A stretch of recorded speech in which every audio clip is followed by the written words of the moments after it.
You're in Braves country.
Lineup for Braves Country by D.M. McGee. A is for Aaron, the Hammer and Hank, the real home run king. Take that to the bank. B is for Bobby. Cox never cowered. He'd give Blue quite an earful on his way to the showers. C is for Chipper. Don't call him Larry. He would show up in Shea, the Mets he would bury. D is for David. Justice he'd bring. A Game 6 solo brought Atlanta their ring. E is for Eddie Matthews. 512 bombs away. Lit skies from Boston to Milwaukee to the A. F is for Fred. McGriff dog-biting crime. A fire was lit the day he arrived. G is for Glavin. Southpaw winds and kicks, changing speeds east and west, a gem in Game 6. H is for Harry and his brother George Wright, the father of baseball, Boston pennants in flight. I is for inning, ending double play, Riley to Ozzie to Olsen all day. J is for Jones, Andrew let her fly, and his gloves in center is where singles would die. K is for strikeouts, a plenty from Strider, the quads in the stash, getting swings from that slider. L is for Lopez. Javi to B-Mac. Travis and Smurf, we've been lucky to see that. M is for Mad Dog. He won 355. Could swat flies with the changeup and still bust you inside. N is for Necro. He got to the hall by bending and knuckling and floating that ball. O is for Otis. Old Nixon could fly. The catch at the wall baffled our eyes. P's still for Peterson. We were all rockin' pearls. With Eddie and Jorge, we were out of this world. Q is a quandary for why Dale is not in. Murphy MVPs again and again. R is for ranking. The top pitcher's lore. Remember Kid Nichols, 107 WAR. S is for Smoltzy. The big three in the hall. When the game's on the line, you give John the ball. T is for Tyler, Matzik, and the gift of 2021, the entire night shift. U is for Chavez, but we say Uncle Jesse. The frames, the release, kept the batters guessing. V is Van Weeren, Skip Carey 2, Don, Ernie, Joe, the tales from the booth. W is Warren, spawn Johnny Sane. They'd ride him in Boston and then pray for rain. X is Mazzoni. Yeah, X marked the spot. Leo rocked next to Bobby, and his pitchers stayed hot. Why it makes us feel young, the game's main appeal. Chopping through the battery, there's no better feel. Z is for Zip, Boom, Bam, Ramalama, Ding Dong. Throughout the summer, we sing that song. From AJ to eyeglasses and a hell of a pen. Mad Max, Uncle Charlie, win after win. A cannon from short, and RC you later. Acuna Matata, there is no one greater. Though you can't fit them all when you just A to Z. Think of your favorites in the rafters we see. I started with 3, then 10, 25, 47, 31, and of course 29. Let's not forget 21, 41, 35, the great 44, or 755, and old number 6, who led his great teams. The pennants were flying. It felt like a dream. From Boston to Milwaukee to Atlanta's TBS, a family, a tradition, Braves country's the best. Lineup for Braves Country by D.M. McGee.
You can't smoke like me. So don't try and be like me. Let's party together.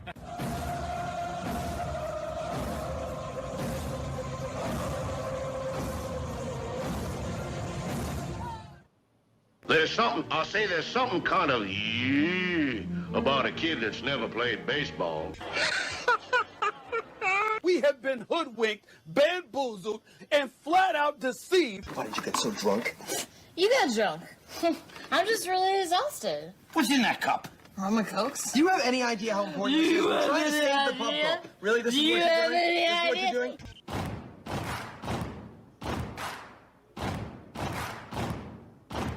Baseball is a beautiful thing. It's more beautiful in an old park. It's asymmetrical and quirky. But even in a dome with artificial turf, it's beautiful. The way the field fans out, the choreography of the sport, the pace and rhythm of it, the fact that that pace and rhythm allows for conversation and reflection and opinion and comparison. In right field, the crowd is tormenting Strawberries, singing Darryl, Darryl. Little roller up along first, behind the man. It gets through Buckner. Here comes Knight, and the Mets win. And there's a fly ball deep to left. It's on its way. There it goes. And the Yankees are going to the World Series. Aaron Boone. Ground ball stabbed by Folk. He has it. He underhands to first for the first time in 86 years. The Red Sox have won baseball world championship. Can you believe it? It's a pastime, something you do. It's entertainment, something you watch. And it's a shared experience, something you talk about and read about. But you can apply those same three criteria to other things. What makes baseball special is that it's the best game that's ever been devised. Smith corks one in the right, down the line. It may go. Go crazy, folks. Go crazy. Sure as God made green apples, someday the Chicago Cubs are going to be in the World Series. A little bouncer slowly toward Bryant. He will glove it in front of Rizzo. It's in time. And the Chicago Cubs win the World Series. Cubs win. What a lucky break. The good Lord wants the Cubs to win. How can you not be romantic about baseball? If baseball is about caring, about loyalty and rivalry. Braves fans are on their feet hoping for some kind of a bleeder or a seeing-eye single. Here's the 1-2 pitch. Fastball hit high and deep down the right field line. It's going back, back, back. Is it fair? Is it zip, boom, bam, it's gone. Ram-a-lam-a ding dong, a 3-run shot, and your Atlanta Braves have taken a 1-run lead. She's gone, baby! There's a very peaceful thing. It was created and played in pastures and meadows. There's grass, there's outdoors, there's everything that people thought was American and feel about America. You get in a ballpark, and it's the wonder of walking through that dark tunnel and seeing a huge open space where men play the little boy's game.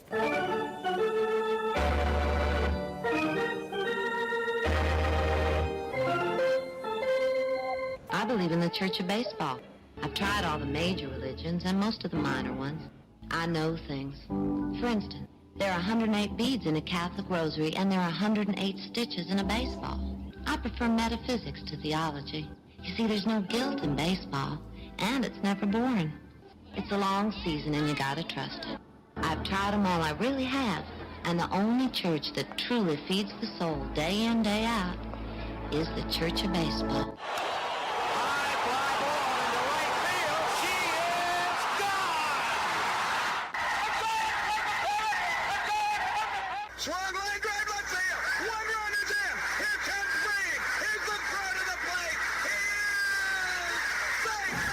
You're in Braves country. If there's a bigger thing going on right now, I don't know what it is. We're down to one strike here. Gurriel, the last hope for the Houston Astros. Here's the 0-2 pitch. Swung on, bounced over to Dansby. Dansby fires it over to Fuss. And here comes the dog pile. Fire the cannons in the battery. Do the chop. All throughout Braves country, pop that top! Your Atlanta Braves have won it all! Ladies Ladies and gentlemen, welcome. We direct your attention now to home plate. Please remain standing. We call your attention to our bands here today. They will be jointly directed. And now, another fixture, our national anthem.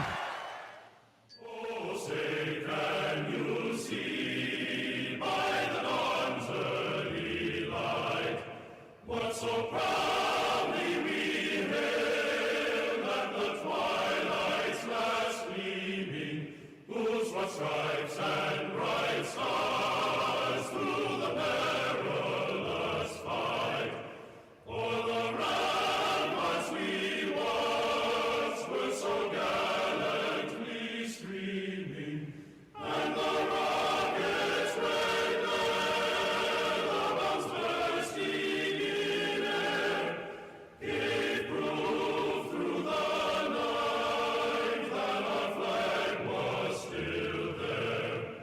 Oh, say does that star-spangled banner yet wave o'er the land of the free and the home of the Play ball! At this time, ladies and gentlemen, we'd like to introduce today's teams as participants in this historic game.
Good afternoon, or good evening, I should say, Braves country. We got the alert a little while ago that tonight's game is being held up because of rain. I looked at the radar. It doesn't look like it's a game that's going to get rained out. Now, of course, I could be wrong. I'm not a meteorologist. I just play one here on Braves Country Radio.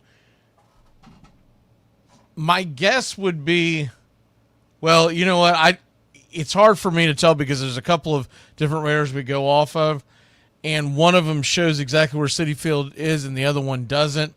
And the one that doesn't seems to be a little more accurate, but once again, it doesn't look like it's going to get rained out. It just looks like it's going to get delayed. My guess would be it's not like some of the ones we've endured with Atlanta this year where it's 3 hours and then all of a sudden they just spit the bit and say, well, we're not going to play. I do believe we're going to get tonight's game in. What I'm going to do is I'm going to play you Once Upon a Pastime, one that I know we have not played in a while. This one is talk about the curse of the Boston Red Sox. And by the time this thing gets over with, this show, we should have a pretty good idea. I'm waiting to get another update. The Mets updated it about a half hour ago, and it just said that tonight's game will be delayed. And I will give them props for one thing. The Braves don't do that. The Braves wait till 5 minutes before the game starts before they let you know that there's going to be a delay. So with that being said, at least they seem to be on top of things. And once again, the band is going across Long Island, across Queens. It's not crawling up it. It's whipping across. So they should get baseball weather in pretty soon. So we're going to go ahead and play you Once Upon a Pastime, Curse of the Boston Red Sox. And then by the time that gets in, this isn't one of our longer ones. We should have a good idea of at least what's going on, and then we'll go from there. But we will keep the stream up just because it's the same stream that we sent to our radio stations, and I don't want to restart the stream and start all that again. So we're going to keep the stream up unless they tell us that there's no game tonight. But I really don't think that's going to be the case. I know the Mets want to get the game in because they're fighting for their playoff lives, and they don't want to start putting in double headers into their schedule going into September and whatnot. So as soon as we know something, we'll put it on the screen, and we'll go from there. This is Once Upon a Pastime, The Curse of the Bambino. When I talk, You're in Braves country.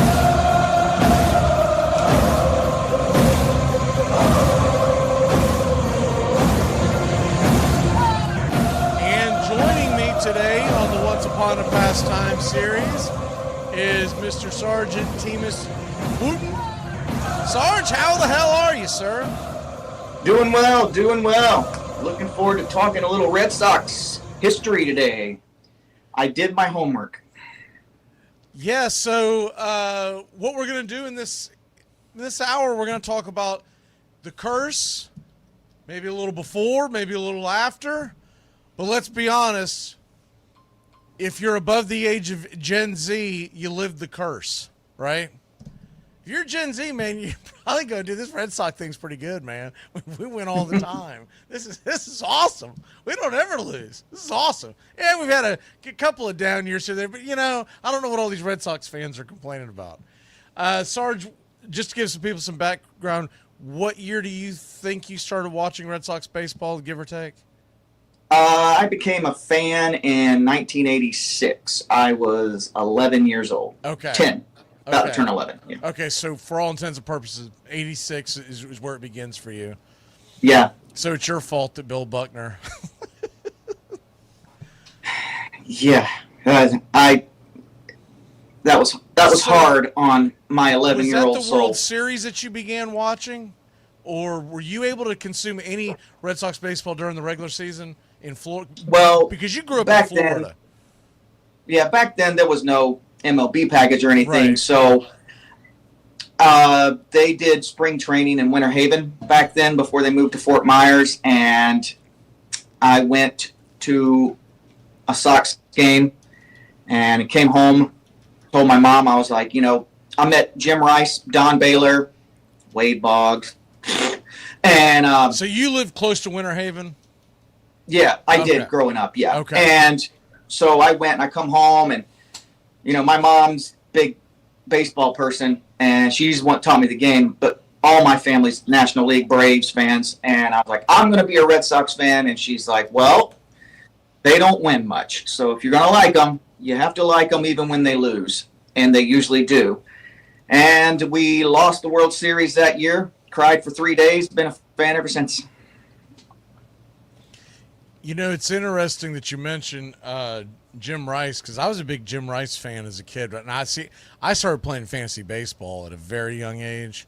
I was one of those ones that found it, and you could mail it off from the Baseball Weekly, I think is what it was called, and you could mail off your lineups. And Jim Rice, I always handed it on. I did not know until the other day it came up on one of my turn back times. That I always do for the Braves Country baseball broadcasts. In July, 88, I think was the year. July, is either 87 or 88 of July. Jim Rice got suspended by the Red Sox for 3 games. I don't remember this. For shoving manager Joe Morgan in the dugout because they pinch hit for him. Yeah. Do you remember Spike Owen? Yeah, Okay. second baseman. Yeah. Okay, so people who don't remember Spike Owen sucked. Okay, he was a light hitting, and he pinch hit for him, and so he gave him a hard shove, and they suspended him for 3 games. Man, I feel like I should remember that. SportsCenter was around, but maybe they just didn't cover it that well. I don't remember. Well, yeah, I mean, and in Florida during the regular season, I followed them through the newspaper, and then on Saturdays, you would usually get to see a Red Sox game nationally televised. So, I mean, that's what I do on Saturday after Saturday morning. Because you're sitting in Winter Haven and the Red Sox are being broadcasted in that area because that's essentially their spring home? Is that why you think you were getting the Red Sox over other teams? Okay. Yeah, it was that or the Yankees. The Yankees were right down the street in Lakeland, which is about, I guess, 30 minutes past Winter Haven. Okay. So it was either the Yankees or the Red Sox, and I prayed for the Red Sox instead of the Yankees. Right. But I followed them every day. In Jacksonville, we literally got the game of the week, whatever the national, you name it, game. So I remember what you're talking about. They had Saturday afternoon NBC game of the week. Yeah. But there were always a ton of teams being broadcasted. But we got whatever they thought we wanted. So we didn't get a consistent team. So one week you might get the Tigers and Angels because Reggie Jackson is having a good year or whatever. The next week you turn around and it would be the Dodgers versus the Padres. So it's funny. I remember growing up watching those, but I remember not caring about those because I would tune in because it was my only way to watch other teams. But the Braves were so bad. Yeah. We still got to be on TBS at night because nobody wanted to put us on.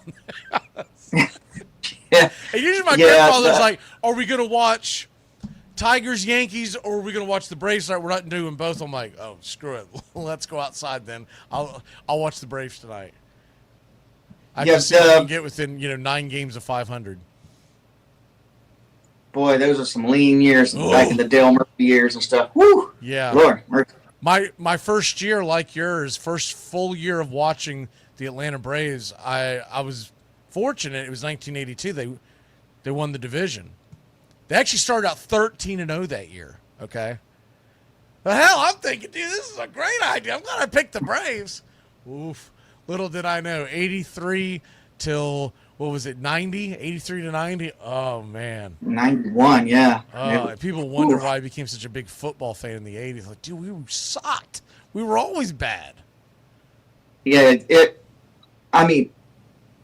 unbearably bad. Because the Braves are my National League team, but I've always been an American League Red Sox fan. And so my family, all diehard National League Braves fans. But, so, I watched.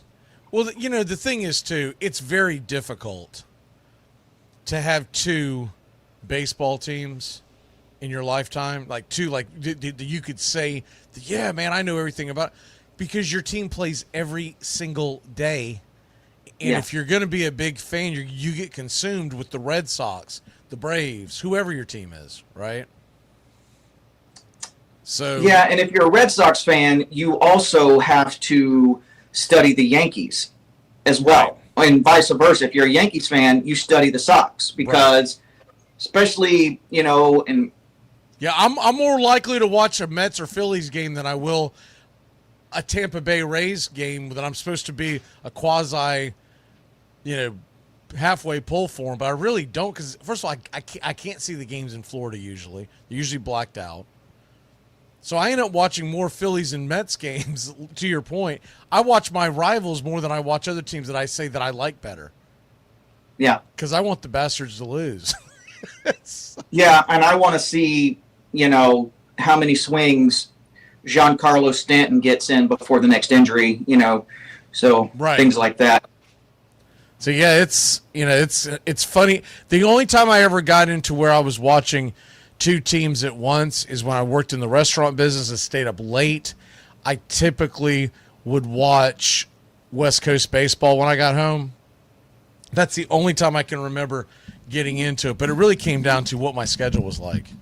I didn't stay up, but if I got home and they were on, I tended to watch the San Francisco Giants a lot.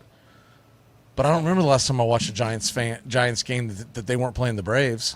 And my only reason for even pulling for the Giants is I hate the Dodgers so much. I was like, well, I got to pick for a team out here. Who do the Dodgers hate? Yes, go Giants. That was my reasoning. Yeah, that's how I fell into the Padres thing. I was like, well, they're not the Dodgers. Right. I get that. Yeah. All right, so let's go ahead and get into I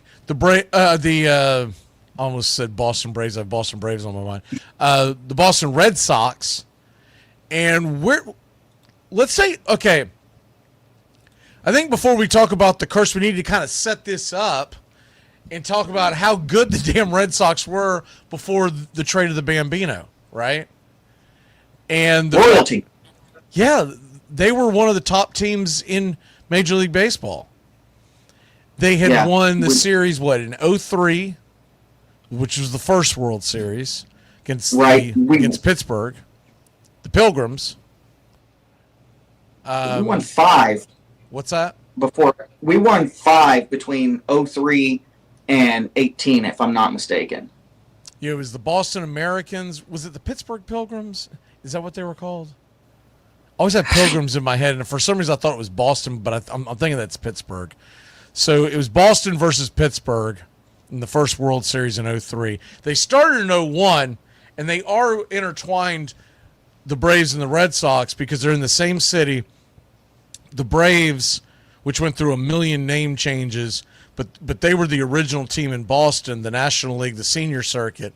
And when the Boston American League team comes on, the Americans at the time, they started poaching players from the Braves organization. And at that time, I think they were actually called the Bean Eaters. But Boston National League was getting poached by Boston American League. The Boston National League team was also getting poached from other American League teams. And it was going on for both leagues because these guys didn't have some, they didn't have some loyalty. They were unrestricted free agents quite a bit because they were two separate leagues. So screw you. You don't want to pay me? I'll go over here. Well, we'll banish you from our league. I don't care. I'm going to go play for their league. And a lot of this was going on in the very beginnings of baseball, how the American League and National League became one and became intertwined is because they decided to pair up together and let's quit letting the players pin us against each other, and we'll screw them instead. So that's, follow the money, right? Right. Yeah. That's ownership right there. Yeah, exactly. That's the American spirit. Yeah. So they win the series in 1903, 1912, 1915, 1916. And then 1918. Right. Yeah, I'm sorry. I always think of the curse being 18, but yes, the curse didn't actually start until after 1918. Yeah, we won the World Series in 18. And And then we went on a little bit of a dry spell. So 5 World Series championships from 03 to 18, so 16 seasons. Yeah. We were the Yankees, basically. Right. And then you traded the Bambino, Babe Ruth, to the Yankees. It was for a good cause. Well, again, I mean, Nanette. I mean, if you can't Nanette. Yeah, that's still sweeping the nation. If you can't support the arts, man.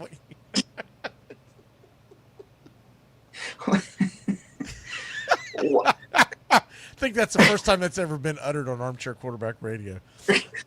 Right? Yeah. I think that might be the first time ever uttered out of your mouth, honestly. You can't support the arts. What are we doing in life? What are we here for, man? What's this all about? No, if you and I were living in Boston at that time, we would have been shot and killed because we would have rioted like the 2020 riots. But the difference is they just would have shot you and said, "No, we're not letting this escalate." Yeah. It's best to nip this one at the bud. Bang! I'm gonna miss him. he was lunging at my pocket. Okay, well, fair enough. Well, he had it coming. Yeah. Here's what people never talk about, though, about that trade. Can you imagine what went through Babe Ruth's mind when they called and said, "Hey, we're not only trading you," which is mind-boggling, but we're trading you to the Yankees. And he's like, "Well, who are the Sox getting for me?" "Oh, nobody. We're getting which honestly, for years and years and years in Major League Baseball, that was actually a common practice for a lot of teams.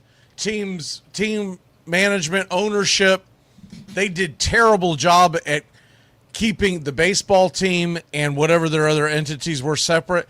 And that is the reason why Kansas City jokingly became known as the farm club of the New York Yankees, because Kansas City would get all these great players and the Yankees would just go buy them. And for the longest time, the Kansas City Athletics, who were originally the Philadelphia Athletics, to become the Oakland Athletics, who are now the AAA team for the Yankees. Who are the AAA team for the Atlanta Braves now, right? Because you got two all-stars in the infield came from the Oakland Athletics. So it all comes full circle. Yeah, it does. When in doubt, if you ever meet an old Philadelphia Athletic fan, one that's been through the times, it's the late 1880s till now, you got to at least buy that man a beer, shake his hand. I wouldn't shake him very hard, because if he went through that, he's 117 years old right now. Even more reason.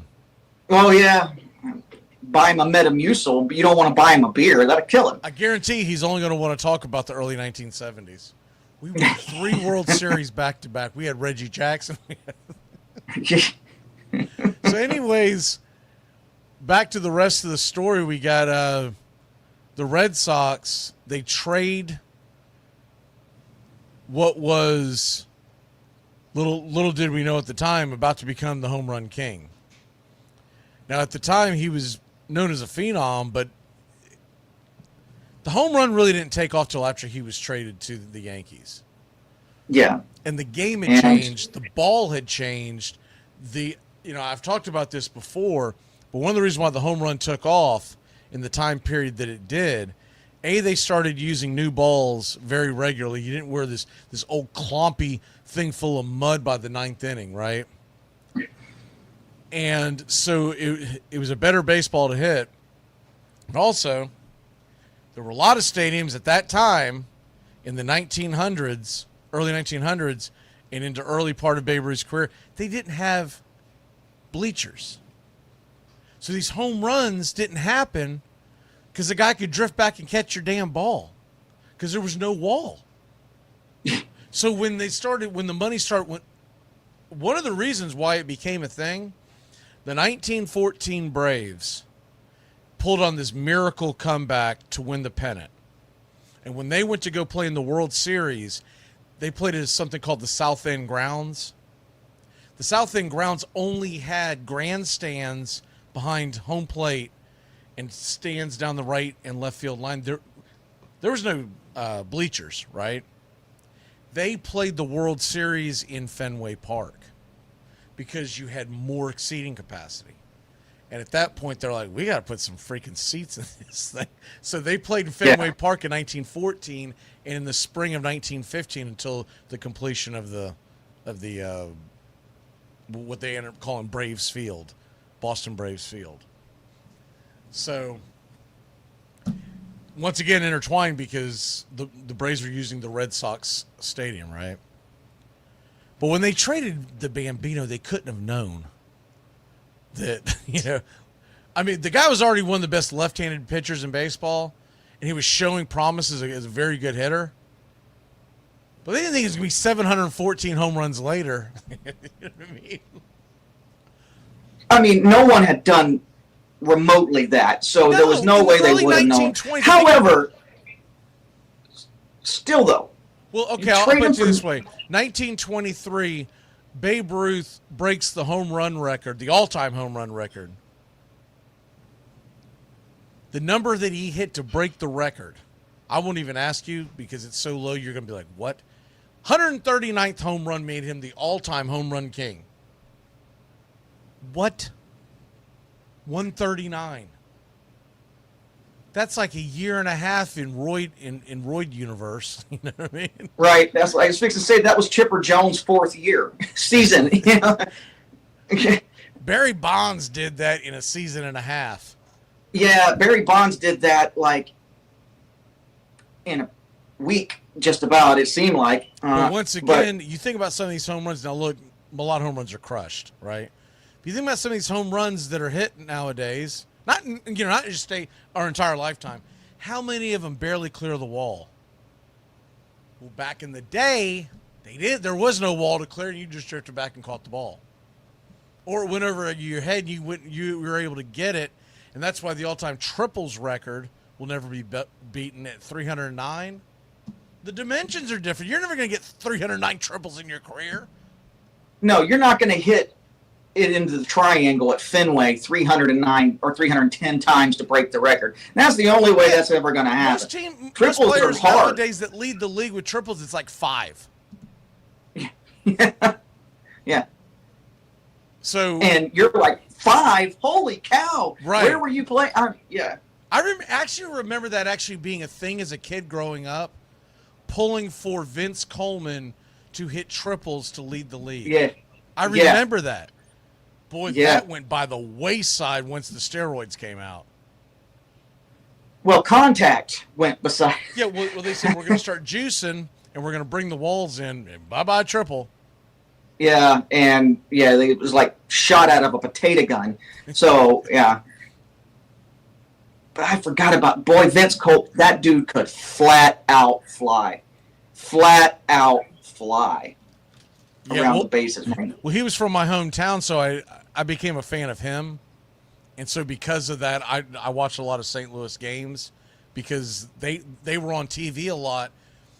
Yeah. When I was a kid, because of Vince Coleman, people would think, "Oh, well, you were watching because they were on TV because they were the Redbirds, Whitey Herzog, Ozzie Smith." List goes on and on and on. Go, nope, they were on TV in Jacksonville because Vince Coleman was on the team, and he was one of the few players that had made it.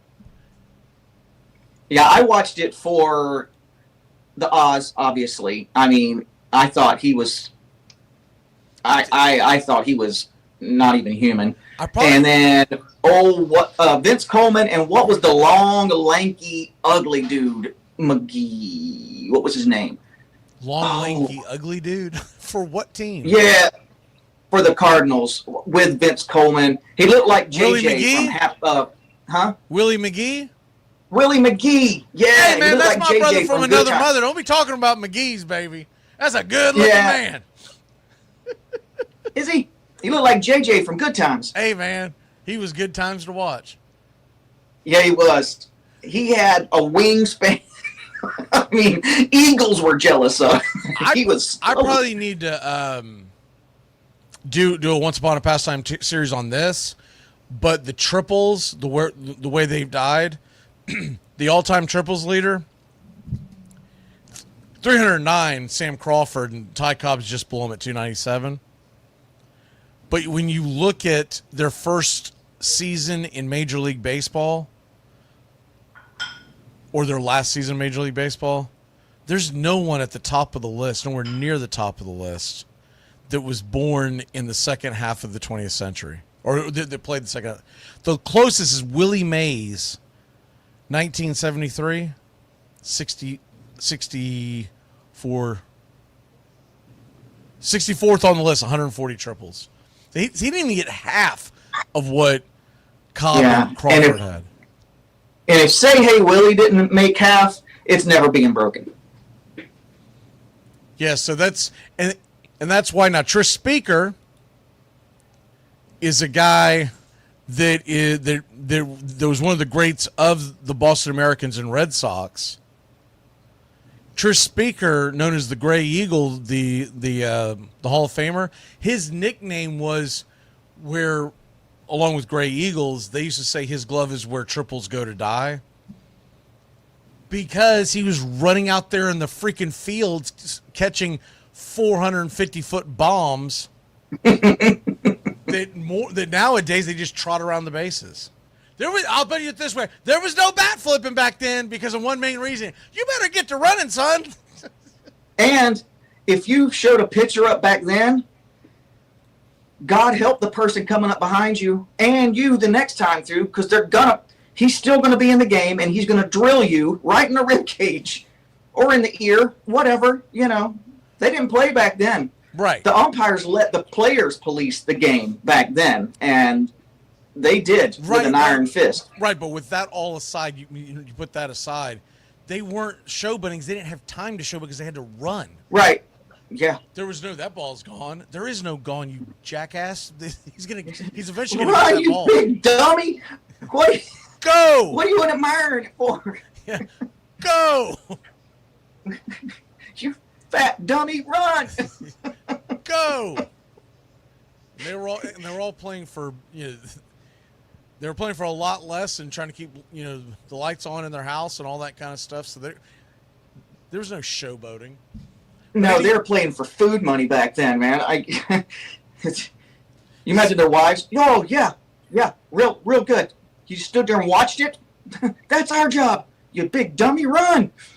So the Boston Red Sox win their last championship in 1918, and that's where we're going to take a real quick break. When we come back, we're going to talk about the curse of the Bambino that led 86 years? We'll be back. 86 years. Good times. And you can tell the Sarge is over it. It's fine. It's fine. We'll be back in a flash here on Once Upon a Pastime series, Braves Country, the Red Sox curse. Welcome back.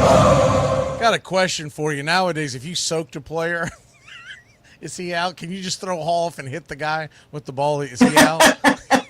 Because I can think of some Mets and Phillies I'd like to see soaked. I was fixing to say, I'm glad Pedro. It's a good thing Pedro Martinez didn't know that rule because, woo! Man, I'll tell you what.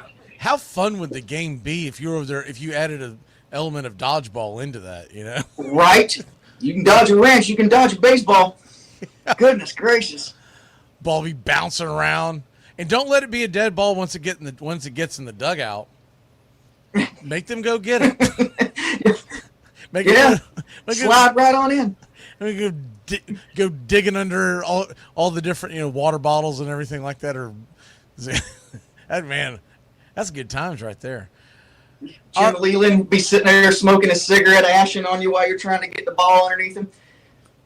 So the great superstitious sports curse of the Bambino, arguably one of the very first ones.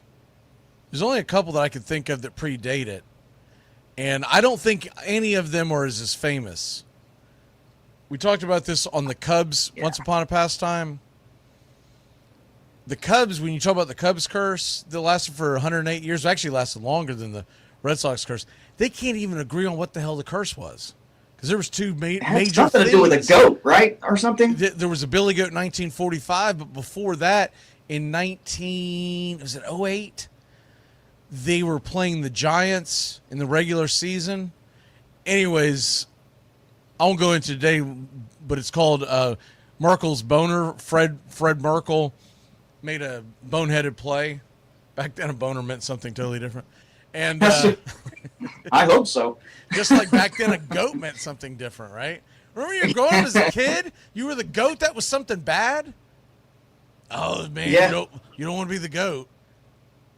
Now somehow they turned that around. Everybody wants to be the GOAT. Yeah. But he was literally, Merkel's boner was literally, Fred Merkel was the GOAT that caused the Giants to lose the pennant, essentially. And Giants fans would claim until 1945 the Billy Goat that the Merkel boner was the reason why the Cubs couldn't win another World Series. It was because the one that they won in 08, which was a it might have been 07. Anyways, it was the second of a back-to-back World Championship. They said it was gotten, off of ill-gotten gains, basically, and that you'll never win another one. So they can't even agree to it. Everybody knows the Bambino. Yeah. Looks so weird seeing him in a Red Sox jersey. It is. It's wonderful, though. It's heartbreaking at the same time. Look how skinny he is. Dude, he was like that most of his career. I've talked about this before. The chuckleheads that get on social media go, oh, boy, Babe Ruth couldn't play in today's game. He's too fat. You were seeing him in the 1930s when the video got less grainy, and he was like playing for the Boston Braves in his late 30s and was, could barely walk at that point. Babe Ruth was an athlete. Any guy that was the best left-handed pitcher of his time and the best home run hitter of his time was athletic. Ask Shohei Ohtani. That's about the only guy you can ask. Yeah, there is no other. Yeah. So that always drives me crazy when people, I'm like, I know why they say it, because the handful of clips they've seen are either slowed down, they're very grainy, or they were from the tail end of his career. Or they saw the John Goodman movie. Yeah, there's no Sports Center highlights from the 1914 Boston Red Sox. Dang well should be. Okay, so the curse of the Bambino. I'm going to let you take this away on getting sold off to the Yankees and how we then what would you say after the sale, the no, he's gone, move on with it. What would you say would be the first one that you would lean to? Goes up, the curse is real.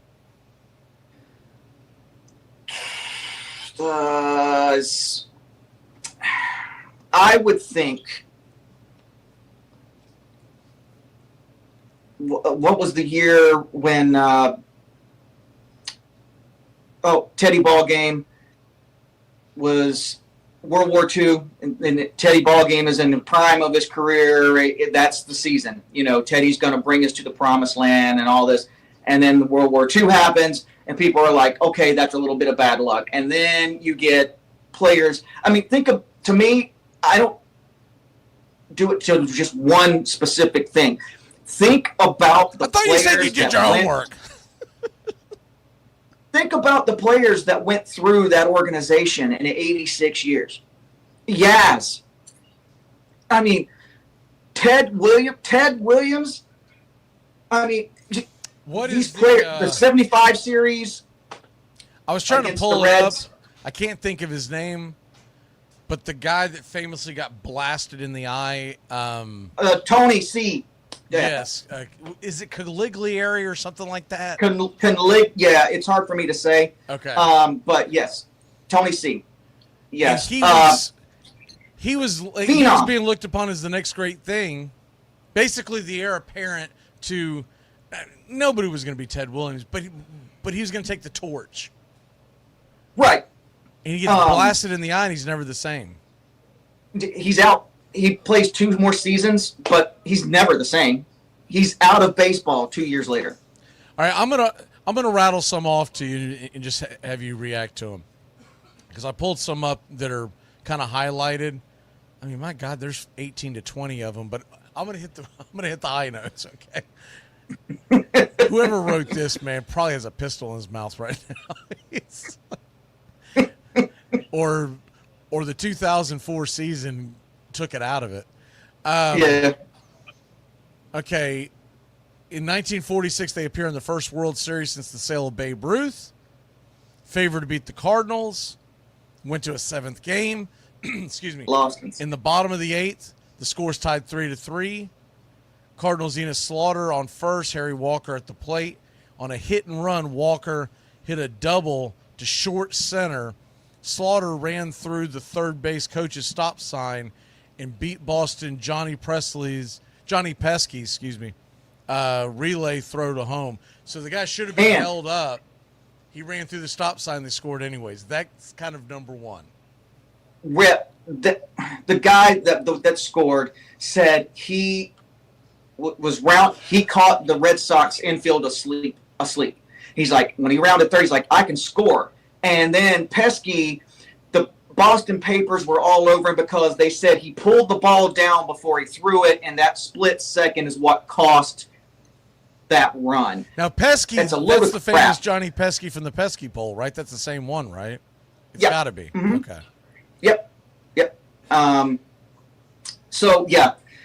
They hung some horns on Pesky. Should have never happened, but they said, oh yeah, he pulled the ball down before he threw it, and that cost him time. It's a load of crap. The guy was just running like he had stolen something, and he did catch the Red Sox infield asleep, and he decided to score on him. It's one of those things that happened. It's called baseball, right? All right. So the Red Sox baseball.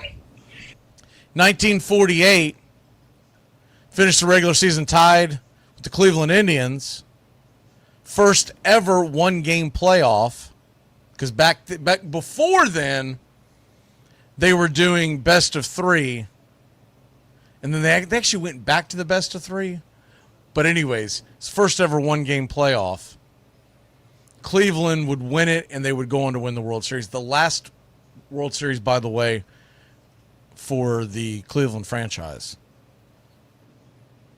In 49, the Red Sox need just one win of the last 2 games to win the pennant, lose both games to the Yankees, who would win the World Series. And they would win the World Series not just that year. The Yankees would go on to win from 49 to 53. They just needed one win of the last 2, instead the Yankees. In 67, we're getting a little closer. I'm going to jump a couple. In 1967, winning the AL pennant, they go to the World Series, and once again, they're heading to a Game 7, and Bob Gibson goes out there and fires a masterpiece.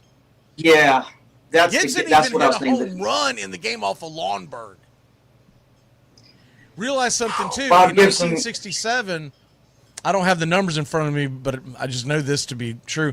1967 regular season, Bob Gibson broke his leg in the middle of the season and was out almost 2 months. He came back like a few weeks before the World Series.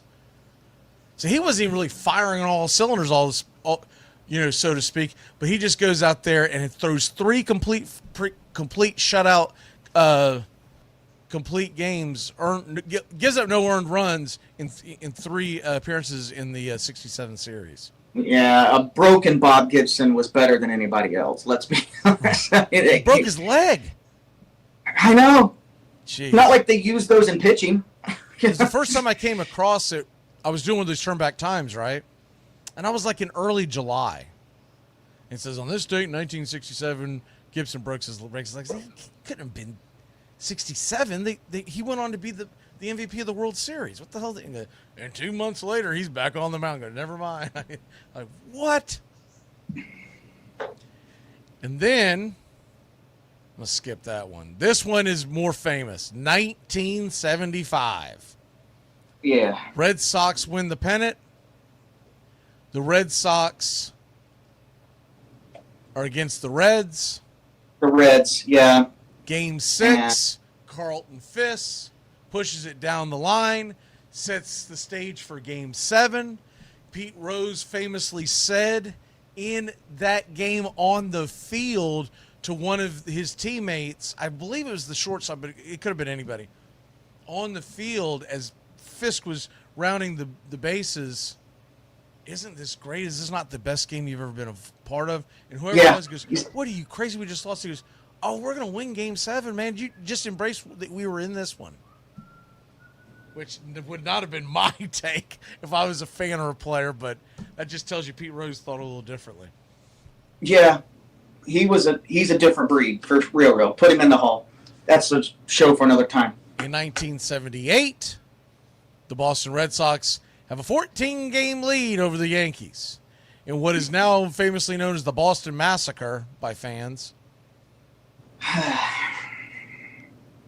They, with 6 days, 3.5-game lead over the Yankees. Long story short, somebody by the name of Bucky Dent cracks a 3-run home run in the 7th inning over the Green Monster, giving the Yankees a 3-2 lead. They went on to win the game 5-4 and eventually the World Series. You know what's funny about that game? When you're a kid growing up watching and learning about it, in your mind, even though you know it doesn't make any sense, it seemed like it was a walk-off. Right? Yeah. Even though he's on the road. Even though he's on the road, right? It seemed like a walk-off when I was a kid. I'm like, wait a minute, that couldn't have been right. Well, that must have been the 9th inning. That was the 7th inning. Yeah, we had another 6 outs to 9 outs, right? It was the 7th inning. Yeah, the 9 out. We had 9 outs. No, I will say this. Not that it makes any difference now. What's different about that in today's game is the home run wasn't as did not show up as often. So when you had a lead late in the game, it felt a lot more secure than what it does today. So that takes us to 1986, your beginning of your fandom. And I still can't watch that play. Mookie Wilson. See, now you're just pissing me off. I still can't watch. And Vin Scully's call, every time, it's a freaking... And he's a Dodger. He's the Dodger call. What is he even doing calling the game, first and foremost? But, when he says behind the bag, dude, he was the famously... He was the national play-by-play guy for television. Yeah, I know, still. So it's just like for years... I always think of him with the Dodgers, though. I never really, but for years, he was the guy. I know. I mean, still, for my money, the best ever to do it was him and Joe Garagiola on the mic. It was the same time period. It was NBC. They would do the Saturday game of the week, and then they would do the playoffs. Yeah, Vince Scully was going to be hard to beat. Yeah, but and here's the thing. Here's the thing about Buckner. Now listen, should he have made the play? Absolutely. Was he playing on 2 broken ankles? Yes, he was. Was it hard for him to bend over? Yes. Should he have made the play? He should have. He did not cost us the World Series. He may have cost us that game, but there was a Game 7. It was over if Buckner hadn't have made that error. We would have won the series. But Buckner did not cost us the World Series in 1986. That guy had a bad rap for years. He couldn't show his face in Boston until 2004. So the other thing about it is, I'm trying to... Was his name Calvin Schiraldi? Is that what his name was? It was something like that. Calvin's starting pitcher, or the pitcher in the game. He threw wild pitches to get that going. Oh, there was a lot more. Buckner just... It's the most famous play of that game. But we were handing that game back to the Mets. And, I mean, and think about that Mets team, though. They were stacked. You can't give them that many extra outs. It was Calvin Schiraldi. I thought it was, they were down to their last strike. Yeah. Nobody on I was base. there. I was watching that game. I know. And Ray Knight singled to center. Carter. Ray Knight. Was it? I'm trying to remember how this went down, but he singles to center. Carter scored from second. Mitchell goes to third. McNamara. I thought Carter scored the winning run. I might be wrong. I can't watch that play, Ray Knight scored the winning run because he's leaping up and down. I remember that. That's right. Yeah. Because I've always hated Ray Knight because of it. And I wasn't, I'm not a Red Sox fan per se, but I was pulling for the Red Sox because I did not want to see the Mets win the World Series. And I didn't. I remember, I remember it was yesterday. That was one of the first times that I firmly started believing in the superstition of if you're watching a game and something's working, you don't move. And if you do go to the restroom, you better get back to where you were. Yeah. You better be leaning against that same wall. Because I remember I was a kid, I was sitting on the bed, and my leg was falling asleep. I was sitting on on the back of my foot, like almost like Indian style, essentially. Yeah, right? yeah. And finally, I was like, man, it was starting to hurt. I moved that leg out, and then freaking jerk leg got the single. and I tried to move it back. It didn't work. And the whole thing had fallen apart. After that, I was like, it's real, man. It's real. It's real. So now to this day, if I'm doing games totally different, I got a whole thing up here in this coconut with all kinds of pregame rituals. If it's a big game for the Braves broadcast, I'm doing it. There's only certain colors I will wear if they're playing certain teams. It's the whole 9 yards. But I just drank. If I'm doing the game, obviously I'm moving around. But if I'm just watching like a football game or something of a team I really like or whatever, dude, if something's working, it is go time. Don't touch me. Don't breathe on me. Don't you try to hand me the lighter to light my cigarette. Damn it. I've lighted my light. It's just no. What are you doing? I think I got that from my dad. I can specifically remember us watching Florida State football games, and it would come back from commercial, and he would look at you and he would say, all right, where the hell were we? Meaning he'd be standing up against the wall, leaning one way. Boy, you better be back in that seat and sitting the way you were that whole 9 yards. It's real, man. If you don't think it's real, ask Ray Knight, because it's my fault. Thanks for that, by the way. Yeah. Mets. Fun little trip down memory lane there. God, if they would have just held on and beat the Mets, they'd still be talking about 1969 instead of 1986. I mean, I can still see the Rocket and Boggs and all those guys on the top step of the dugout, just waiting, smiling, laughing. The guy that was one of my favorite players on that 86 squad was Dave Henderson. Don Baylor. No, Dave Henderson. Yeah. He had a couple of home runs. I like old Dave. One against the Mets and one against the Angels. Back then, it was the most showboating you could do and get away with it. Where he hit the home run, he was almost backpedaling in a spin. Yeah, and he starts hopping. First. Yeah. Yeah, and then he put his head down and run. That's the most you could get away with. And the fact he was a big old boy, you didn't want him rushing the mound. No, you could drive a Volkswagen through that gap in his teeth too. That's what I always remembered about him. Yeah. He was. Every time I think of Dave, I think of that hop.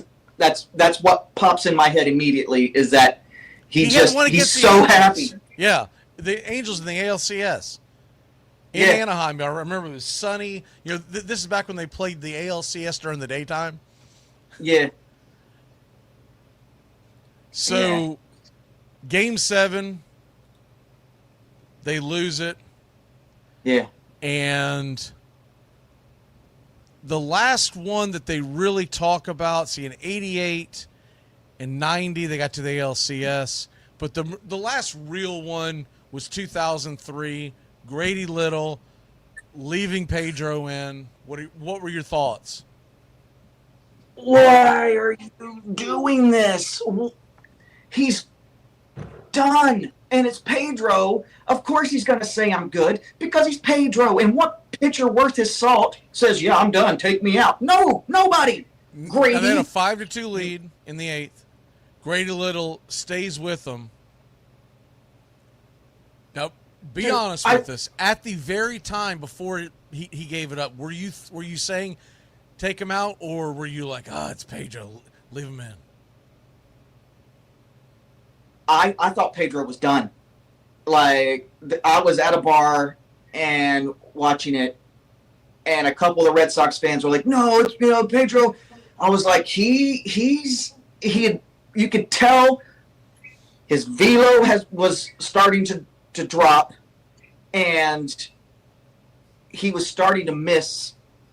But Pedro was still throwing strikes if he missed especially back then. But you could tell his arm was jello. And there's no by reason. The way, the Yankees, just to get people up to speed, they scored 3 runs in that inning, tying the game at 5-5 on a single and 3 doubles. So there were multiple opportunities to pull him. Yeah, you get to the dugout and he gives up that single. Okay, go get him. All right, Pedro, you had your shot. Go get him. But he didn't. He just sat there and watched like he had in some vegetative state or something. I don't know. I almost got thrown out of that bar. It wouldn't have been the first time, let's be honest, but that night for sure, I just beside myself. I was no fun at all. So when we gave up that lead. So then Tim Wakefield comes in, bottom of the 11th. Aaron Boone launches a home run. First pitch. Off. They barely back from commercial. Kevin Millar he just said, hey, coming down. The ball hadn't even reached the dugout to roll in from the infield. Wake threw the pitch, and he heard crack, and he turned and looked. He's like, I never even saw the pitch. I heard it, and I looked up, and I was like, our season just ended. Who was that? That said that? Kevin Millar. Oh, Millar. Okay, I'm sorry. Yeah. They just got back from commercial. I thought it was like a replay from something. And of course, back then. And then all of a sudden. Of course, back then it was like a half-hour commercial break. Yeah, it was a Yankees-Sox game, so it was like 7 hours long. But I do not miss that. I'm going to be honest with you. I don't miss that part of baseball. I don't either. The 4 to 5 minute commercial breaks during the postseason, the 3.5 minute commercial breaks during the regular season, and you didn't really realize it at the time when you're a fan and you're drinking a cold one and you're maybe hanging out with friends, right? I'd be lying if I said you noticed it. But now that it's changed, I'm like, God, this is better, man. It's way better. I mean, a lot of bad things. This I love. Yeah, because back then we were smokers. It'd give you time to go out. You can have a whole cigarette and not even have to rush, Right. You wouldn't even have to hotbox it.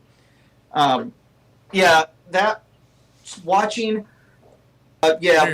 Wake's expression his head just was all I saw for 6 months from October to April between 03 and 04 season. God, Wake Wake was such a huge part of why we were there to begin with. And it was rough. And of course, Grady Little gets fired. Yeah. And all right, let's go ahead and end it with talking about the curses lifted in 2004. So, Dave Roberts, pinch runner. The Steel. Always be known as the Steel, right? In a Red Sox lore. The Steel. Yeah. You don't need to say anything else. I mean, and this is off of Mariano Rivera. Basically, God was on the mound. And the first pitch home, and he came close one time. everybody in the stadium knew Roberts was going, but he got Mariano's head. So I think one of the things that gets forgotten is that Kevin Millar walks to get aboard. Yeah. Robert comes in to pinch run, then he steals second. Yeah. And there were two outs, right? Am I wrong with that? No, Millar was the first at bat. Oh, man. So I misremembered. Millar was the first batter. Man, I'd come out of my shoes. I'd be like, what are you doing? You're going to get thrown out. Okay. Because one thing I do remember is it was a very close play. I misremember things sometimes. I romanticize them a little more. There was 2 outs. It was snowing sideways. The sun was high in the sky. He was running uphill. And the thing is, that was the perfect pitch for Posada to throw off of, too. Yeah. But he throws it just to the inside, the shortstop side, instead of the... If he throws to the second base side, he's out. But Jeter had to swipe instead of just tag. And that was it. I mean, we set the work. So obviously we can't share the video for obvious reasons, but the tag is so close. It is very. That's why I guess I remembered it being. I thought there was 2 outs because if he's thrown out, I was thinking the series is over. But no, but it would have been a rally killer. Yeah. We had to get a runner in scoring position. Had to. I mean, Mariano Rivera was on the mound, man. Hits were few and far between off that guy. Right. But another thing that happened weird in that set, though, was that I don't think Joe Torre did this the entire year, but he brought Mariano in to pitch in the 8th, and then he came back out in the 9th. Now, I know he did that a few times over his career, but to your point, he was trying to slam the door. Forgive me, I can't remember if we brought this up, but they were down 3-0. It was and we had just lost at Fenway 19-8. Right, it was blowout city. Freaking A-Rod, stupid A-Rod, killed us. Murdered us. It was 19-8. I mean, if there's a Red Sox fan out there that's like, "Hey, I knew we were coming," he's lying. I was like, let's just not get swept at this point. No one had ever done it. Kevin Millar was going to stupid Dan Shaughnessy, the worst beat writer in Boston, was calling them phonies in the paper and everything. Kevin Millar's going to anybody that would listen. Hey, don't let us win tonight. Don't let us win tonight. We win tonight. We got Schilling going tomorrow, Pedro the next day. Everybody's going on the 7th game. Everybody. He went to Dan Shaughnessy, and he's like, hey, don't let us win tonight, and if we do, I want you to retract that phony statement. And Shaughnessy, walked off the field. We set the record for the longest game that night and then broke it the following night. And correct me if I'm wrong, but didn't David Ortiz have two big flies in those last 4 games that were wasn't he a big part of them making this comeback? Yeah, he hit a home run to end Game 4. He hit in the Red Sox bullpen. That was after they tied it. That was after it was a tie game, right? After Robert scored. Yeah. Okay. Yeah, it went to the 13th or something like that. It was after midnight before the game was over, and Ortiz just and over Sheffield's head. And then the next night, Damon was on second, and Poppy came up, and it was the 14th inning in this one, and over 5 hours, and Ortiz hits a line drive over second base, and Joe Buck says, and Johnny can keep on running to New York. And so I don't know if I've ever told you this or not. But I essentially lost a girlfriend over those playoffs, over the 2004 postseason, because when the Red Sox started coming back, hated the Yankees for a lot of reasons, mainly because they'd beaten the Braves in the World Series twice, right? Screw Jim Leyritz. Right. I hate that guy, man. Hey, you ruined 96. Would have been back-to-backs. But so I'm watching the Red Sox about to get swept. They win that first game.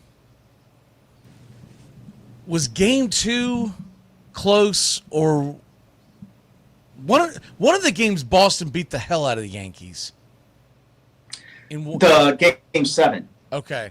So were the other two close, or the game 4, 5, and 6 all were close? Essentially, 6 we go to New York and we win 4-2, I think. And then game 7, Johnny Damon hits a home run. He hit 6 RBIs. He hit a grand slam in like the 3rd inning, and like you see, they showed Billy Crystal up in his booth in old Yankee Stadium, and Billy Crystal's head just hits the desk.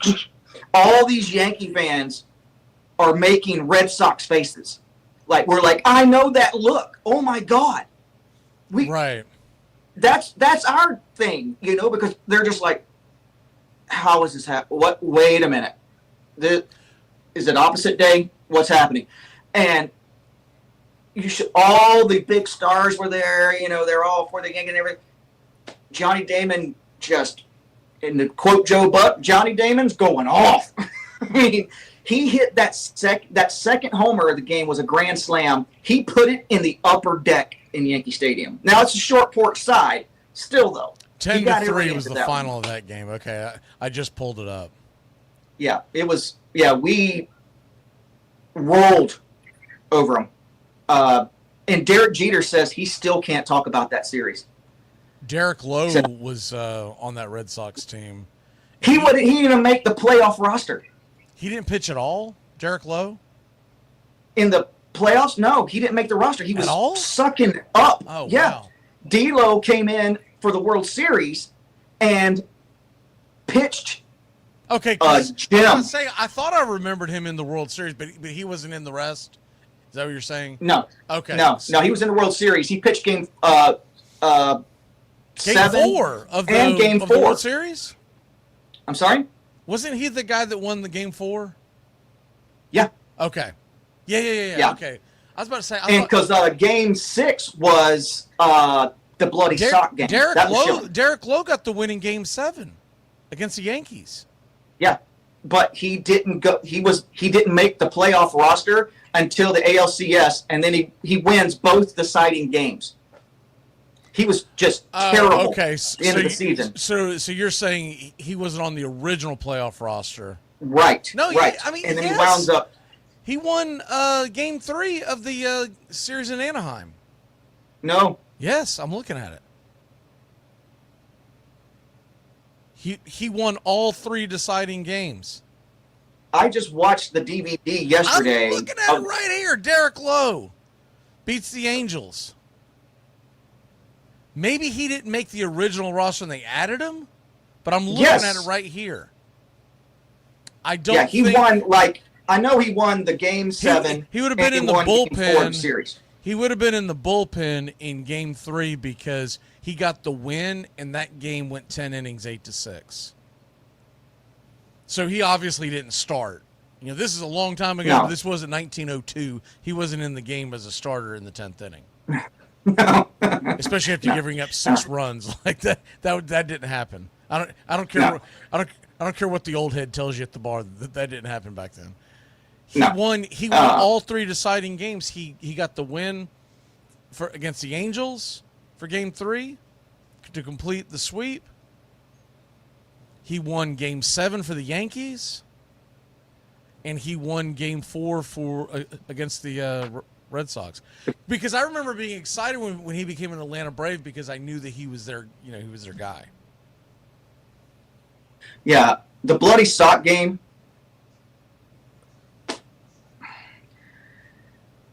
we can't bypass that game. Game 6 in New York, they shelled Schilling. Yeah.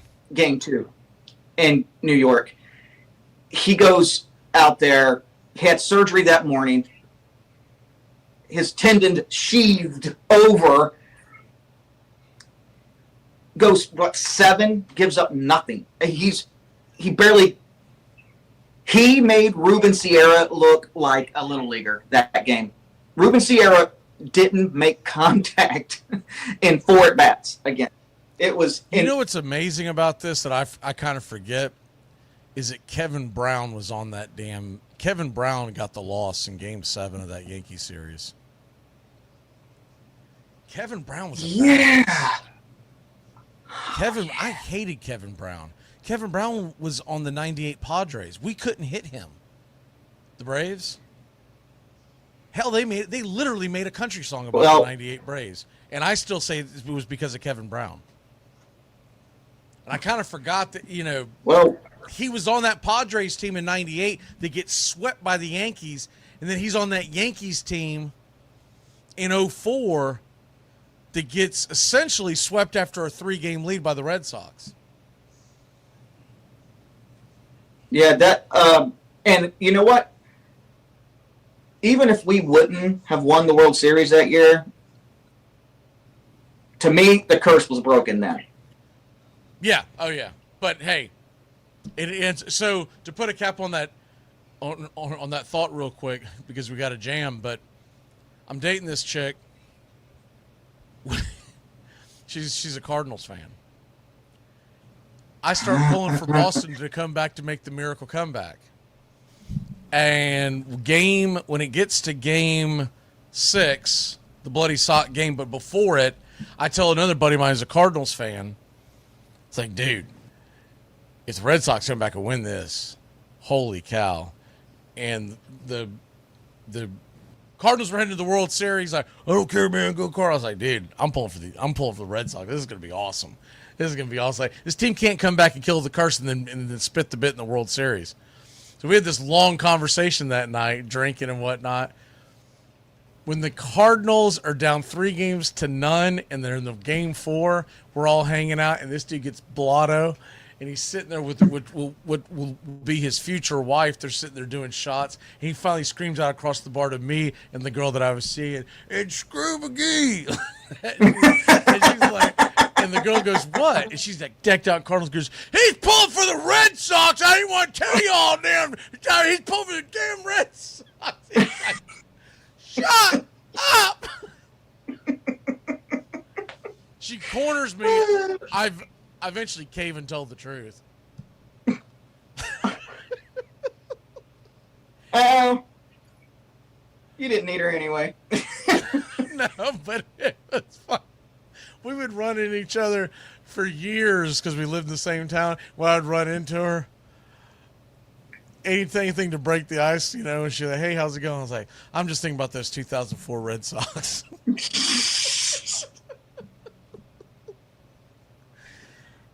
She was a lucky woman. What is your walk-off, sir?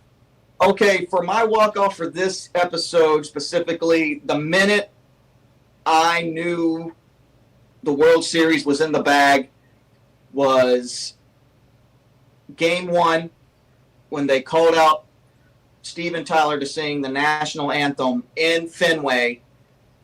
I was like, series is ours, go home, St. Louis, it's over. It's the best day of my life. Steven Tyler singing. The Red Sox are going to win the World Series. It was a big moon the night of the Game 4. Oh, yeah, that's...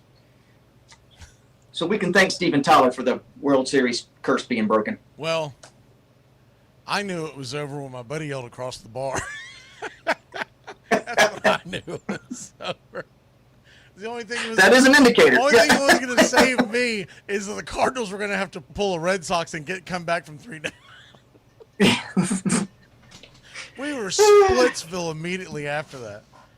You win some, you lose some. All right, brother. It was great doing this with you. I'll see you next time.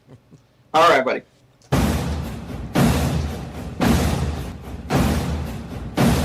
You're listening to WQEE 99.1 FM, The Key in Noonan, Georgia, home of Braves Country with Mac McGee and the Armchair Quarterbacks, weekdays, 3 p.m. Eastern to 5 p.m. Eastern, right here on The Key and YouTube.com at Braves Country. Braves Country today. We're talking Southern sports.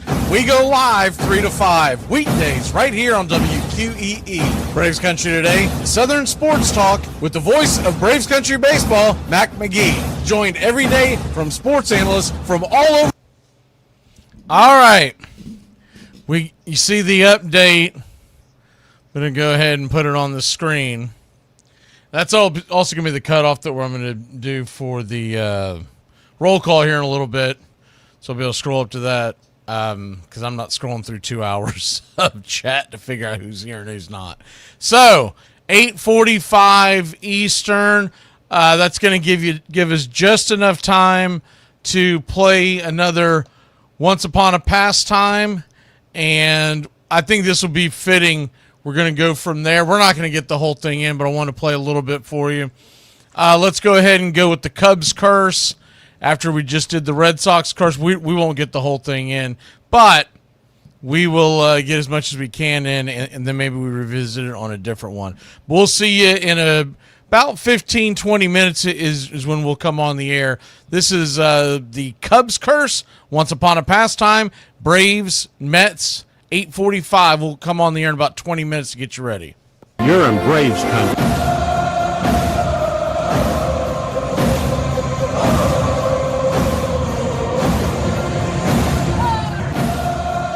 All right, Braves country. Let's get into the curse that was. Chicago Cubs fans like Tones, and I'm sure many generations that you are related to and lived around and whatnot. Tones from the Chicago area. I thought this would be a fun one to put together in our Once Upon a Pastime series and talk about the curse that was. Now, do you have any idea who that is on your screen? I don't think most people would recognize him. That's not Mordecai Brown, is it? No. He was kind of a husky fellow. Three Fingers Brown, you mean? Yep. What a wild story that guy had. Hopefully we'll get a chance to talk about him today. But for folks who don't know about Mordecai Three Fingers Brown, he cut a couple of fingers off in a farming accident. Anyways, helped his spin on his pitches, and the rest is Hall of Fame history. That is Fred Merkle of the New York Giants. Oh, yeah. And though I believe a lot of folks always point to the Cubs curse starting in 1945 with the Billy Goat, et cetera, Giants fans, a lot of National League fans pointed to Fred Merkle as the beginning of the end.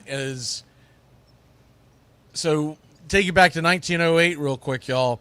In September, against the Cubs and the New York Giants and the New York Giants and the Chicago Cubs were in a pennant race, a true pennant race, not like we have today where you win the pennant, you go to the World Series, you don't win the pennant, guess what, you're out.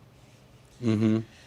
And there was a play in a critical game against the Cubs on September 23rd, 1908, towards the end of the season, where the short of it is Fred Merkle was standing on first. There was a ball hit to the outfield. The winning run scored for the Giants. Because Merkle never ran and touched second base because the crowd came onto the field in celebration, eventually the Cubs wrestled a ball away. There's still an argument on whether or not it was the real ball, but they found a ball and came running up, and they touched second base. And, of course, this is before video, so you go off a lot of people's accounts. They touched second base after Merkel had not touched second base, and making it a forced play, they got a ruling from the umpire that day because they had something very similar had happened a few weeks earlier. They called the game no contest, replayed the game. The Cubs won. They ended up winning the pennant because of that play, essentially. Mm-hmm. Had they ruled that he was safe and the run had scored, the Giants would have won the division. The Cubs go on to win the 1908 World Series, and that was the last World Series they won until 108 years later with 2016, which most folks remember at this point. The other thing was the Billy Goat. Do you want to go over the Billy Goat? Yeah, so the Billy Goat, interestingly enough, McGee, and to me the coolest thing about the Billy Goat actually stems from the owner of the Billy Goat and the story he made from it. So the owner was William Cianis, and that's a key name around here because the Billy Goat actually led to, we'll get into the curse of the Billy Goat on the field in a minute, but there's actually a Billy Goat Tavern nowadays as well in the Chicagoland area. They got a chain of Billy Goat Taverns, and it's from the owner of the original Billy Goat that he brought to the game as well. So I thought that was interesting. And they have good food and tasty drinks, man. So a little bit of history about the owner of the Billy Goat there who brought the Billy Goat. But the Billy Goat is curse, obviously, as you alluded to.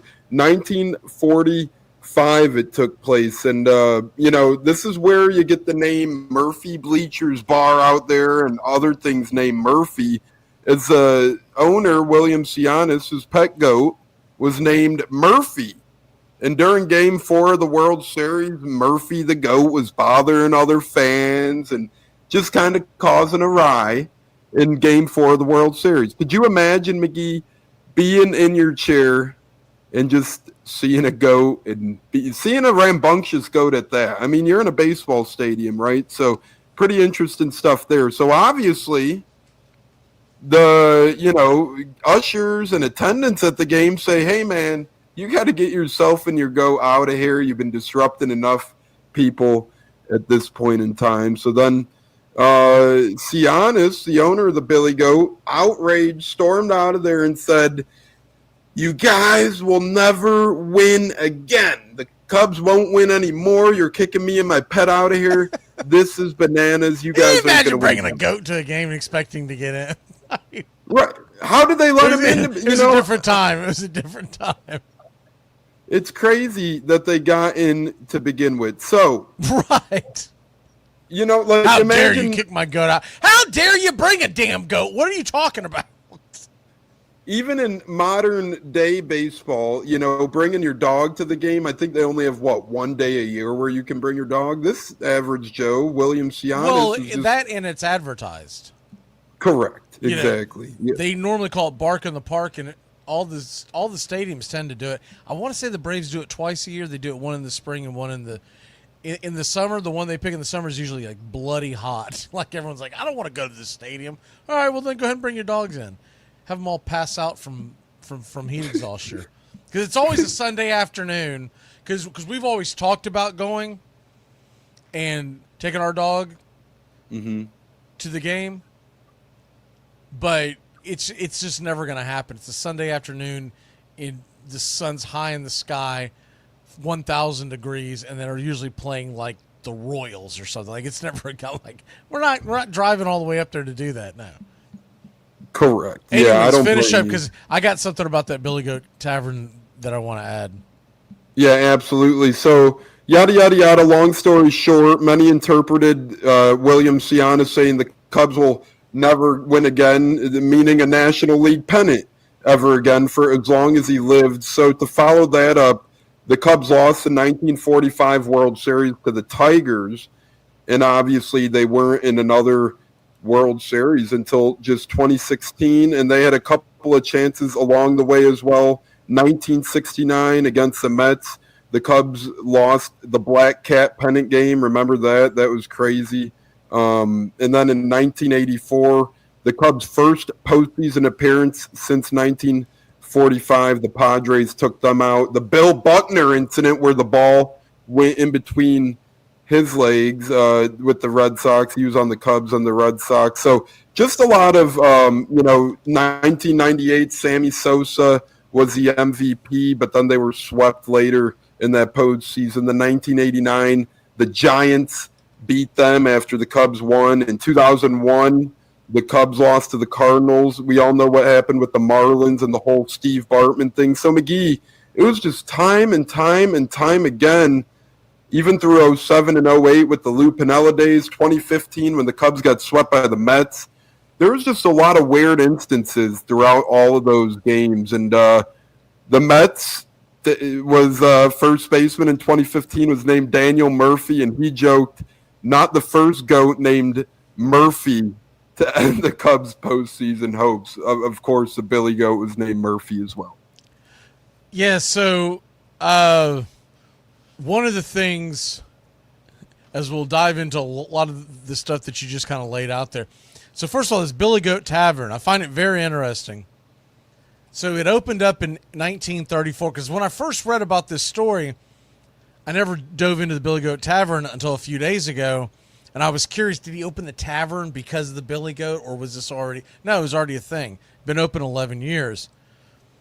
And evidently he opened it on a bounce check. $205, he bought the tavern, and the proceeds that he made that weekend covered the bounce check in time to be able to stay in business, right?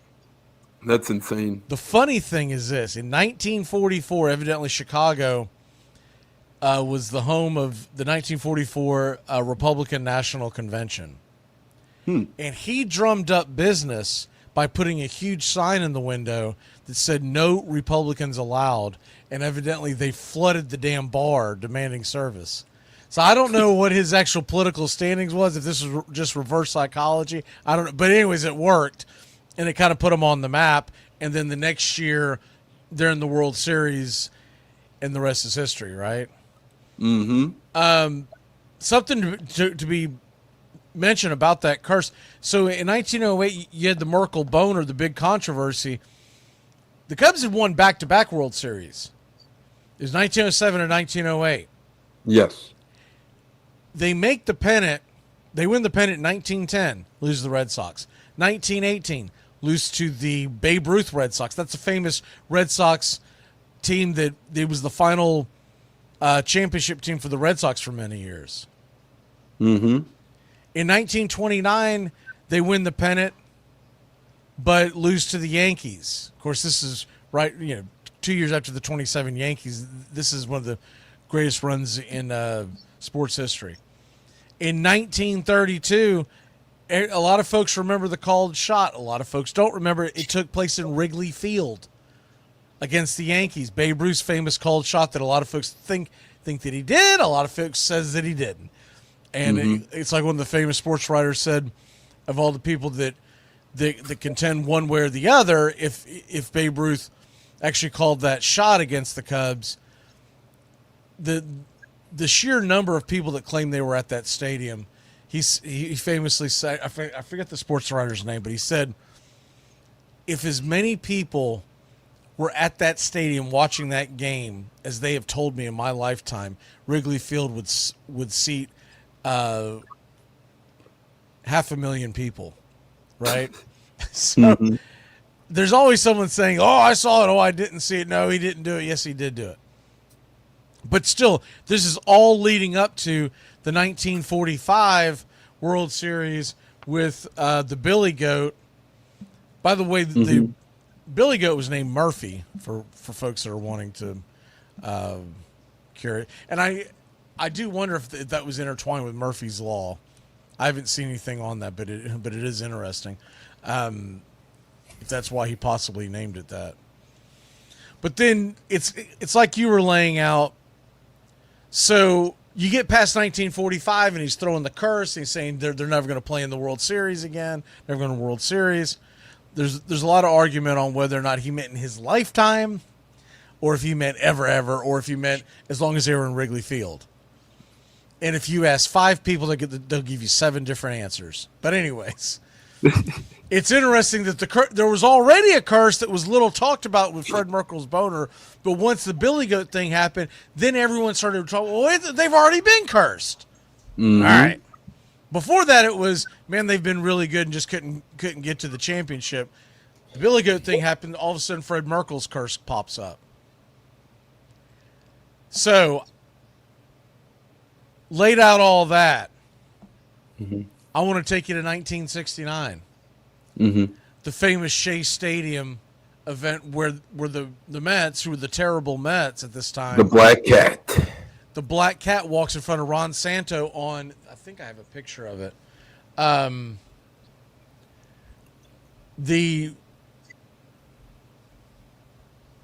Ron Santo is standing on deck, and I believe I have it. Give me 1 second, I'll find it. But yeah, here it is. Okay, and he's standing on deck, and they share. Let me go ahead and share this for you real quick. He's standing on deck, and then out of nowhere, here comes Santo, Black Cat, and of course, the Black Cat curse. That thing, that's something a lot of people don't talk about today. Mm-hmm. But back then, it was a thing. People really believed in these types of things. Mm-hmm. So this Black Cat walks in front of the dugout in between Santo and the Cubs dugout, and the Cubs end up collapsing in September. Mets go on to win the World Series. Mm-hmm. 1984. I don't know how familiar you are with all this stuff because it's a little before your time. 1984, they play the San Diego Padres in the NLCS. They're up 2-0. I remember I was pulling for the Cubs because back then you got TBS at night, you got the Cubs during the day, and so the Cubs at that point, as a kid, they were my second favorite team. Shortly after that, I was not allowed to watch them because my grandfather was like, we're watching doubleheaders all day long. You got to go out and do chores. All right, fair enough. But at that time, I was still sneaking in there watching the Cubs during the day. And so not only are they up 2-0, best of 5 series goes back to the West Coast. And the Cubs lose the next 3 games. And in Game 5, Leon Durham, the first baseman,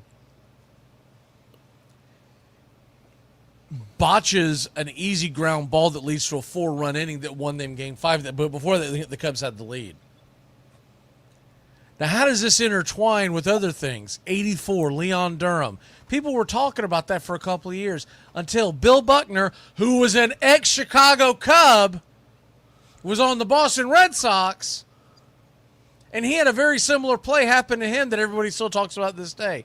Leon Durham's lucky that Bill Buckner came along and did what he did in the World Series, or people would still be talking about Leon Durham's botch in the NLCS. The other thing that saved him, too, was all those games were being played during the daytime. Mm-hmm. So not as many people saw him.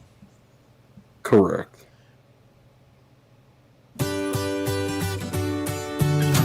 Hey, Braves Country, Mac McGee here for American Rebel Beer. America's patriotic light lager, all natural ingredients. Stand tall, be proud. The perfect beer to celebrate life, liberty, and your pursuit of the American dream. America's patriotic light lager, offering a crisp, clean, bold taste. Perfect beer to celebrate life, liberty, and your pursuit of the American dream. A beer with only 110 calories that tastes like a full-flavored beer and celebrates like freedom.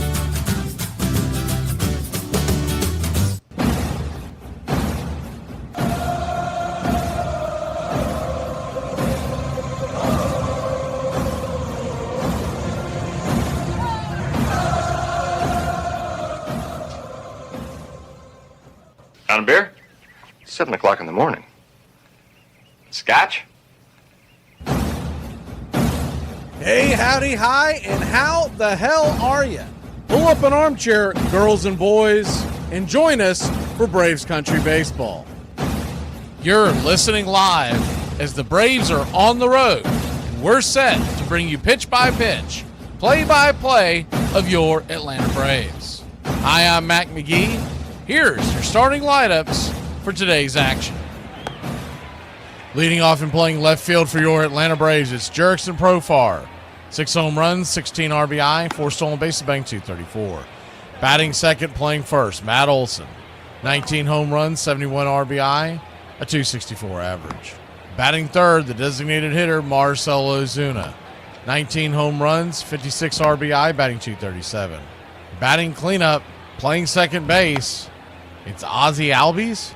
9 home runs, 44 RBI, 11 stolen bases, batting .224. Sean Murphy, batting fifth and behind home plate.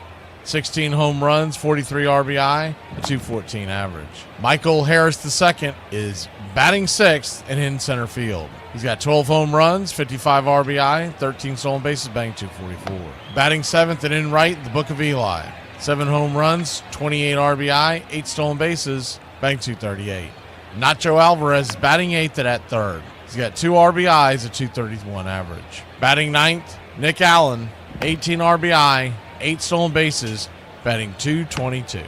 On the mound for your Atlanta Braves tonight, it's Cookie Carrasco. Carlos is 2-2 with a 6.18 ERA and a 1.58 whip.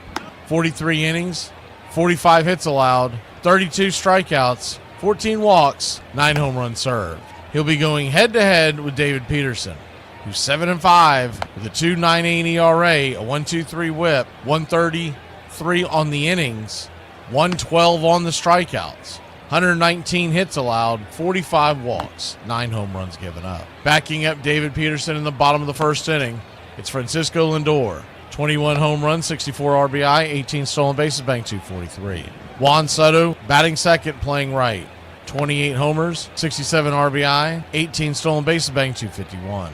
Brandon Nimmo is in left field and batting third. 20 home runs, 66 RBI, 12 stolen bases, batting .251. Pete Alonso batting cleanup and playing first. 28 home runs, 96 RBI, 1 stolen base, batting .267. And Jeff McNeil is batting fifth and at second. 9 home runs, 34 RBI, 2 stolen bases, batting .250. Starlin Marte is batting sixth and the designated hitter. 6 home runs, 23 RBI, 5 stolen bases, batting .276. Cedric Mullins batting seventh and in center field. He's got 16 homers, 52 RBI, 16 stolen bases, batting .227. Francisco Alvarez is behind the plate for the Metropolitans with 6 homers, 19 RBI, a .254 clip. Brett Beatty is batting ninth and playing third. A .232 average, 13 home runs, 38 RBI, 5 stolen bases. Calling balls and strikes behind home plate tonight, it's Nick Lentz. Your first base umpire, Mark Rippinger. Second base will be manned by Nick Marley, and down the third base line, it's Vic Carapazza. Game time temperatures here, Citi Field in Queens, New York. They're expected to be about 80 degrees at first pitch, with the wind blowing out to left at about 10 miles an hour. So the ball may carry for right-handers. Your Atlanta Braves are plus 176 on the money line. The over-under is 9. Mets minus 193. Our pick to click tonight, no one has great numbers against David Peterson, including Ozzie Albies, who they elevated to the number 4 spot in the order. He's 3 for 15 lifetime with a strikeout. That's a head-scratcher. Murphy is god-awful at 0 for 7. So we're just going to take a stab in the dark. Give me the Book of Eli. White Lightning is 1 for 3, and he'll be facing that left-hander. Maybe he gets aboard and with that speed can turn it into extra bags. Guys to keep an eye on, Matt Olson is 5 for 19 lifetime. He does have 4 home runs, but with his home run drought, it just seems like kind of a force to pick him there. Hopefully he sees something tonight. Ozuna is batting just 200 against him, but he does have 2 home runs. So keep those in mind. We're going to take your Braves to win a fairly low-scoring affair. We'll take Atlanta to scratch some runs out against Peterson and win this one 5-4. Your American Rebel beer, keys to the game tonight, it's going to be whether or not Atlanta can put some runs on David Peterson. He's got an ERA of under 3, and we're in August,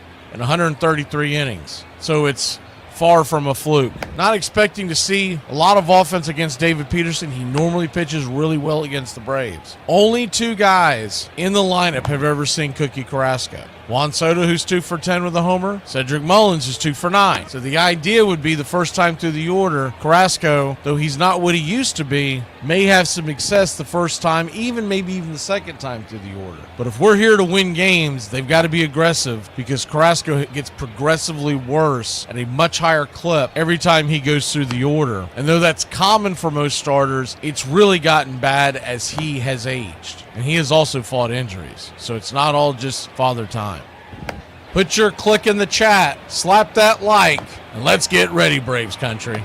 We'd like to thank everybody for choosing Braves Country Radio, and a special thanks to all the country club members. Please like on your way in and subscribe, set those alerts, and share Braves Country Radio to help build the crowd so we can continue to bring you the classic call of Braves Country Baseball. Well, it's about that time. Grab you a cold one. Find you an armchair. Atlanta Braves Baseball right here on Braves Country Radio. Your modern-day superstation is in its 5th season of bringing you pitch-by-pitch, play-by-play of your Atlanta Braves and our one-of-a-kind production. Take us anywhere you go for over 170 Atlanta Braves ball games. Please like and subscribe today. Join the Country Club. Thank you to all the Country Club members. You help support Braves Country Radio. Get this bus moving. Stop. Come back. Too late. Roll call! Yeah, roll call! You're in Braves Country.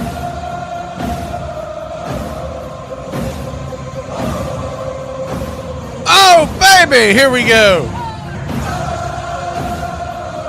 First pitch on the way. See what we got here in the chat.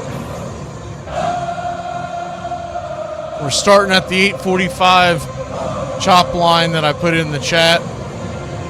Too much to scroll past before that. So if you haven't put it in the chat in a while, jump in. If not, whatever, dude.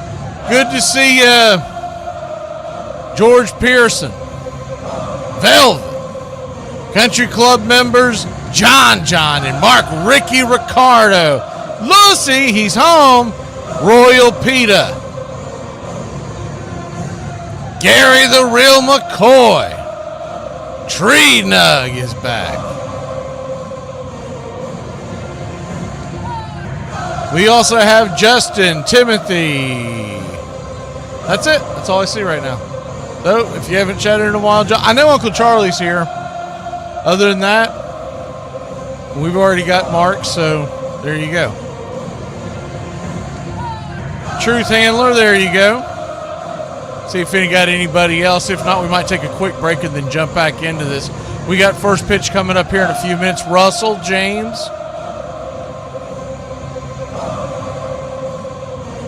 Trying to remember. I think I'm gonna try to remember to do that more often. Put the cutoff line so I know where to scroll up to. Because sometimes it's incredibly difficult to do this.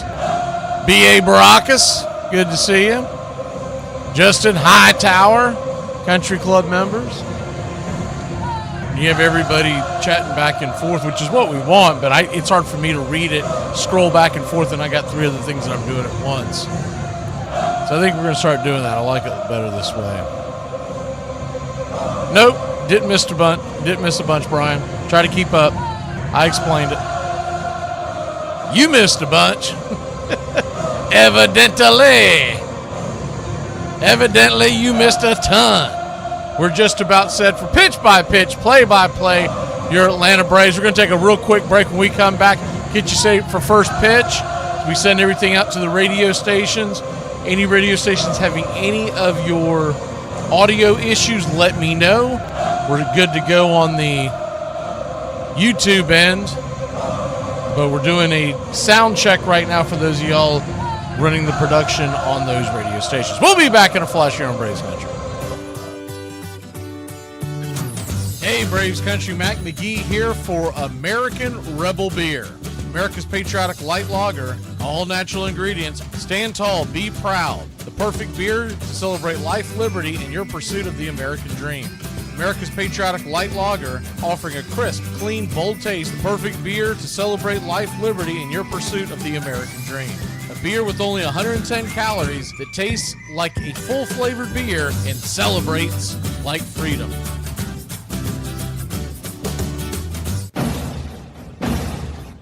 Hey Braves Country, this is Mac McGee with Braves Country Radio.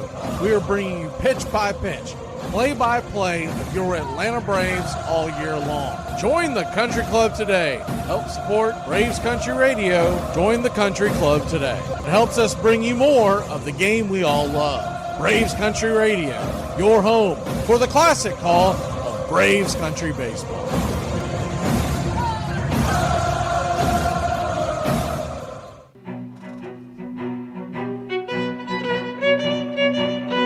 Hey Braves Country, Mac McGee here for American Rebel Beer. From the mountains to the prairies to your pint glass with white foam, we're bringing back beer with a backbone. All that matters in our brew is taste and a touch of American excellence. American Rebel Beer, born in the USA.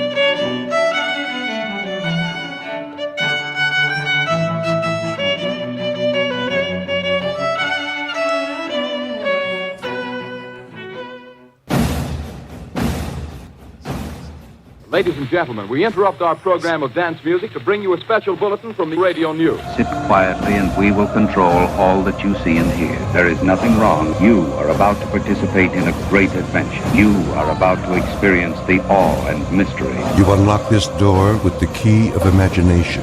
Beyond it is another dimension, a dimension of sound, a dimension of sight, a dimension of mind.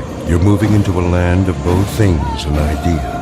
You've just crossed over into Adventures in Time and Space. We offer you Braves Country Radio, your home for the classic call of Braves Country Baseball. Hi, folks. Join us now for another Braves ball game. Yes, sir. This is the one we've been waiting for. This is it. This makes you feel like it's spring and baseball. No more measles and free tickets to the circus. You're in Braves Country.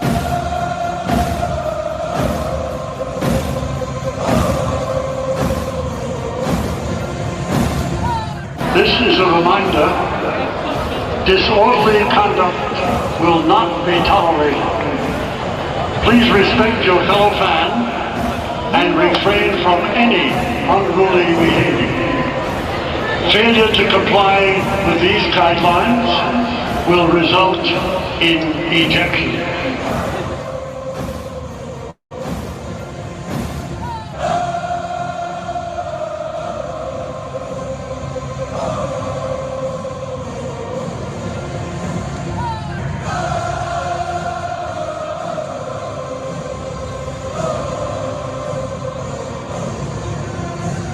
Welcome in, Braves Country! My man Nathaniel Brooks is in here. See if we have any other latecomers. Once again, if you haven't chimed in since we put the asterisk chop / 845, whatever you want to call that. If you haven't done it since then got to chime back in because we're not going above that line. Too long to scroll back through. SS Dub, I see ya. I think everybody else. Sam Rogers. I think we had Justin Green, but I'm not sure. So good evening, Justin. I think everybody else is accounted for. I know a lot of y'all listen without Collier. Is it Collier? Lindick? Welcome in. I know a lot of folks listen and don't chat. We get those emails all the time. Appreciate everybody spending their Wednesday evening in Braves Country. Man, it never fails. I'm always curious if they're ever going to clean up their act. Do you realize that when other teams come back from rain delays, almost every single one of them come back on the air? 2, 4, 6, 8, You're in Braves country. They normally come in on the air, I don't know, somewhere between 5 to 10 minutes before first pitch. The Braves are the only ones that I have seen, well, I'll put it this way, they're the only ones that we have played in a rain delay.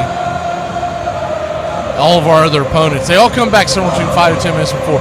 Braves just pop back on. They'll just be.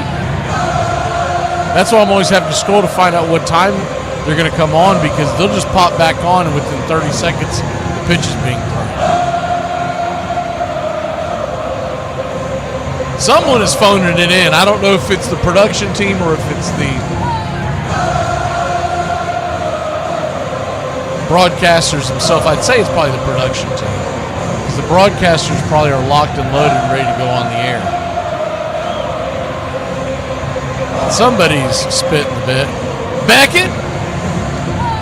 Assuming Beckett's related to Collier. Welcome in, y'all.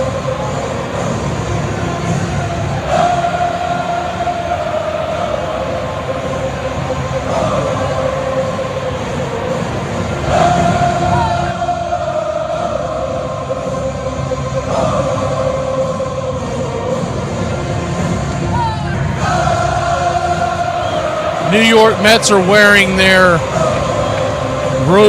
home pinstripe jerseys, white jersey with blue pinstripes, top to bottom. Mets across the chest, in blue, outlined in orange. Blue ball caps with the interlocking orange NY, representing the city and the state of New York. Very reminiscent of the old San Francisco Giants or New York Giants logo. Mets, if y'all aren't familiar with this, New York Mets took their colors as a combination of the Dodgers and Giants, which were in the city of New York prior to the Mets. They both moved out west, and to try to connect with both fan bases, that's how they came up with their color scheme.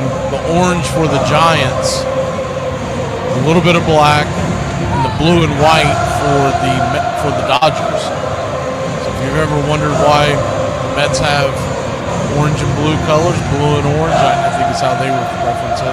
I always think of orange and blue because of the Gators. That's how they've always referenced their colors. But that is how they came about those colors. Atlanta Braves are set to take the field. They'll be at bat first. Lights are flickering here at Citi Field, Flushing, Queens, New York.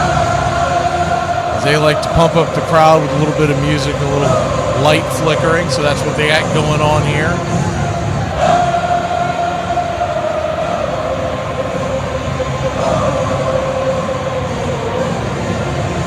Nick Lentz is going to be your home plate umpire in case you missed the intro.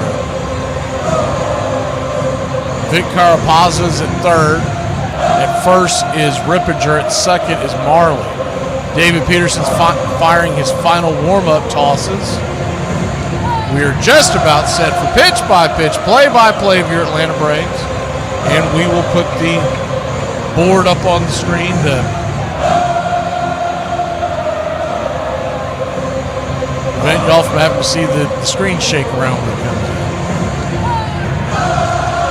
David Peterson, a 2.98 ERA, very good southpaw. Started as a reliever and bounced back and forth up and down for the Mets, but his payday's coming pretty soon as well. He may have one more controllable year, but I think he's about to be a free agent. He will command a lot of money when he gets there, because you're talking about when you are a southpaw that can pitch in the big lights, that's going to bring you some money. Ask Max Fried.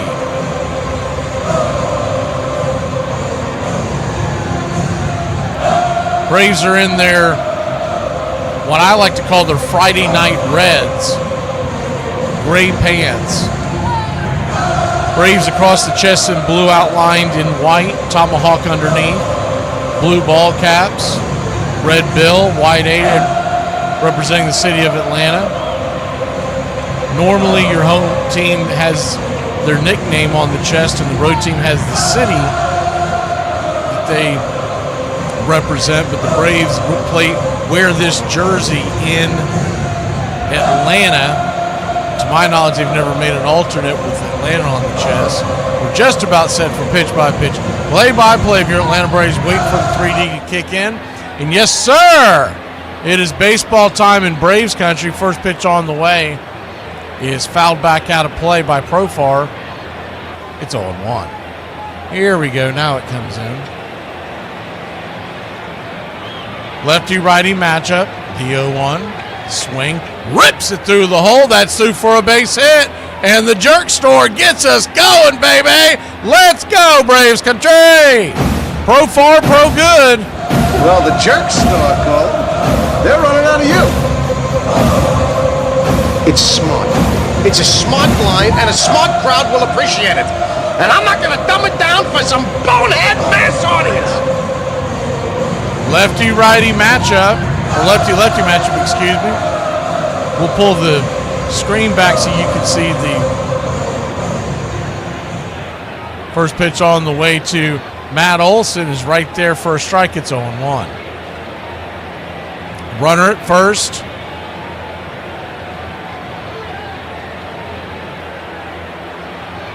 We'll flip it over to first to keep Jerks and Profar close by.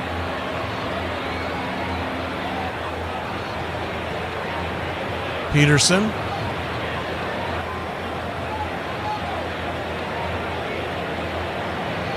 Looks in. 94-mile-an-hour sinker.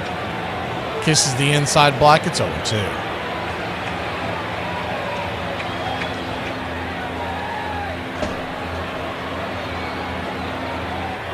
Oh-2 count.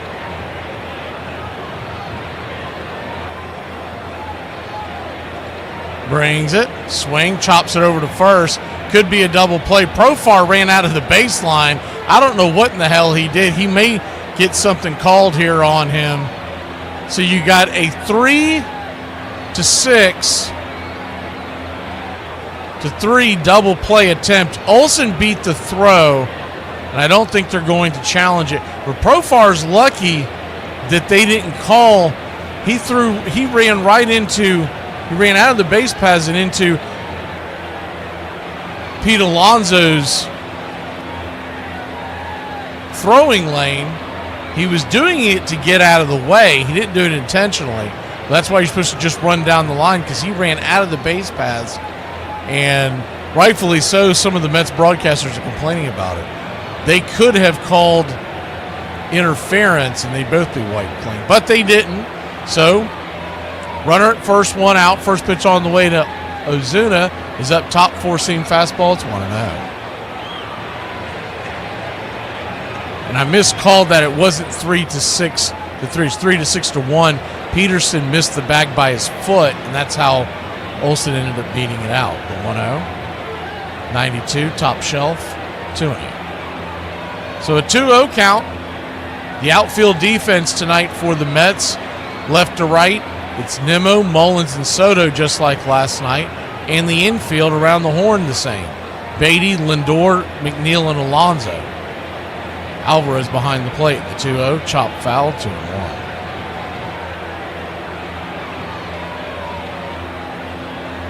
Game 2 of a 3-game set. Mets took the first one last night, relative ease. We had a shootout back and forth until about the 5th inning where the Mets broke it open,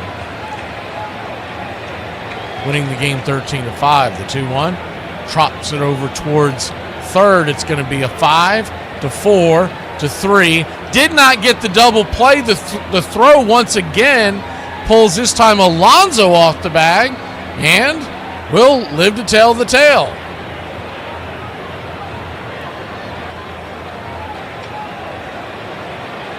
It was a 5-4, and the throw from McNeil.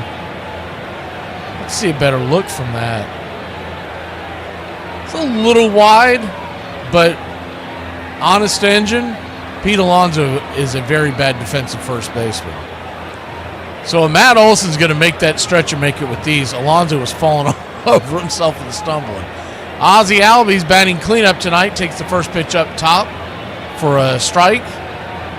It's 0-1. Lefty-righty matchup.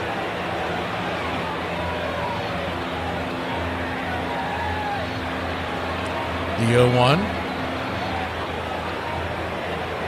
Brings it. Swing. Chops it foul. It's 0-2.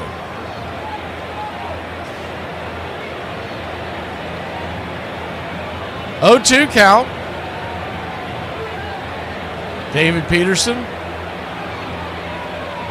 Take a look at his repertoire here in 1 second. If we get a chance this inning. He's not quite a kitchen sink guy, but he does throw a lot of different pitches. The 0-2. Swing. Pops it up. Foul and out of play. We'll do it again. He's got a sinker at 29, a four-seam at 24, and a slider at 20% of the time. Changeup comes in at 15%, the curve at 12. So he doesn't have a show-me pitch. He uses all of them. The 0-2, swing, rolls it over towards short. Lindor's got it, underhands it to McNeil, and that'll end the inning. Braves get a base hit, but that's it. We'll be back in a flash here in Braves country. A couple of fielders' choices, and we're wiped clean. Oh, Lord have mercy. Today drained me. The game right now is at the plate. High fly ball into right field. She is gone! In a year that has been so improbable, the impossible has happened.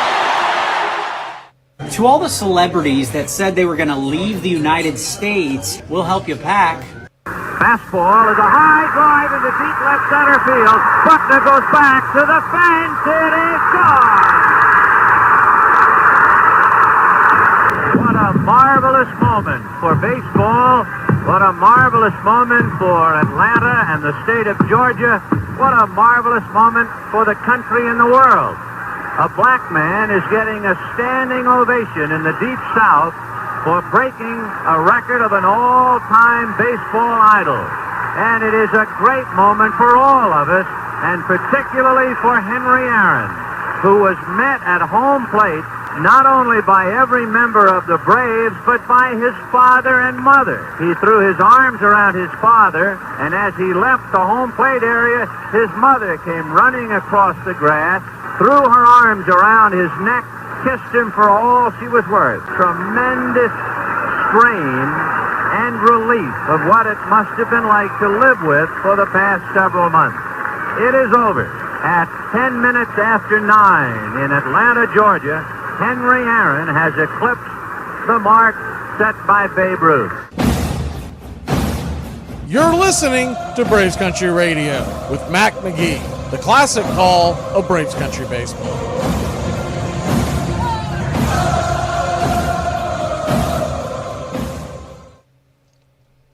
Cookie Carrasco gets on the bump. He'll start the evening off versus Francisco Lindor, righty-lefty matchup. First pitch on the way. 90 miles an hour, sinker. Called for a strike on the outer edge. It's 0-1.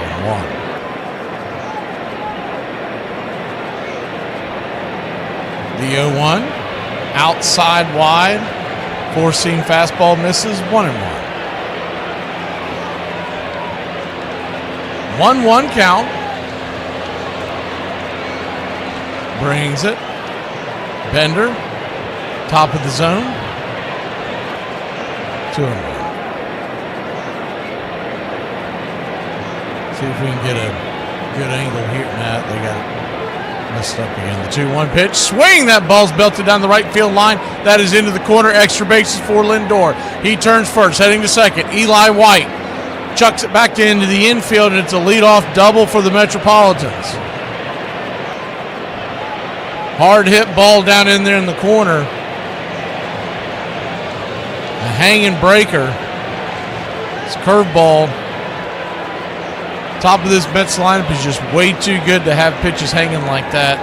And they've got the leadoff runner on and in scoring position. trying to take the early lead. Juan Soto, the batter. First pitch on the way, 93 inside, four-seam fastball. That's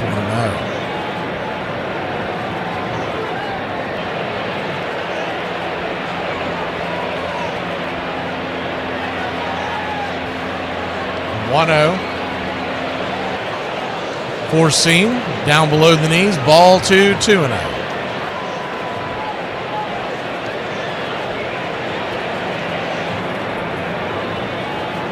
2-0 count. Kicks and fires. Gets the changeup for the strike, 2-1.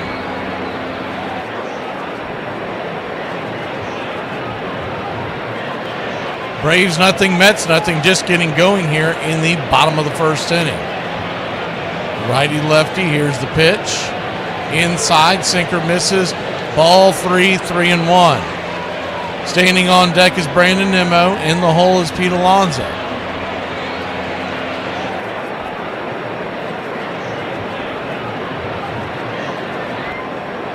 Three-one count.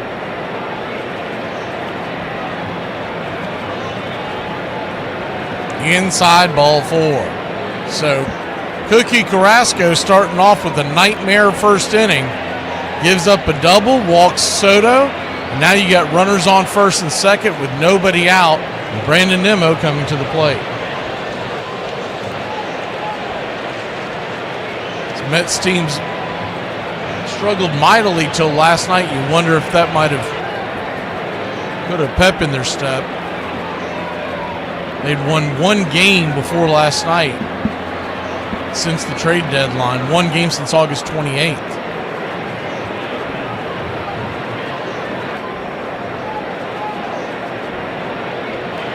Nimmo batting .251 on the year. First pitch on the way, hanging curve. Right there for a strike, it's 0-1. The 0-1. Cookie Carrasco.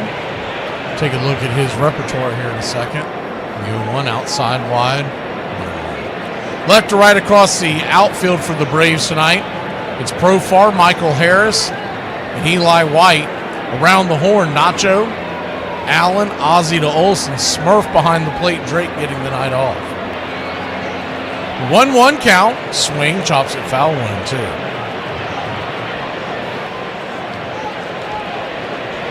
Would expect that Drake Baldwin's going to start getting more and more starts down the stretch, and the reason being, if your team wins Rookie of the Year, you get an extra draft pick next year. So you think about what that could mean for the Braves organization is the 1-2 outside wide, 2-2. Isaac Collins is the other kid that's giving a push to Drake Baldwin. I believe if the vote was today, it would have been deadly. It would indeed go to Drake Baldwin, but with the 2-2 outside wide, full count. Isaac Collins won Rookie of the Month last month, and he's really starting to catch fire on a team that's heading to the playoffs. The payoff pitch, swing, fouls it away. We'll do it again. That's not typically the criteria people go with Rookie of the Year, worrying about if the team made the playoffs, but it doesn't hurt his case. If you look at his WAR right now, they're right at each other. The payoff pitch, swing, pops it down the third base line, but fouling out of play. We'll do it again. So Drake needs to get as many at-bats as he can to prove that he is the Rookie of the Year. And if he has comparable stats, most are going to lean on a kid that catches as opposed to a left fielder. That's just the way it is. The payoff pitch, outside wide, ball 4. And Cookie Carrasco has walked the bases loaded here in the first. That pitch was nowhere near the zone.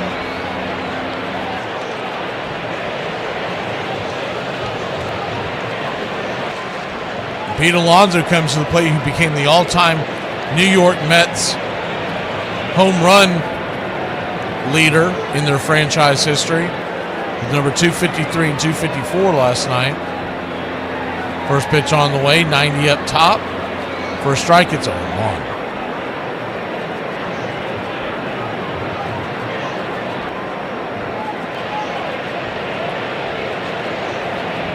They were going to have a pregame ceremony.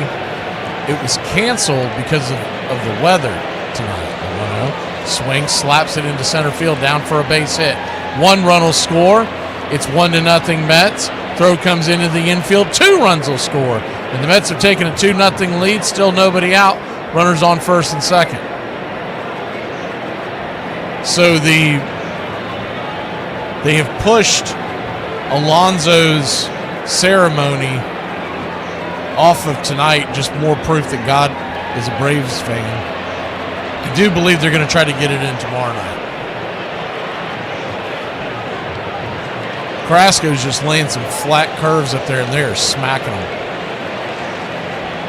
What you'll get from Cookie Carrasco tonight, other than a bunch of runs scored, it's a slider 26% of the time, sinker 21, changeup 20, four-seam 20, and a curveball at 10% of the time.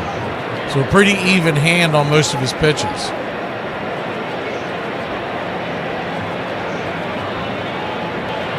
So runners on first and second, nobody out, and he's got to buckle down here. Double play would go a long way to getting out of this jam. Mets 2, Braves nothing. Bottom of the first inning. First pitch on the way to McNeil is way inside. For a ball, it's 1-0. Carrasco also, not for nothing, he's at 20 pitches and he has not recorded an out. And this is what you kind of expected when you signed Carrasco off the trash sheet. The 1-0 swing, chops it foul, 1-1. First outing was pretty good with Atlanta. His last outing wasn't great, but it was serviceable. But they're not going to be able to keep him around if he's going to be just getting knocked out of games early. 1-1 count. Swing, chops it back foul. 1-2.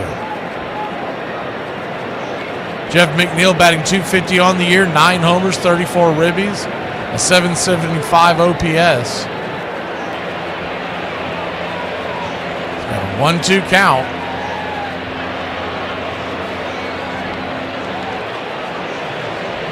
Regular season series so far, the Braves lead this 5-3. The 1-2.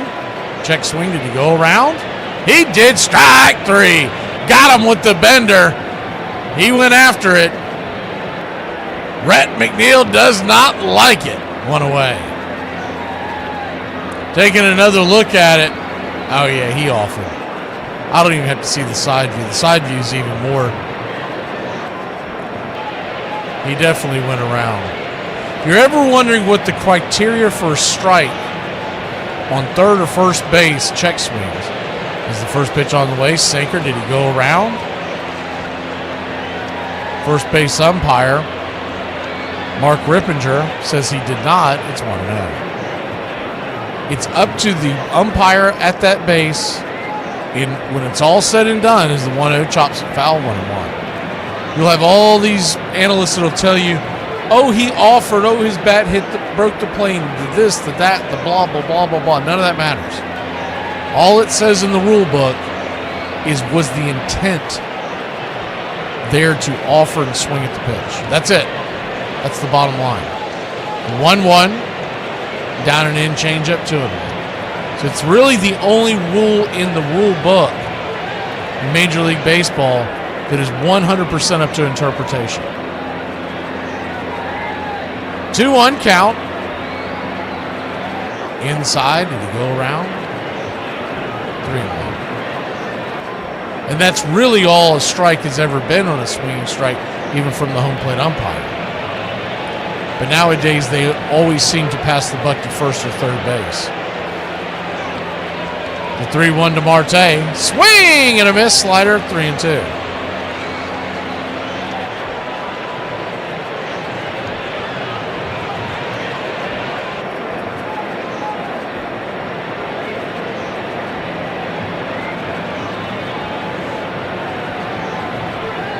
3-2 count. The payoff pitch. Down and away, ball 4. So Carrasco continues to spin out of control. 29 pitches.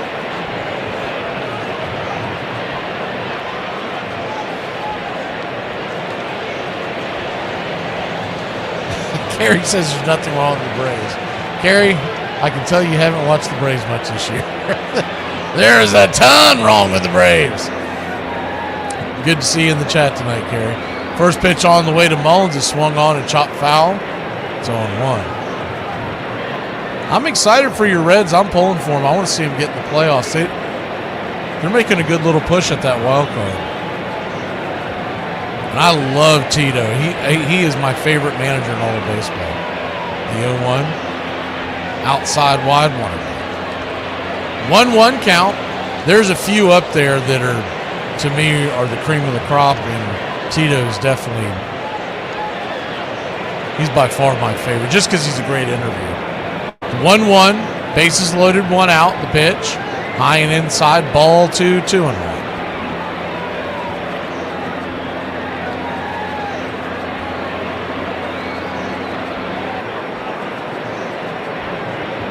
Good to see you straight. 2-1 pitch. Swing, pops it back foul. We'll do it again. You'll see George Strait is going into the Kennedy Center. I think it's next summer. He's one of the musicians that is going into the Kennedy Center, being honored by the Kennedy Center. That's long overdue, isn't it? The 2-2 count. 86. Just misses outside. One thing that's not helping Cookie is home plate umpire Nick Lentz is pinching the zone. And you don't understand how confusing it is for my puppy right now. The 3-2. Swing, lifts it into right field. Caught by Eli. Here comes the throw home. He is. They're going to say he's safe. Smurf doesn't believe there's much of an argument, or I feel like he would have jumped up. Let's see what they're going to do here in the dugout. Sticker's getting the word from Weiss on whether or not they want to challenge it.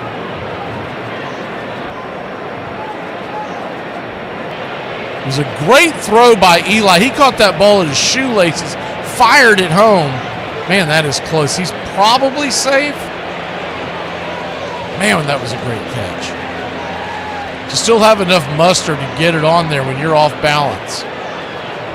Remember oh, he's safe. He's safe. Finally got a good view of it up the line, and he definitely got his hand in there.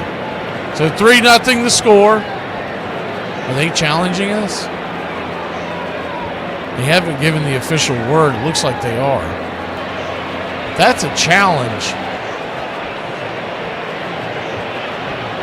The only thing that they could be challenging is whether or not he left early. And I'm getting a double box. They're not doing it on the Braves vision. I'm getting a double box. It didn't look like he left early. It looked like he left in plenty of time. So I'm assuming it'll be 3-0 here. We do have 2 outs, and the runners stayed at first and second.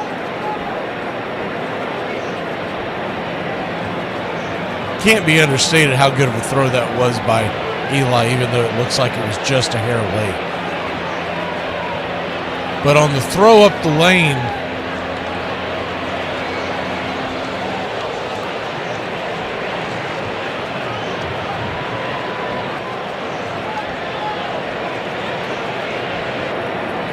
it's close, but it looks like he's got the ball in his glove. Yeah, he does. I'm assuming that these pictures are queued up with each other. They have a box in box. They finally showed it on the Braves vision. And you can see Eli with the ball in his hand, in his glove, coming up and then scooping to grab it and throw it. And that's when Nimmo leaves the bag. And he is safe. I don't know why they thought they should. I thought maybe there was something on the tag, but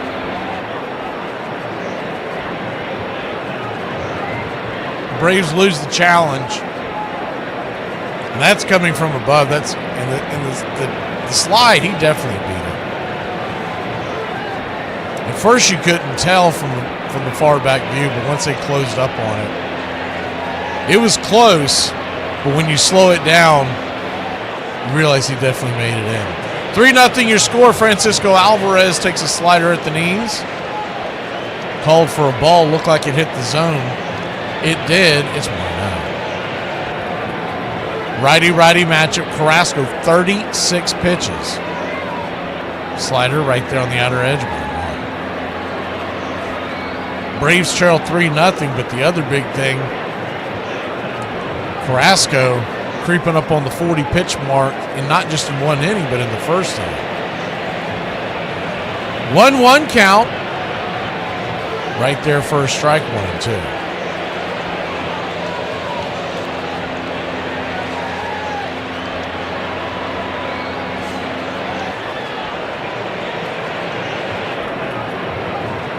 One-two count. 2 on, 2 out. Still a long way to go in this one. And remember, Peterson has sat for a while, so this could make him resting. Swing and a miss, strike 3. He got caught chasing that cookie off the table. That'll end the inning. By the way, that's my puppy's name. She's all kinds of confused. We'll be back in a flash. Checking in on all you bald-headed 4B biddies. Just wondering how y'all are doing. Did you guys come down from your manic episode yet? Come to terms? Come to realization that you made a poor decision? Thanks for making yourself easily identifiable. There are some sites that people have gone to that pinged us for red flags. There's certain places we can't be going to on the computers anymore, guys. But if you press clear, it goes away. It doesn't go away.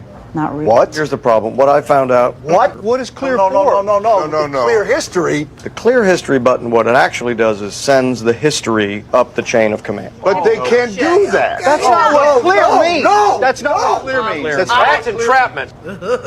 Don't. Here's what's very distressing about Naughty Grandmas. It is a pro contributor account. Yes, please. I won't do it. Just please don't out me and let them know that I'm not a real grandma. Have you always drank this much? No. Went for 11 straight years without a drink. What happened? Turned 12. If the men find out we can shapeshift, they're going to tell the church.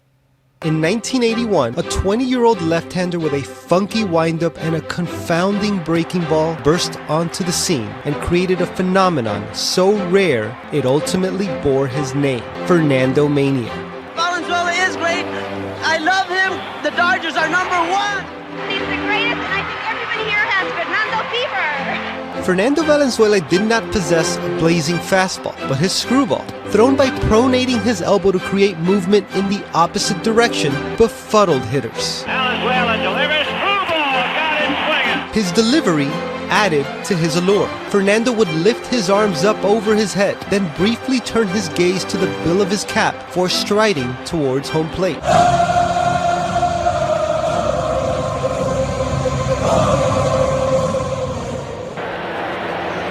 Welcome back. Atlanta Braves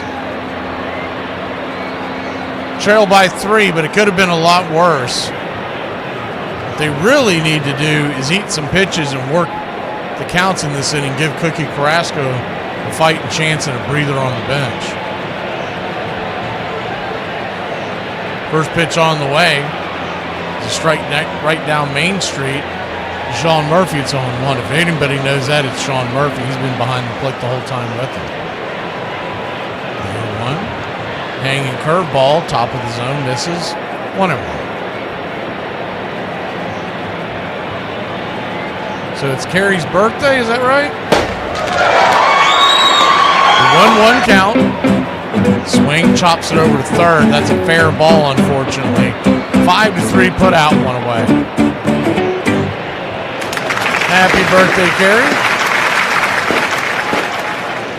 Wish we could play a happy birthday song, but they'd jump on that quicker than white on rice with the music violation. I might be able to find one down the road that we can actually play.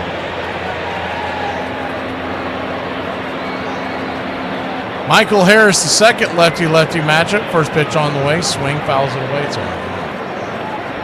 In fact, I'm going to put that on my list to try and see if we can find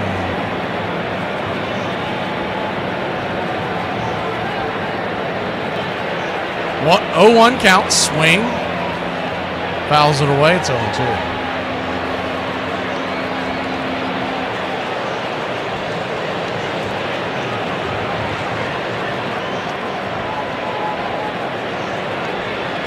Braves trail by 3. Still early in this one, the 0-2. Slider down and away, 1-2.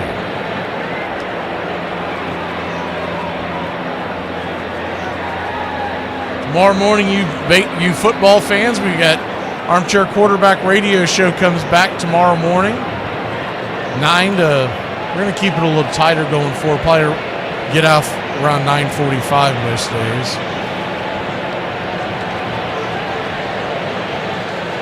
You have to send those out and implement the commercial, so it's a little difficult to 1-2 down and away. It's a little tough if we end up keeping it going all the way for the full hour. 2-2 count. Also, for those of y'all who are in the Fantasy Football League, we're going to draw the draft order tomorrow. The 2-2 chops it foul, just rolls in between third and home. We'll do it again.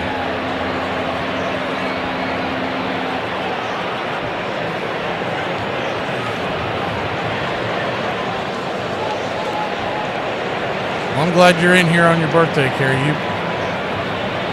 I wish we saw you more often, but I get it. The Reds are in it.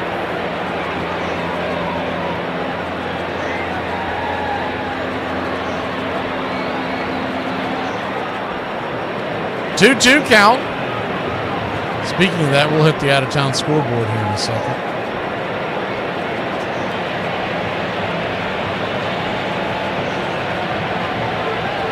The 2-2. Swing and a miss, strike 3. Slider off the edge.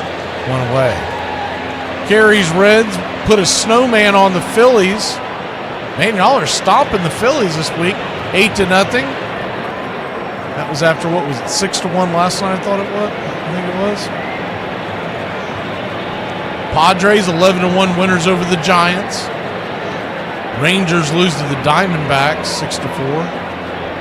Curveball right there down below the knees. It's 0-1. When we get to September, we're going to tighten these up, and it'll only be the scores that really matter in the playoff race. The 0-1, swing and a miss, 0-2. When we get to September, we bring them to you more often.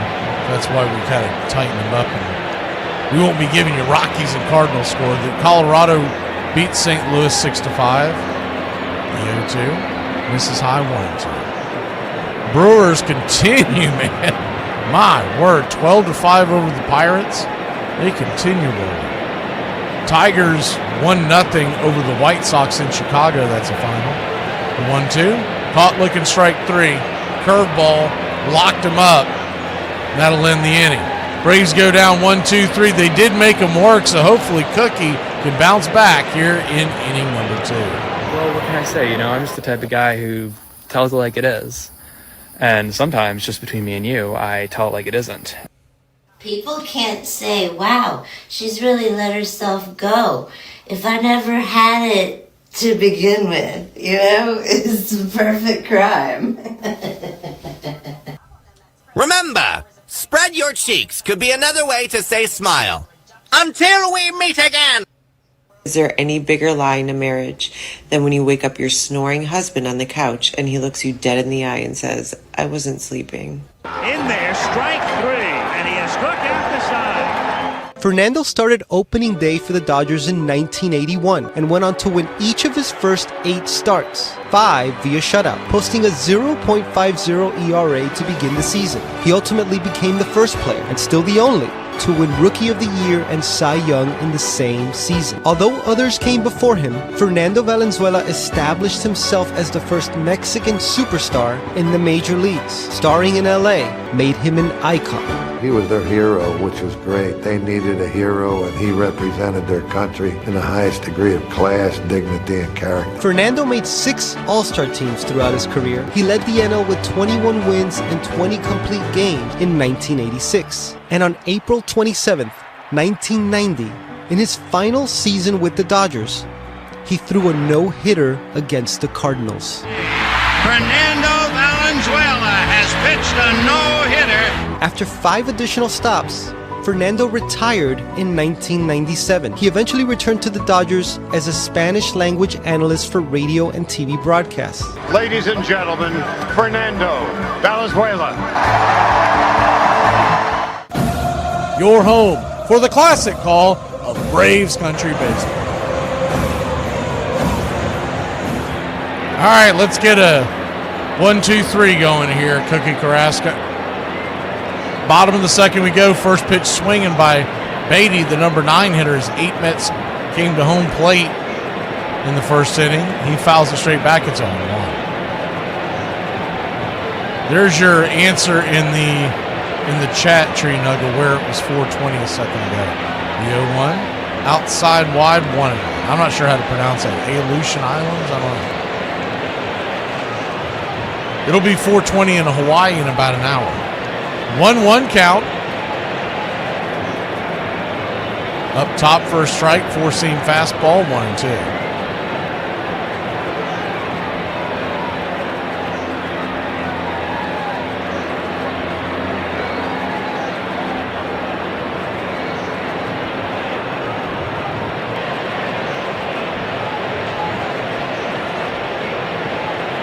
One-two, righty-lefty, Beatty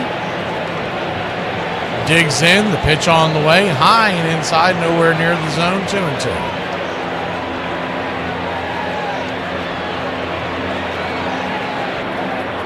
2-2. Two count.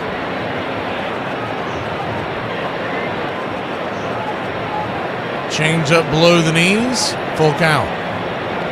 Doesn't have that velocity that he used to have.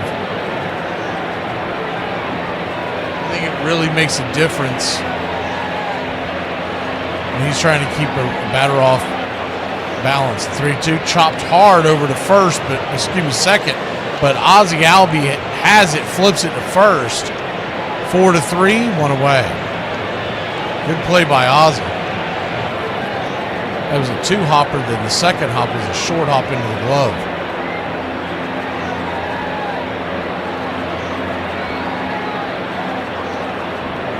One up, one down.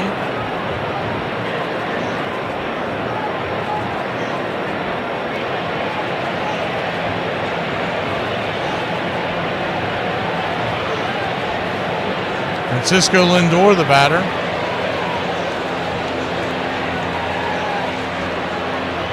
First pitch on the way is a changeup right there for a strike. It's 0-1.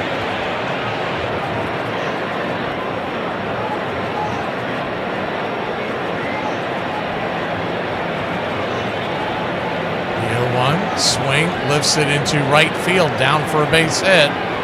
And Lindor is on once again. 1 on, 1 out.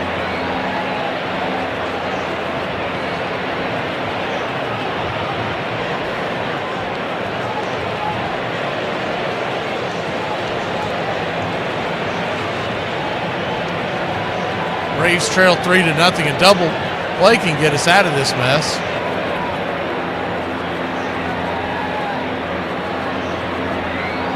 First pitch on the way to Soto. He's off the plate for a ball. It's 1-0.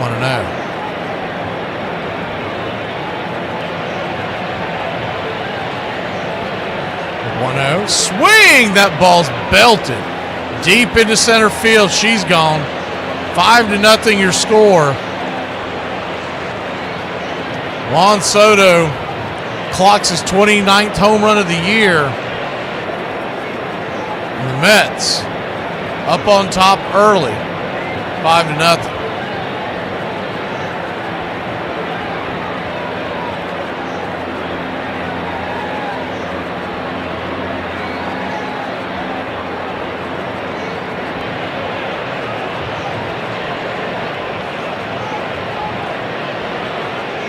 Yeah, Uncle Charlie, the next time we meet up will probably be the Braves Fest. They won't announce that when that's going to be until the winter. I don't know why, but they always wait. Maybe it's the anticipation and they want to be able to put a big social media post out there. I'm not sure why. The first pitch on the way is outside wide for a ball. It's 1-0.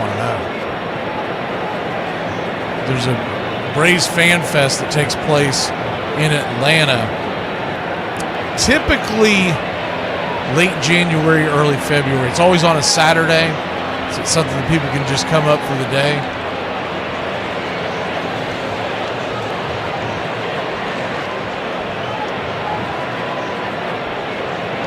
And they'll have it like, I'm pretty sure it's right there at the Battery. I've never been. I've wanted to go.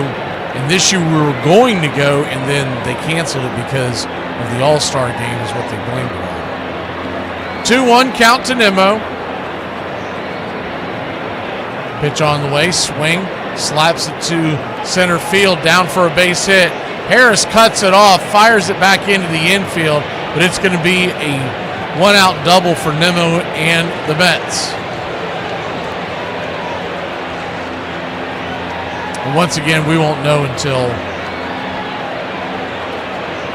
they announce it. They won't announce it till it's either late December or early January is when they finally announce it.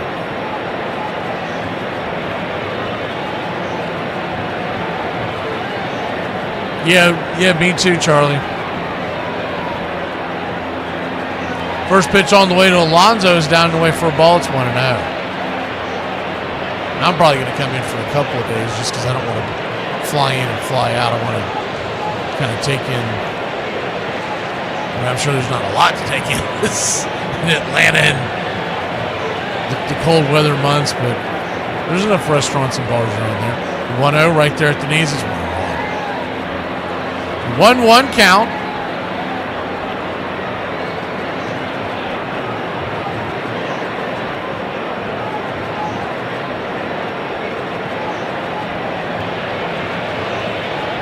Pitch on the way, right there at the knees. Slider, it's 1-2.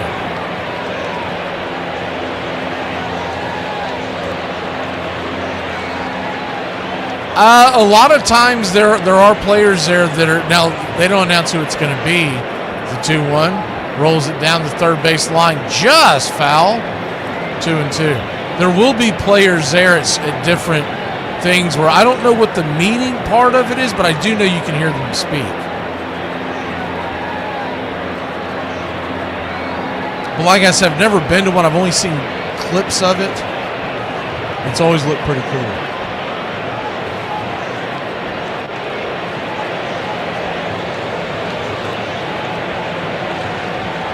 Braves trail 5-0. If you remember last night, we were down early and tied it up at 5, so Cookie Carrasco can keep it right here. He is laboring. He is at 57 pitches. He only has 1 out. And I just think he's at a point in his career where it's hard for him to get the top of the order type guys out these days. The 2-2 count, inside 3-2.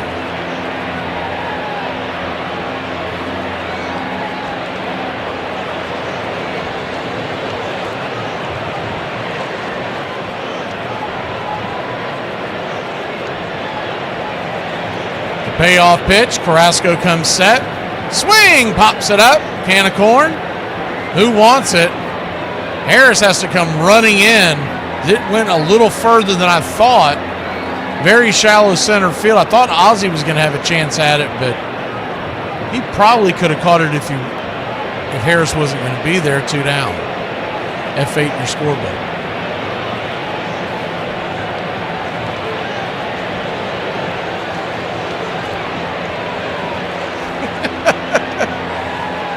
Yeah, Cookie got stale treat. Well, he's had a long career. He's been in the bigs for a long time. He had a very good career in Cleveland. McNeil, the batter. First pitch on the way. Swing, fouls it away. It's 0-1. He was signed by the Yankees this year, but he was literally a depth piece that they had down in the minor leagues for most of the season. He's not a guy that when we got him, we thought anything. You got to realize you lose Schwellenbach, you lose Sale, you lose Grant Holmes. Next thing you know, Cookie Carrasco is on the mound. The 0-1 fouls it back. It's 0-2. No 2 count. 2 down. Cookie Carrasco trying to get out of this mess. 2 across already. The 0-2. Swing. Hammers it down the right field line. That's going to be a run. Up against the wall, 6-0 Mets. And McNeil goes cruising into second base. Ball goes off the body of Ozzie Albies. It won't matter as he stops at second, cleans himself up. Nimmo into the dugout, and it's 6-0 New York.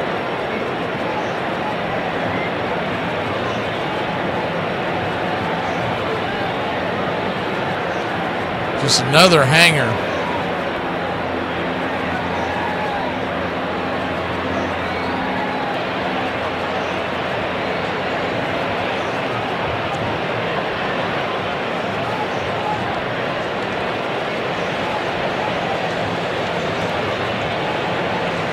First pitch on the way to Marte is inside for a ball. Sinker misses. It's 1-0. Aaron Bummer's warming up. So if you're not excited now.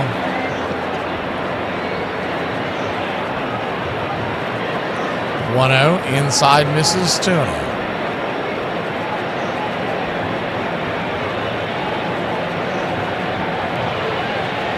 Two-0 count. 84, slider inside. 2-1.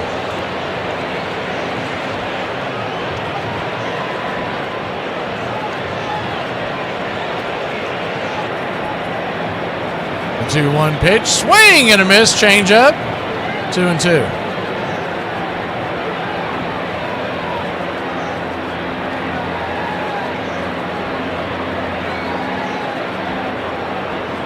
The 2-2. Pitch number 67, swing, chopper back to Carrasco. He's got it, flips it to first, and that'll end the inning. But not before Cookie gives up 3 more. It's 6-0. We go to the third. Nacho leads us off. Hey, what's going down? Well, I'll tell you what's going down. What? You know that they've installed a camera here at this red light here? Oh my God! Yeah, and it takes a picture whenever anybody runs a red light. You know that's that now, awesome. right? It's like the future. It is here. awesome. So you know why we're here. The photos. You know why we're here now, don't you? Why? Was there a fire? You've been charging $3. You run up when the car's at the red light, and you give a HJ during the red light. That's not something that I would ever do. No, except that we got about 38 photographs of you, and that's only last night. Well, I don't even know what you're talking about. We're talking about you giving hand jobs, $3 a pop. Okay, a hand job is still a job, okay? She called me a piece of liar, and it was on. It was on? What's that mean? That means I got up in her face, and when I did, she grabbed me by the hair, and when she grabbed me by the hair and we went down, I punched her in the mouth. She pushed me, and I went off. Did you hit her with a can of corn? Can of corn. She grabs a can of corn and she hit me, and I saw stars. And then I looked on the floor, there was corn everywhere. I didn't even know I was bleeding. Yeah, Timmy said that you're a redneck. That's Yes, what he said, I because am. he said you jumped on her like a grown man. She hit me. Yeah, you have every right to defend yourself, but he said you took care of yourself pretty well. Yeah, until I got hit with a can of corn. One of my first practice sessions with him, he was wide left and wide right, and I'm going, and I'm watching, and not saying a whole lot, trying to just watch him and learn. And he looked at me and he goes, "What'd you think of that session?" I said, "Well, to be honest with you, I didn't think it was very good." He goes, "I didn't either." And he come out the next day, didn't miss his target one time, hit it every single time. He did that on purpose. I guarantee you, he wanted to know if I was going to be a pitching coach, like any 99% of the others would have told him, "Oh, don't worry, it's the first day. We're just getting loose, blah, blah, blah, blah, blah," But I told him the truth. We hit it off after that. Help support Braves Country Radio. Join the country club today. Welcome back.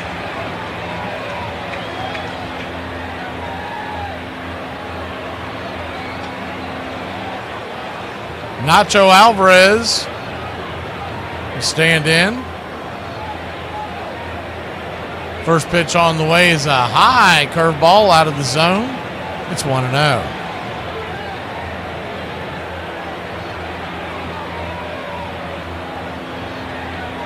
Lefty-righty matchup. The 1-0 pitch. Swing and a miss. Sinker off the edge. 1-1.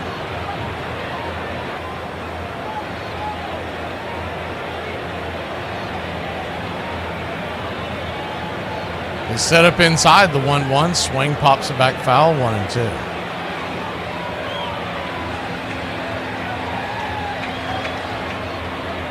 Braves trail 6-0. Cookie Carrasco, if you're just joining us, he's the story, or the lack of story. I can't imagine he goes back out there for a third inning. The Braves trying to chip away going forward here.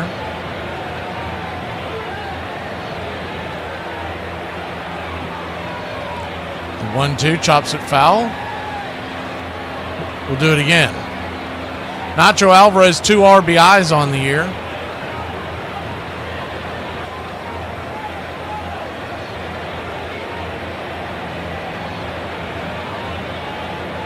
Yeah, I haven't thought of that song in a long time, Carrie. I do remember that song. The 1-2. Outside wide, 2-2.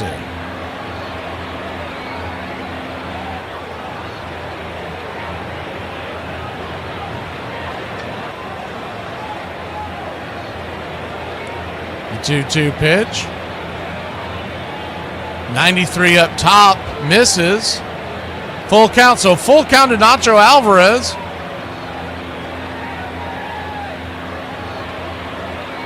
Payoff. Down below the knees, ball. Oh, he called it a strike. Nacho Alvarez hangs his head, heads back to the dugout. It missed the zone. They're showing it as a strike on the Braves monitor, but the Braves monitor is wrong. Looking at the actual StatCast monitor, it missed the zone by about 2 inches. 1 away. 1 down. First pitch swinging by Nick Allen is down below the knees for a strike. It's swing, fouls it away below the knees for a strike. It's 0-1. Lefty-righty matchup. I will say this, it was pretty close. If you're Nacho Alvarez, you're probably not going to get the benefit of the call. The 0-1 swing and a miss. It's 0-2. 0-2 count.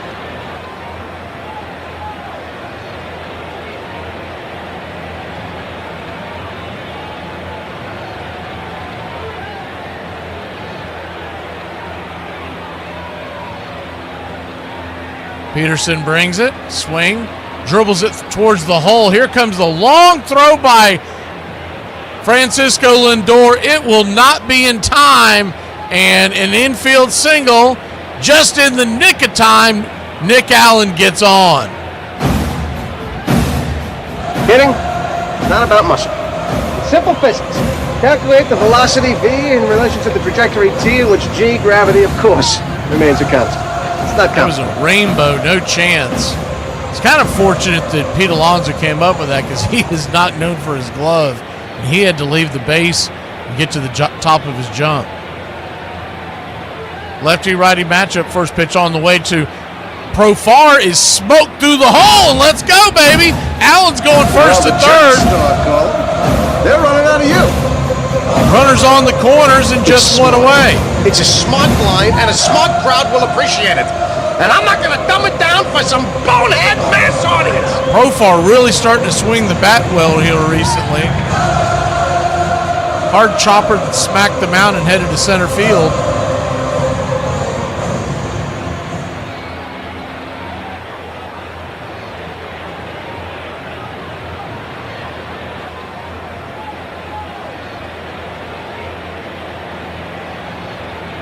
So lefty-lefty matchup with Matt Olson standing at the plate.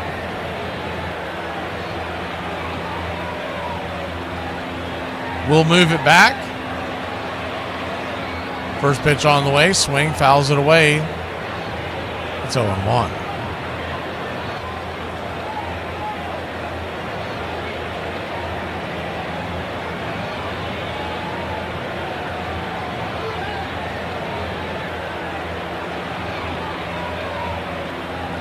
The 0-1 pitch.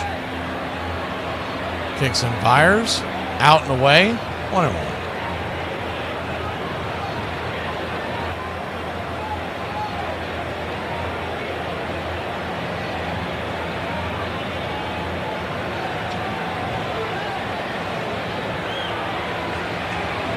One pitch. Called for a strike on the outer edge. It's 1-2.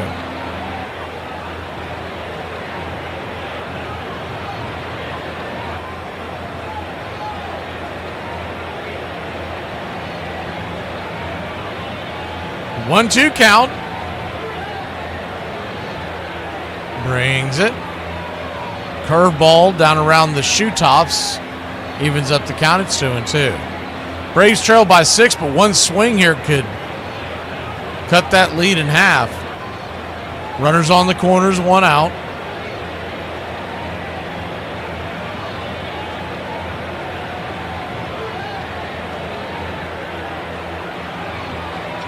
The 2-2's fouled back.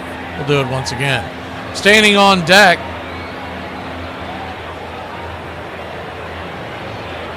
Marcell Ozuna. Ozzie in the hole.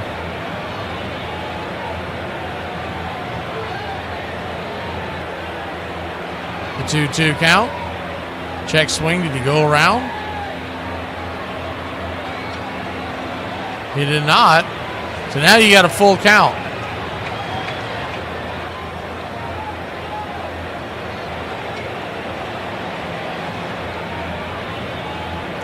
Full count to Olsen.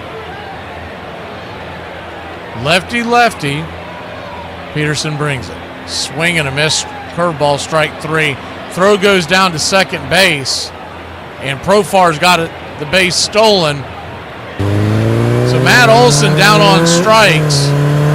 But we did get second base stolen, which means a single now could be 2 runs. Hanging curveball, and he just mistimed it. Swung right over the top of it. Good base running there by Profar. Gambling on the fact that he was going to get an off-speed pitch. Marcell Ozuna get 2 runs with 1 single here. First pitch on the way. 93 up top. It's 1-0.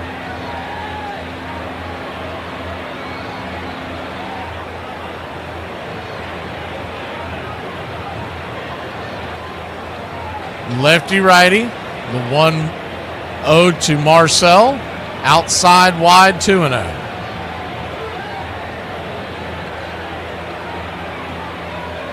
Braves trail by 6, but Peterson on the ropes here. Infield back into the left. Outfield deep and straight away. 2-0. Hanger. Curveball. Ball 3-0.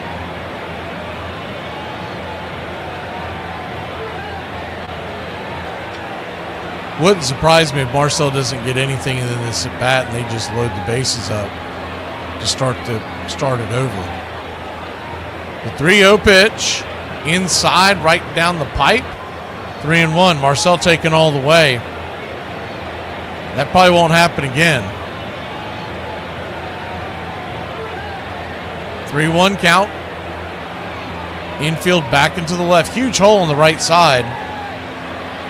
Here's the pitch.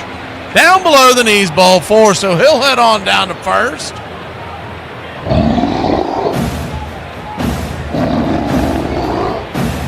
Marcell Ozuna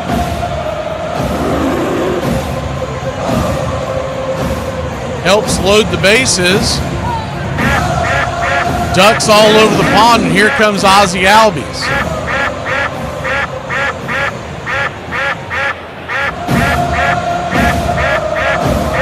Pitching coach.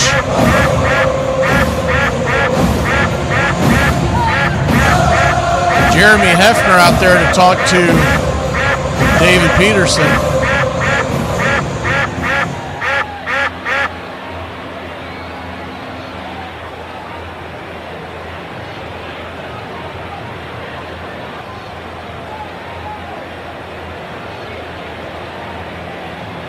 Bases loaded, 2 outs.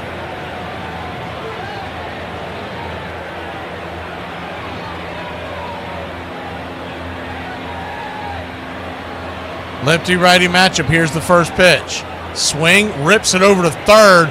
Off his chest. Here comes the throw. Ozzie running down the line, and that'll end the inning. Pitcher was on the ropes. Ozzie swings at the very first pitch and grounds out to end the inning. So close. We'll be back in a flash here on Braves Country. If you put a nail in a hole, shut up.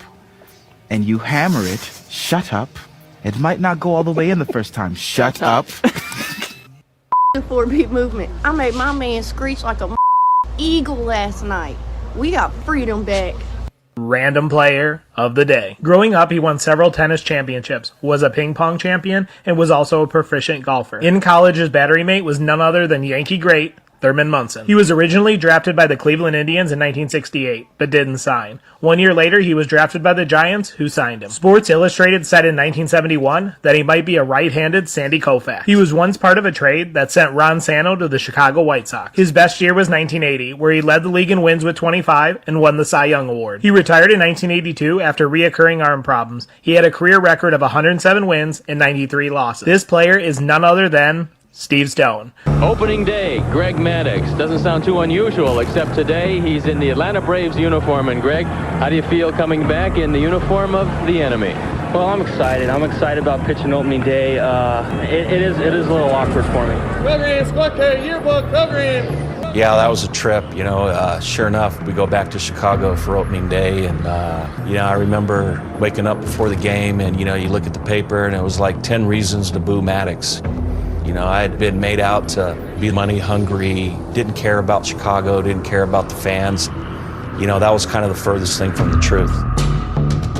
To be honest, he was still bitter, and I get it. I mean, I totally get it. Like, that was his team. Greg Maddux, maybe the first time in his career, hearing boos like this.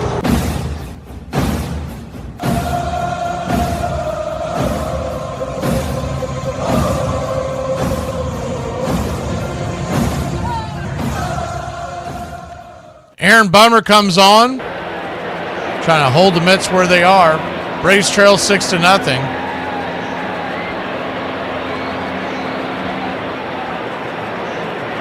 Cedric Mullins will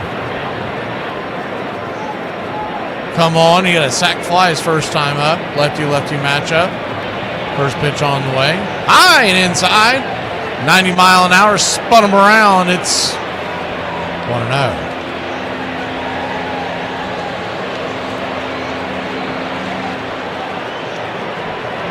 1-0.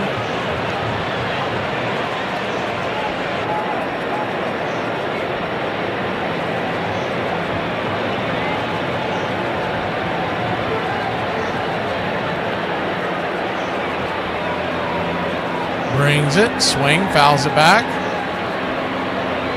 1-1. Mullins, sac fly RBI his first time up. Batting .227 on the year, does have 16 home runs.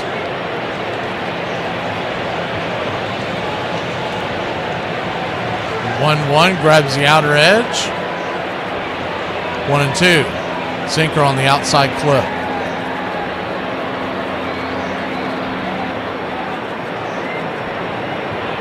1-2.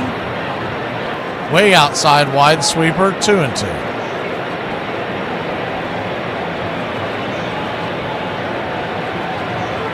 Two count. Tried to get a sweeper on the outer edge. He's trying to paint that corner, just not getting it. Mets have scored 6 runs.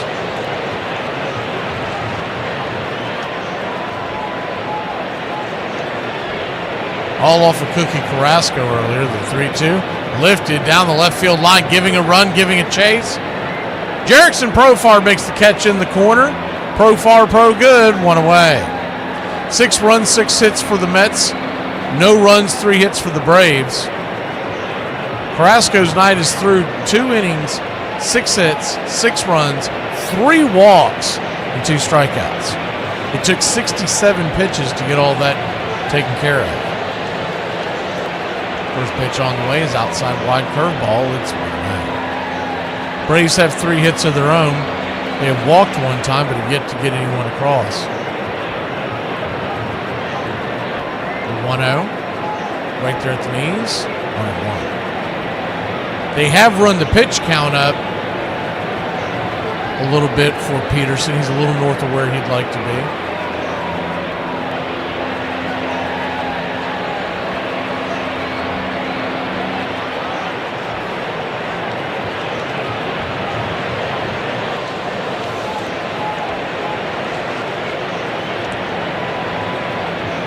And 1-1 from Bummer. Check swing. Did he go around? They check down the line. He did. 1-2.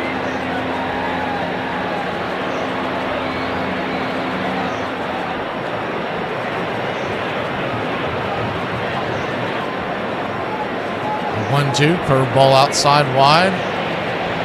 2-2.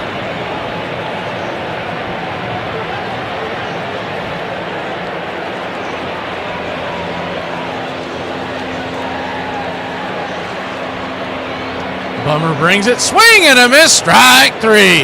Got him with the curveball right around the ankles, 2 away.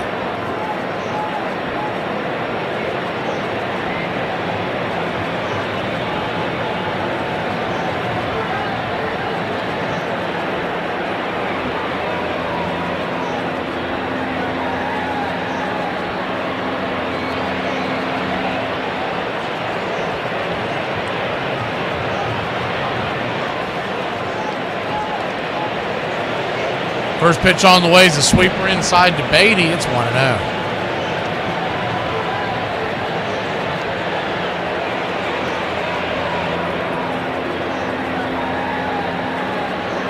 1-0. Banged through the hole. Ozzie Albies diving attempt but can't get to it.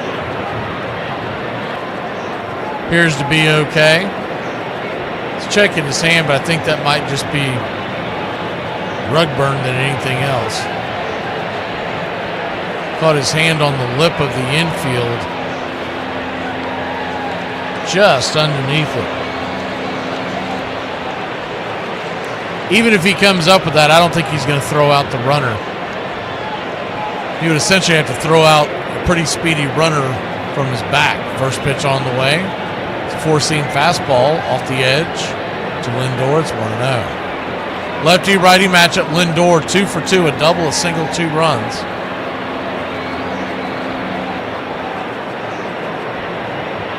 The 1-0. Swing, chops it foul. 1-1.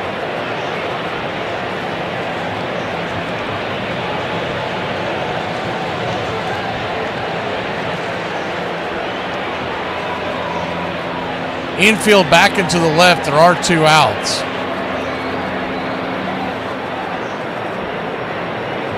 Lindor, 21 home runs on the year, 64 RBI, a 742 OPS. The 1-1 down and away. Good stab by Murph to keep that from going to the backstop. It's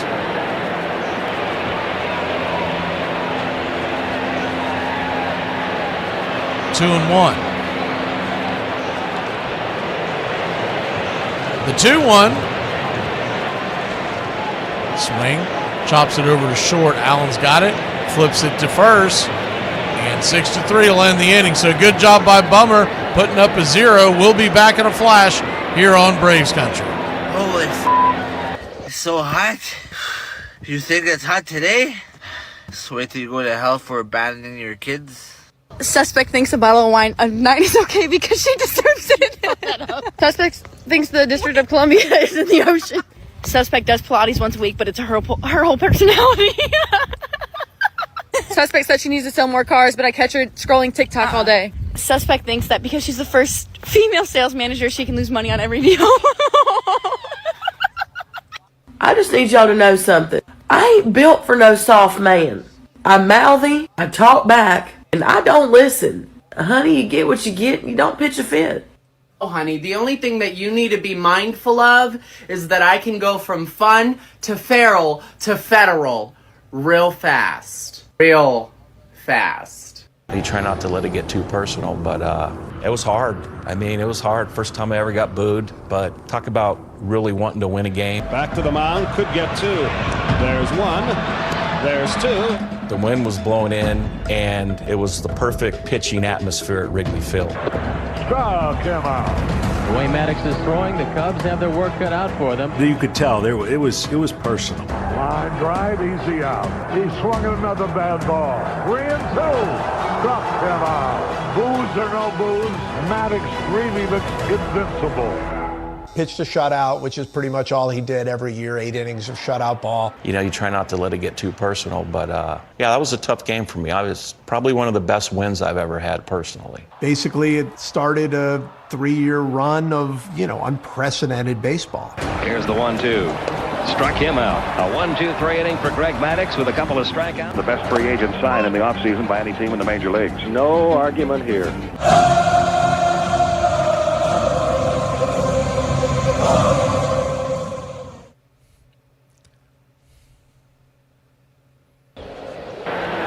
Welcome back, Braves country.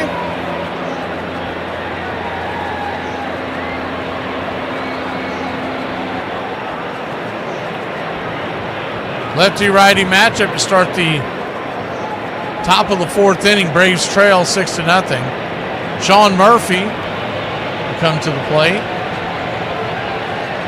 First pitch, high and inside, 91-mile-an-hour fastball. It's 1-0.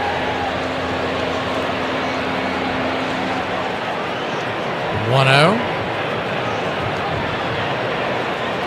Down and away. Ball 2, 2-0. 2-0 count.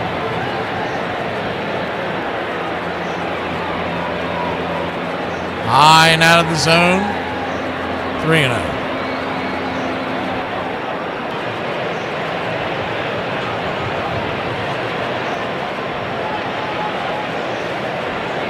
The 3-0, outside wide ball 4. So get him working again. Eventually you'll crack through there. Smurf heads down to first. Smurf is me. I must call an emergency meeting.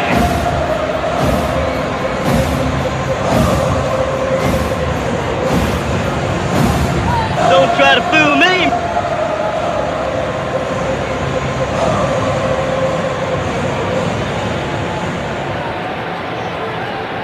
Lefty-lefty matchup now. Michael Harris swings at the first pitch.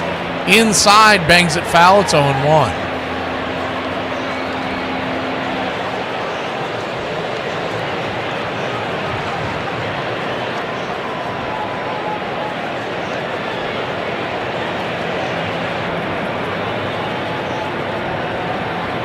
The 0-1. Chops that one through the hole, and that's going to get through for a base hit.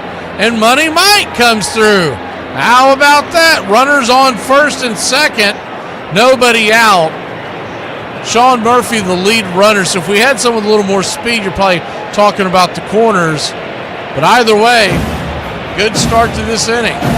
What they know about Smurf also had to pause because the ball was heading towards him. He didn't want it to make contact, so he had to put on the brakes for a second.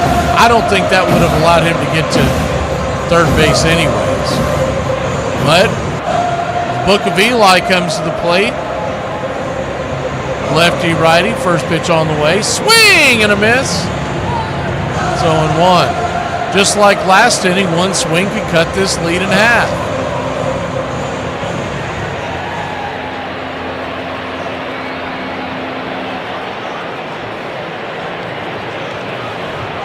The 0-1. Swing, rattles it back foul.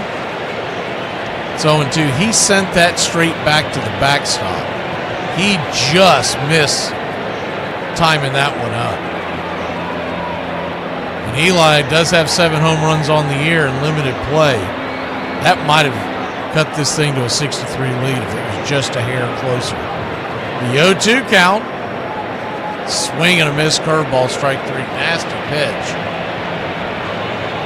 Away.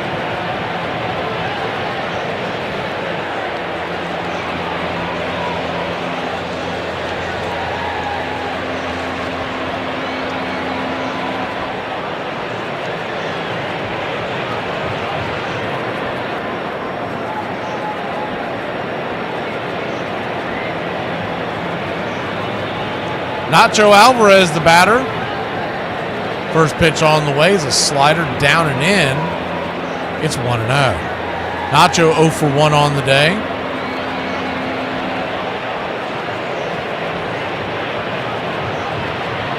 Peterson comes set. Looks back the runner at second. Brings it. Outside wide ball 2-2. 2-0 count.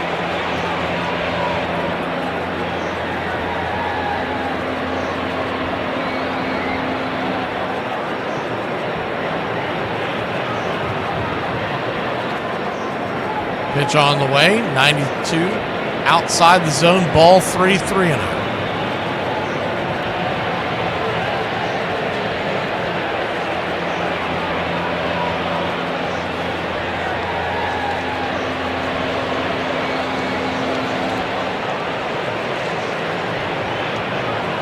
The 3-0. Outside wide ball 4, so he'll head on down to first, and we've got the bases loaded. Whoa. Check it out. What? That guy. Get me some nachos. It is a sign that needs nachos to help me. Ducks all over the pond. Peterson.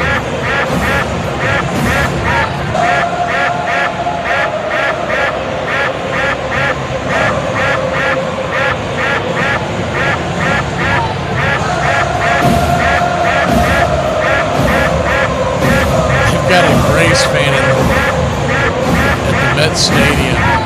I don't know why they're focusing on other than the fact his jersey says sliced bread on the back. I can't make out the number, but it's a Braves jersey. He's got a Braves hat on backwards, and all you see is the back of him and the name where Profar or Ozuna or Olsen would be. It says sliced bread.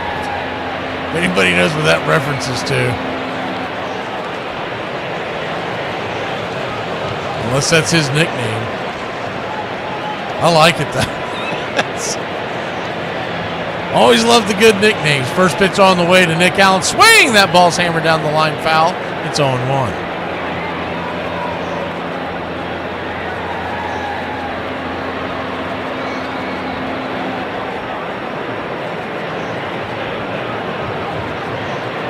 Lefty-righty matchup. The 0-1 from Peterson, swing and a miss. Chased a slider down and away. It's 0-2.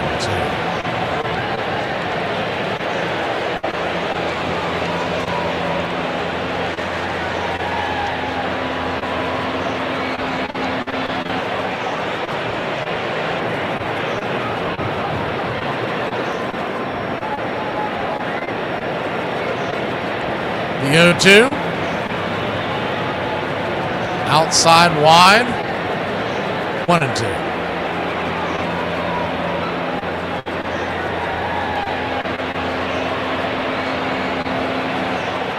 1-2 count to Allen. Bases loaded. Standing on deck, top of the order with Profar. The 1-2 pitch. Swing, slaps it foul. Gotta find a way to get on, Nick. Can't leave it up to another 2-out situation. Braves have had ducks on the pond all night long. Just haven't come through. If he can work his way aboard, Profar, who's 2 for 2, stands on deck. The 1-2. Swing, slaps it back. Down the first base line. We'll do it again.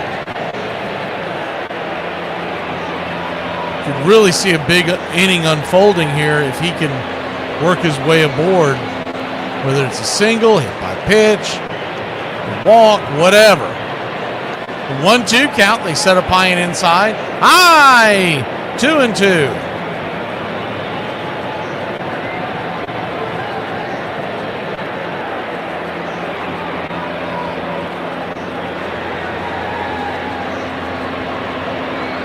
The 2-2.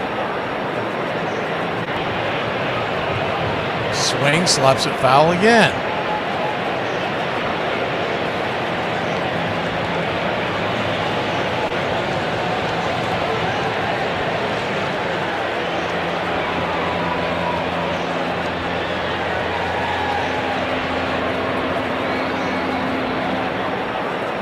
The 2-2. Down in the dirt, ball 3-3-2. Ball gets away, but not far enough for anyone to advance. So bases are loaded, a full count, and Nick Allen trying to work his way aboard. Standing on deck, Jerickson Profar, who's 2 for 2 already.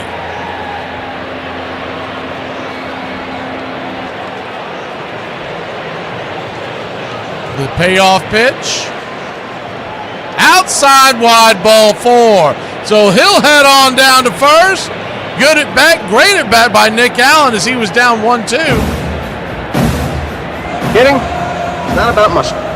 It's simple physics. Calculate the velocity V in relation to the trajectory T, in which G, gravity, of course, remains a constant. It's not complicated.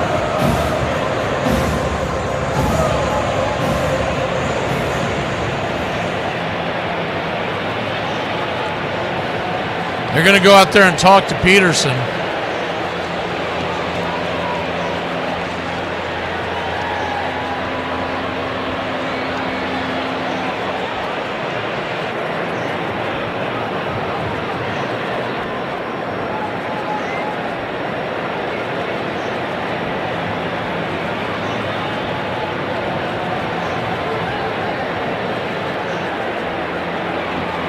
Profar at the plate.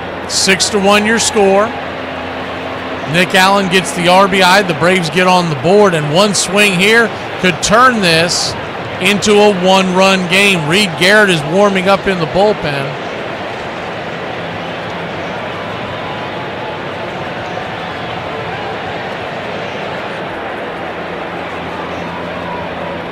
Bases loaded. Garrett warming up in the bullpen, but the game right now is at the plate. Swing! That ball's let down on the left downside. It's going to get down where the green grass grows. One run will score. The Braves have made it 6-2. 2 runs will score at 6-3. And Nick Allen comes around to score at 6-4. Could you ask for anything more, Braves country? How about that? The jerk store coming through once again. Well, the jerk store, Cole, they're running out of you. We have had him on the ropes all night long, and finally, and I'm not pay dirt, baby. Some bonehead mass audience. It just hit inside the chalk down there in the left-hand corner, rattled around like a pinball down there, and with Nick Allen at first, his speed carried the way. Matt Olson now representing the tying run. First pitch on the way, 92 below the knees. It's 1-0. This may be Peterson's last batter. The left-hander would be faced to do 3 right-handers in a row. The 1-0 fouls it down the left field line, giving chase just into the third base dugout. Beatty going over the railing there, didn't have enough room. It's 1-1. Braves trail 6-4, but if you're just joining us, it was 6-0. They've scored all 4 runs in this inning. The 1-1 to the ice house. Peterson, his 77th pitch. Right there, slider. 1-2. Olson 0 for 2 on the day, a fielder's choice and a strikeout. He can just drop one into the outfield. Profar would surely score, and the Braves could cut this lead to just 1 after trailing by a 6-pack. 1-2. Down and away, good take, slider. 2-2. Marcell Ozuna standing on deck. Runner at first. The game right now is at the plate. Peterson looks over his shoulder, brings it high and inside, ball 3-2. So a full count.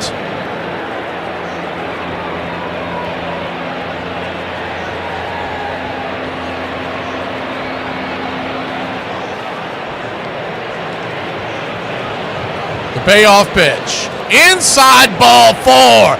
We've got runners on first and second. Still only 1 out, and that's going to be it for David Peterson. Go take a shower, baby. The Braves are back in it. We'll be back in a flash here on Braves.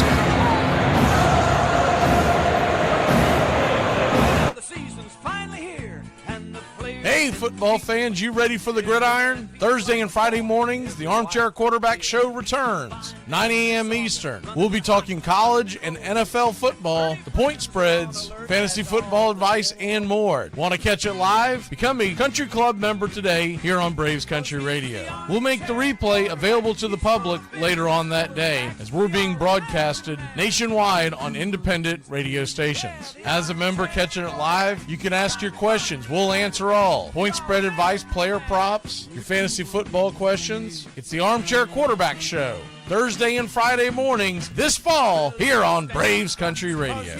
The armchair quarterback, he's full of beer and he's full of snacks. The All-American.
Welcome back.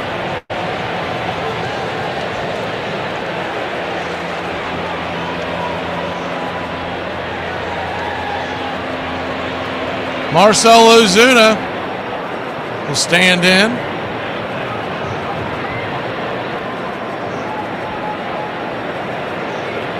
Reed Garrett now the batter, or pitcher, excuse me. First and second, one out. First pitch on the way, 86 up top. It's 1-0.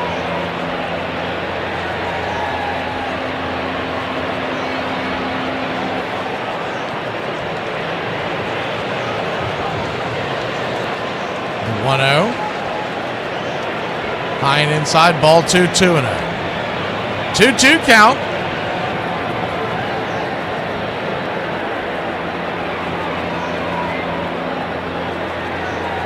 Brings it down below the knees, ball 3-0. So the Braves have runners on first and second, one out, 4 across already. If you're just joining us, it was 6-0 to start the fourth. The 3-0, right there for a strike. 3-1.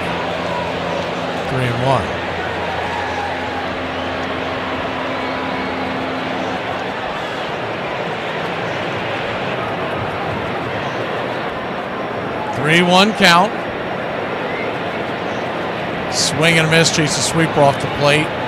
Now it's a full count.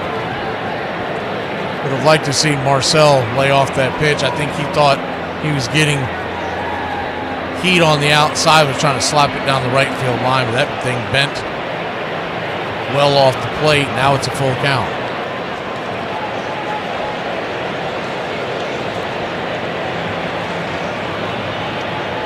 Full count.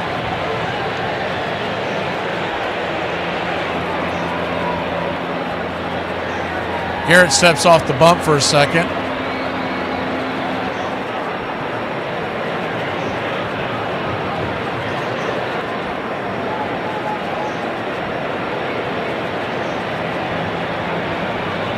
Payoff pitch. Swing! That ball's lifted into left center field. That ball's going to find a hole. 1 run will score, and your Atlanta Braves have cut it to a 6-5 game. The Big Zoo. An RBI single. Olsen goes first to third. It was a dying quail over the head of the shortstop and in between left and center. Profar easily makes it home, and Olsen gets to third. Ozuna stays at first. No real chance of him getting to second. Nimmo got it on it pretty quick. And the Braves have scored 5, and it is a 1-0 run game. If you're just joining us, the Braves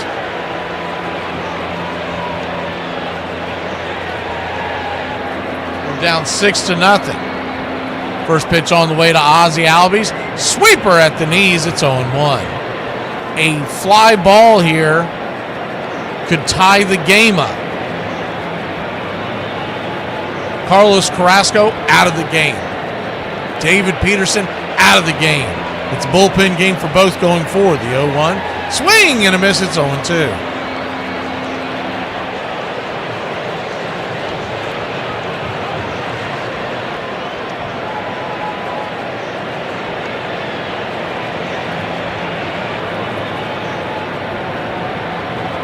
The 0-2. Swing, chops and foul down the line. We'll do it again.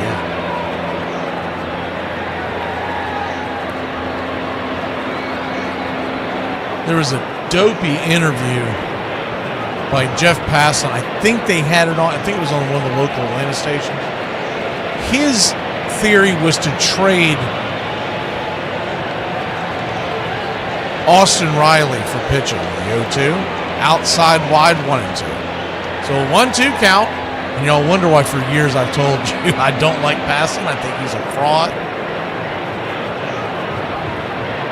And for him to insinuate that you would trade Austin Riley to get a pitcher, and these guys go down on Tommy John all the time, is the 1-2. Caught looking, strike 3, cutter up top. Looked a little north of the zone. Ozzie's giving him the what for. Give it to him, Ozzie. Give it to him. Come on, baby. No one else is going to have your bat. Give it to him. He does not get tossed. That pitch was out of the zone. It was framed.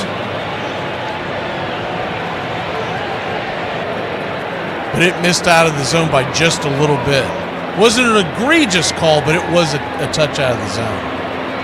I think that more has to do with some of the calls he's made earlier in the game.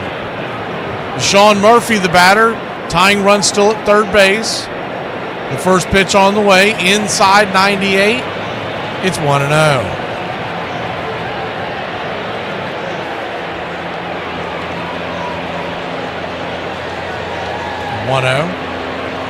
Yeah, you don't trade one of your cornerstones for a guy who could end up with Tommy John surgery and be out for 2 years. The 1-0 inside 2. The reason why everybody would want Riley, he's a good third baseman.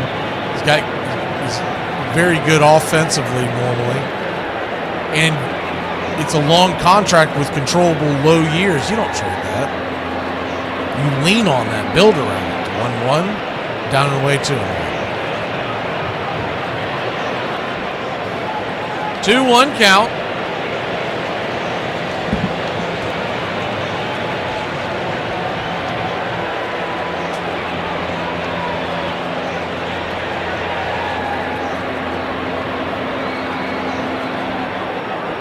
Full disclosure, he also blocked me on X years ago when I called out his tampering with the labor disagreement. The 2-1 outside wide 3-1. We caught him red-handed. We called him out on it and he blocked us. So, I still have an axe to grind, but that's one of the reasons why I don't like him. But he just showed his true colors today once again. The 3-1 pitch. Down and away, ball 4. So the Smurf will head on down to first. Smurf is me. I must call an emergency meeting. You get an at-bat. You get an at-bat. Everybody gets an at-bat this inning. Don't try to fool me.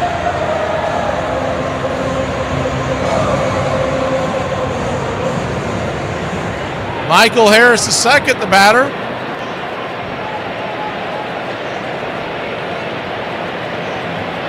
Bases loaded once again. Ducks all over the pond. First pitch, 98. Outer edge for a strike, it's 0-1.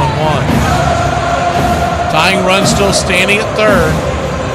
Single now could take the lead, though it is Ozuna running. The 0-1. Down and away 1.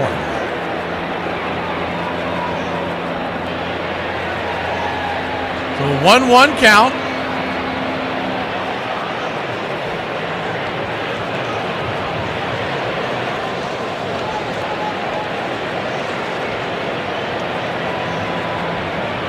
Pitch on the way. Swing! That ball's belted high and deep.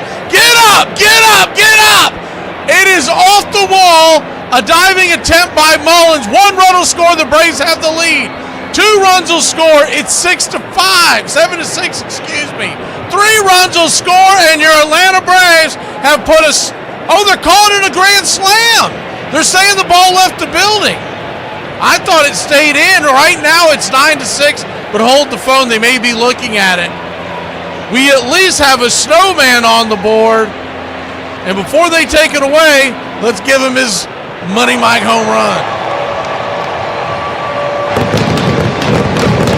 No, it did leave the building. I got a little razzle dazzle. It's all right.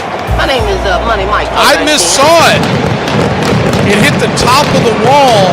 Use your ass. This ain't for play. I don't do this for fun. Just over the orange stripe, and the Braves have taken a 9-6 lead. Are you kidding me?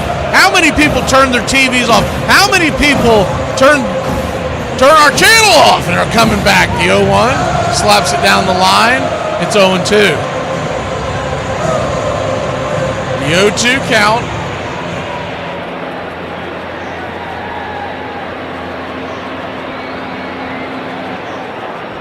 This could be an epic collapse that could linger with the Mets for a long time. The 0-2 in the dirt, 1-2. Garrett, in his own right, has thrown 22 pitches in this inning.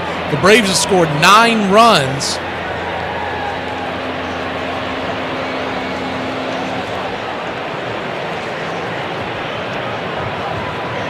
The 1-2. Down and away sinker, 2-2.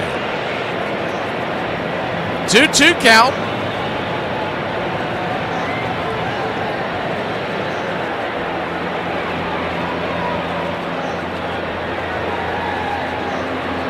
Swing and a miss, strike 3, and that'll end the inning.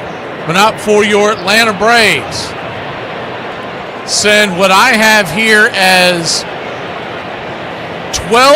13 batters to the plate and scored 9 runs, taking a 9-6 lead. We'll be right back here in Braves country. And Kerry, I think we got something for you when we return.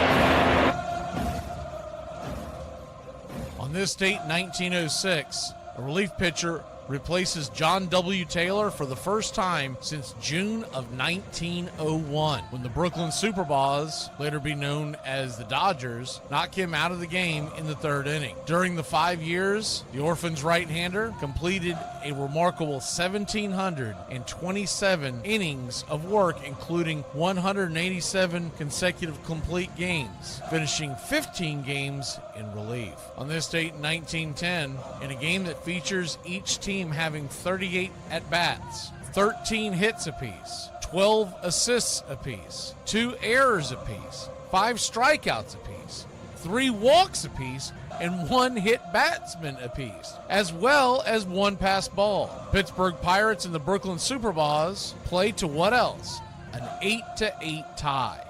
Wow. And on this date in 1926, what a feat this was. Lou Gehrig hits 2 home runs off the big train Walter Johnson in the New York Yankees' 7-5 victory over the Washington Senators at Griffith Stadium. The Iron Horse's accomplishment marks only the 2nd time in the big train's 20-year career that the right-hander has allowed 2 home runs in the same game to the same player.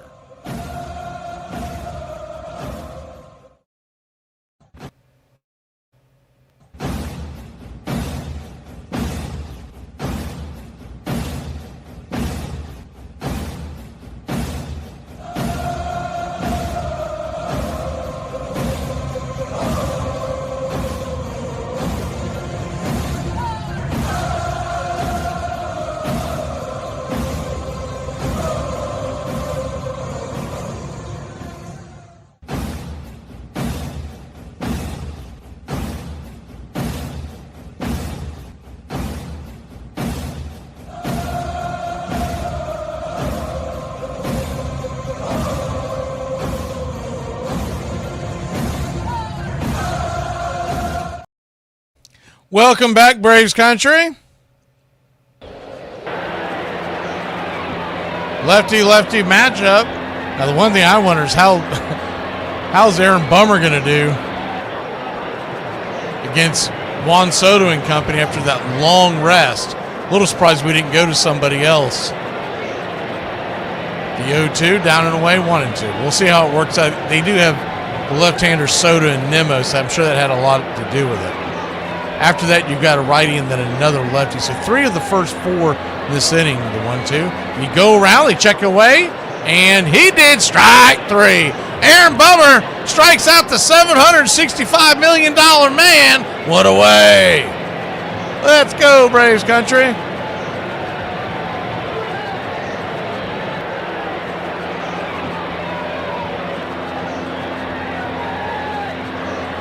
One up, one down.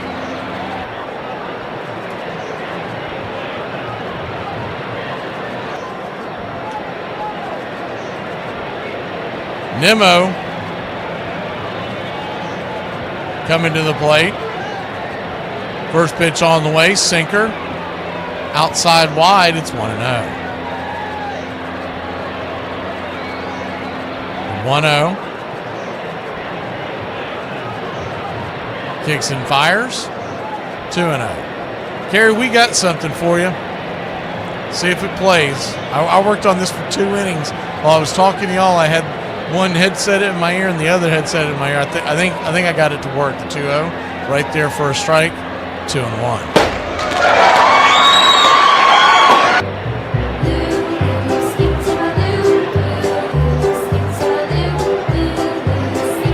Happy birthday. The 2-1 pitch. Swing. Fouls it down the line.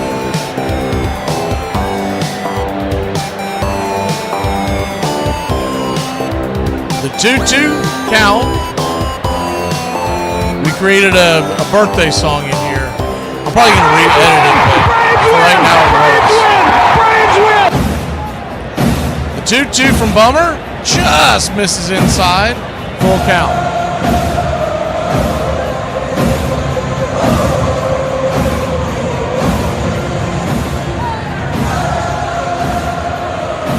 Full count. Swing. Fouls it straight back.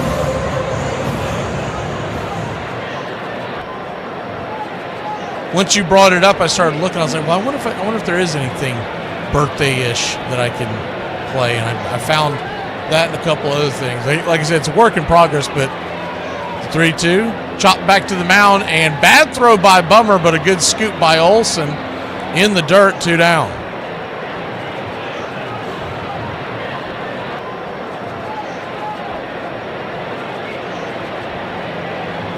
Hopefully y'all enjoyed that. We'll play that for birthdays going forward, or some version of that. I might be able to improve it. Like I said, I had 2 different, I had 2 headsets in my ears. I'm trying to talk on the mic. It was a nightmare. First pitch on the way is a 4-seam right at the knees. It's on 1. Maybe it's what I should have been doing all along, because the Atlanta Braves scored 9 runs in that inning that I was working on that. And they've taken the 9-6 lead.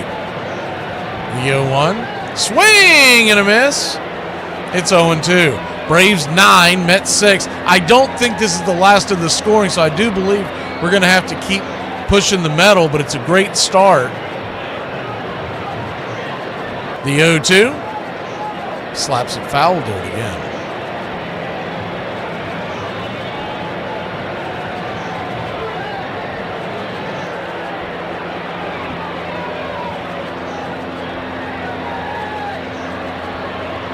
Appreciate that, y'all. The 0-2. Oh, that get him in the foot? It did. He gets bailed out with a curveball in the foot and the runner at first with 2 outs. That'll bring the tying run on deck for the Mets. We'll pull the screen back so you can see any kind of movement on the base paths.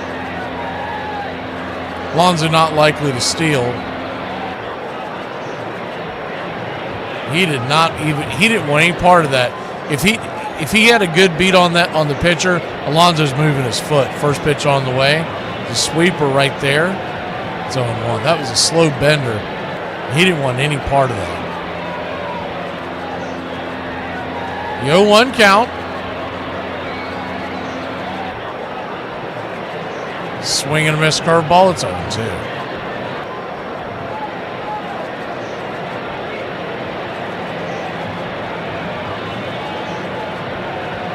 McNeil 1 for 2 on the day.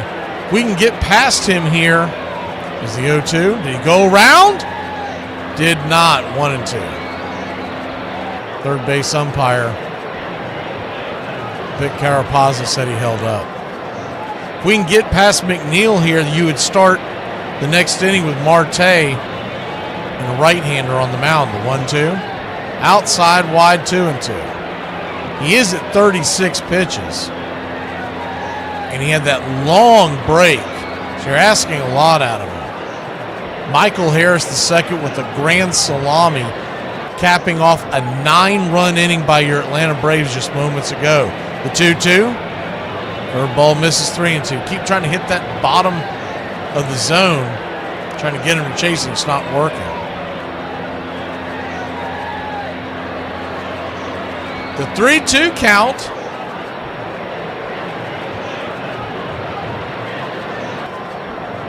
Ball 4. Sinker nowhere near the zone. So the tying run comes to home plate now. And that's not what you want. Not a lot of movement in the dugout as far as reacting to this as Starlin Marte comes to the plate.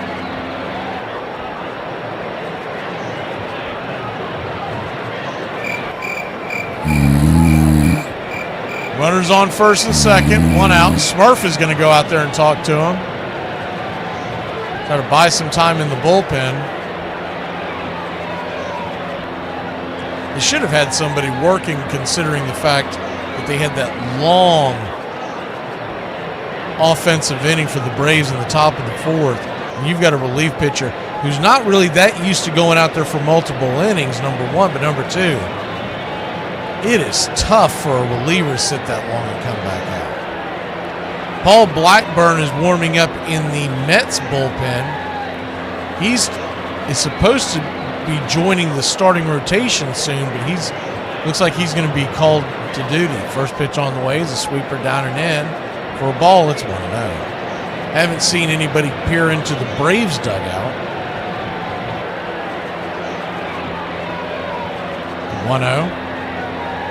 Bullpen, excuse me. 4-seam fastball, it's 1-1. They keep putting the camera into the Braves dugout, so I'm starting to wonder if they even have anybody working.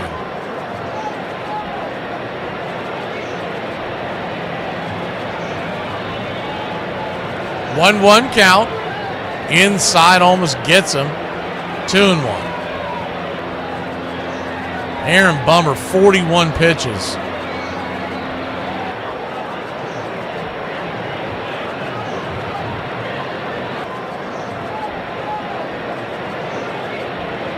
The 2-1 count. Swing and a miss. Curveball. 2-2.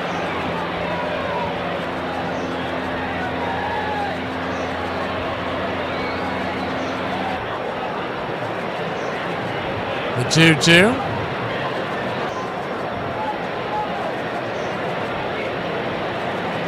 Down in the dirt. Ball 3, 3-2.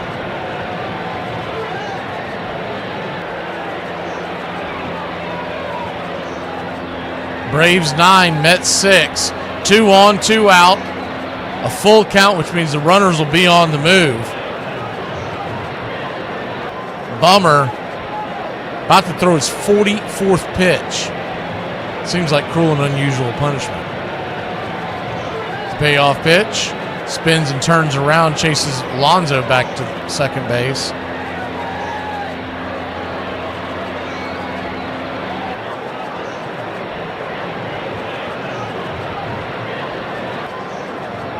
Marte, who walked and grounded out, the payoff swing. That ball slapped into right field, down for a base hit. Here comes the throw from Eli White, in, and they got him. They got him. Smoke him if you got him, because Eli got him. That'll end the inning. What a hose by the book of Eli. We'll be back in a flash here on Braves Country. A 9-6 lead, and giving the business to Pete Alonso from right field. Cursed be the ground for our sake. Both thorns and thistles it shall bring forth for us. People are putting glitter in their pickles now. It's a trend. They're called glickles. For the love of God, will somebody turn me the off? I don't want to take in any more data. My brain is closed. Sorry, I'm being rude now. They're lovely. They look lovely. They're lovely. Will you stop playing with your food and eat it? Hey, man. Y'all know I love these, right? Ruin Thanksgiving in 4 words. Hey, Pop, Mama cheating. Who made the potato salad? There's pork in everything. My mom wanna go home. I dropped the turkey. Y'all always judging me. Hey, the toilet don't flush. Who them people is? That food look nasty. The yams ain't yamming. Hey, why Auntie Turkey white? It's no to-go plates. All the plates smell of booty. Somebody's car got towed. Dog just licked the turkey. I keep them going. How would you ruin Thanksgiving? Are there any drugs in this house? If there Put that down for a second. If there are, you better find them and give them to me immediately. No, they're not.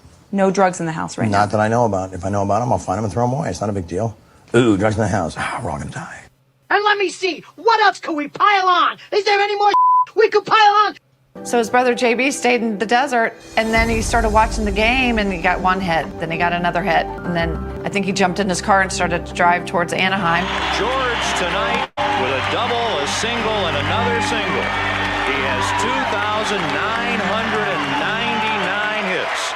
Getting something of that magnitude, that important, you're not going to get it your first at bat because you're gonna feel a pressure and you're going to be too tense and your swing won't be as fluid. I think a lot of us were like, just make an out so that you can go back to Kansas City and get it in Kansas City, but no. Braves Country Radio, your home for the classic call of Braves Country Baseball.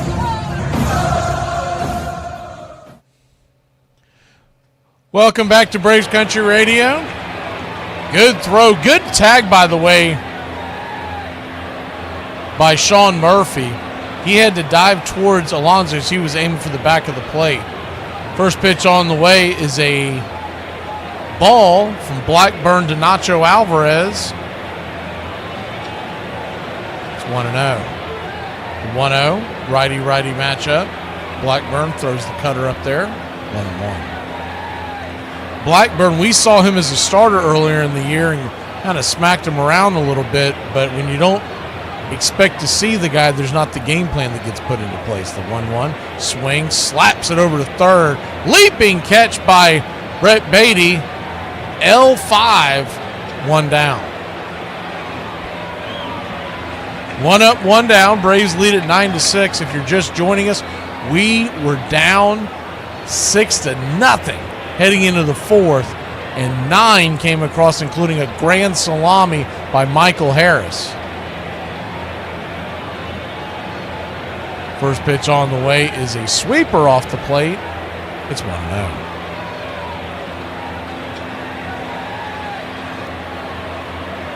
(1-0).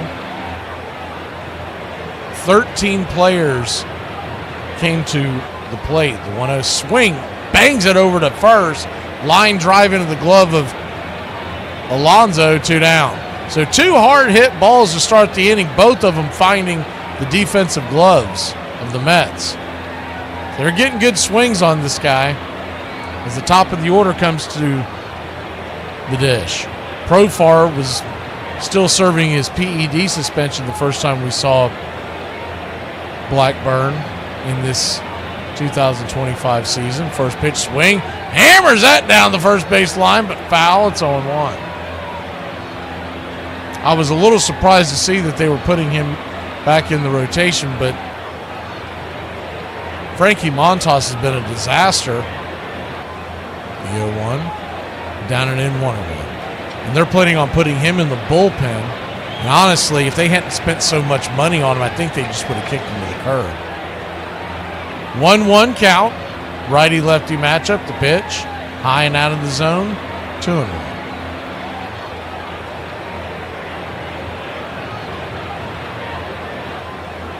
The 2-1 pitch.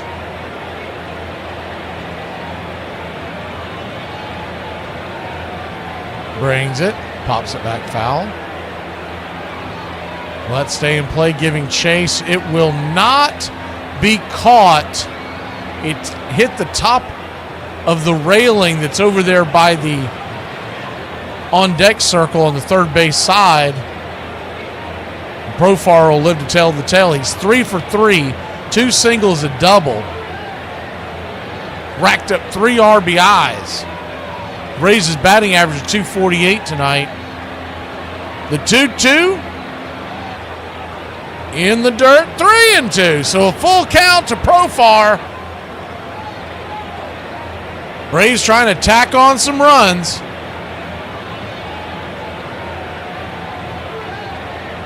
Infield back into the right. 9-6 your score. Good, guys. The payoff pitch. Swing, slaps it over towards second. Soft line drive into the glove of McNeil, and that'll end the inning. Braves got some good swings on this cat. Hopefully he stays in the game. We'll be back in a flash. Leading by 3 here in New York City. I can't believe you voted for Trump. He's a felon. Yeah, well, so is your baby daddy, but you still let him in your Oval Office. I love going to the airport. You get to start off your vacation with excitement and extreme anxiety, and the airport's like, if you forgot anything, don't worry about it, because we'll sell it to you for 15 times the price. And you get to eat a hamburger at 8 a.m. and nobody cares. And you get to see people sleeping on the floor and in chairs in unnatural positions, and you get to do an x-ray and wonder how much they can see. And when you get into the wrong line by accident, someone will be like, yeah! And you're like, ugh. And then they're like, take off your shoes and drink all your liquids now! And then you get to go to the gate and they're like, whoops, we sold your seat 3 times, but you can paper, rock, scissors with the other people. So I love going to the airport.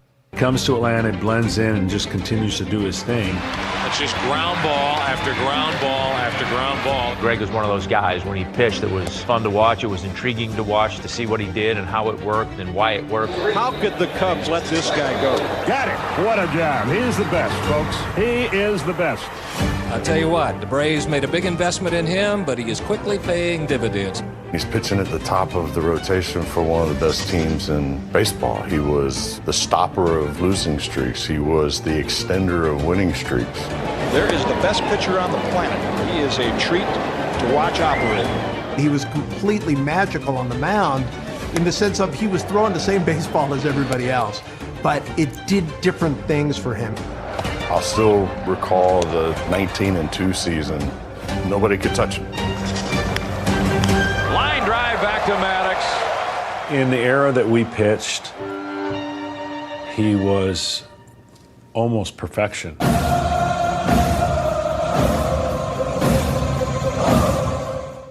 Welcome back to Braves Country Radio. First pitch on the way from Aaron Bummer out there again. This seems like a tempting fate.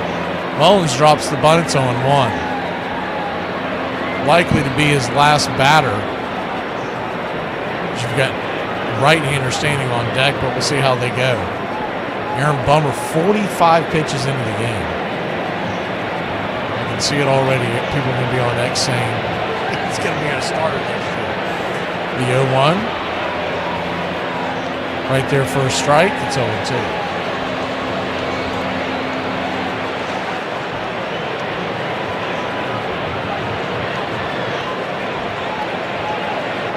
The 0-2 count.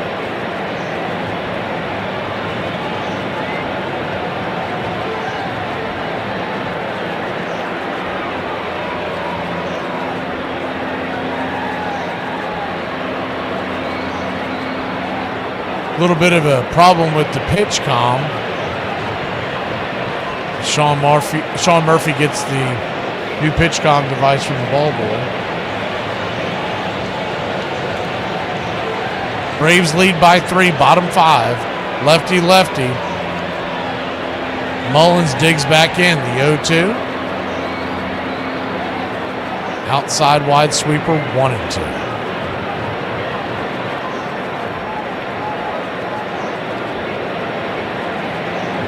One-two count. Nowhere near the zone. 2-2.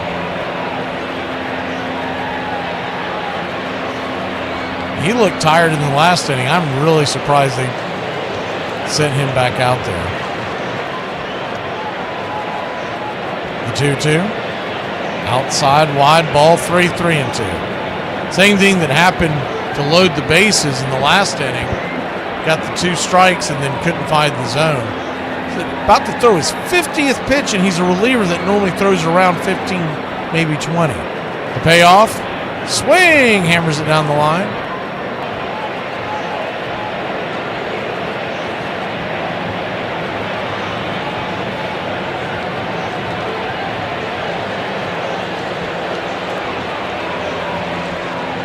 Full count. The payoff. Caught looking strike 3. Curveball at the knees. 1 away.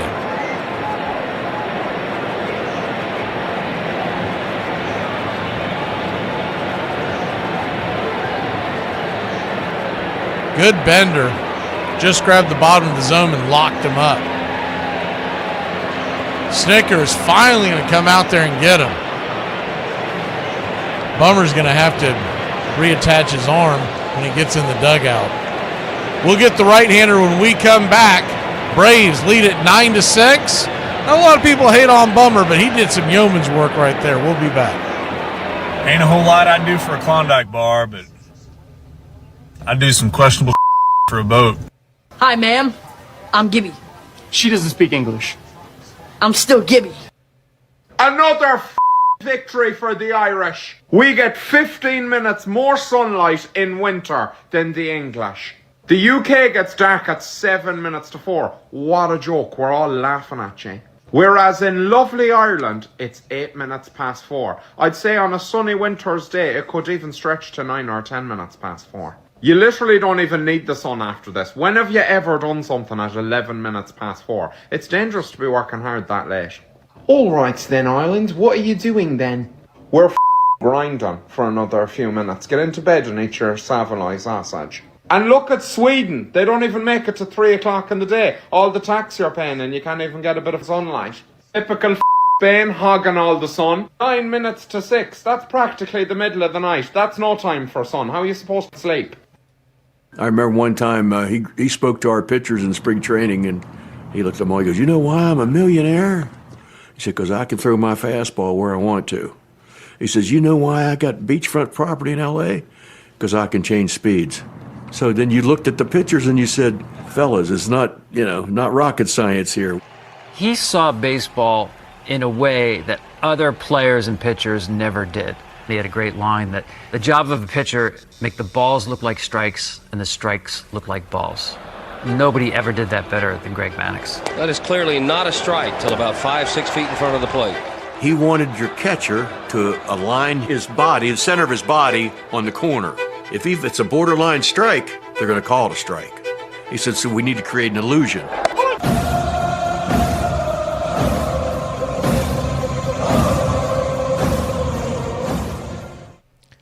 Welcome back.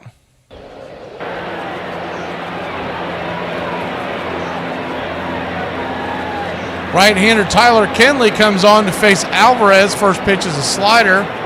Down and away, it's 1-0. Kenley, who came over at the trade deadline from Colorado. 52 innings, 5.33 ERA, but most of that was in the Rockies. First pitch on the way off of that is a slider outside wide. It's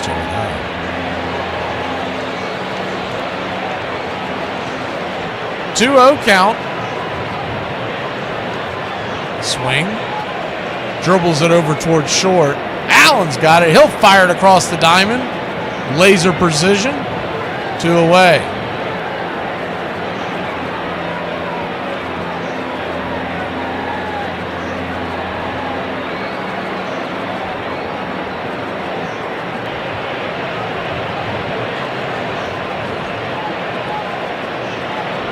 Two up, 2 down. Kenley coming in. See how long they keep him in here. I would think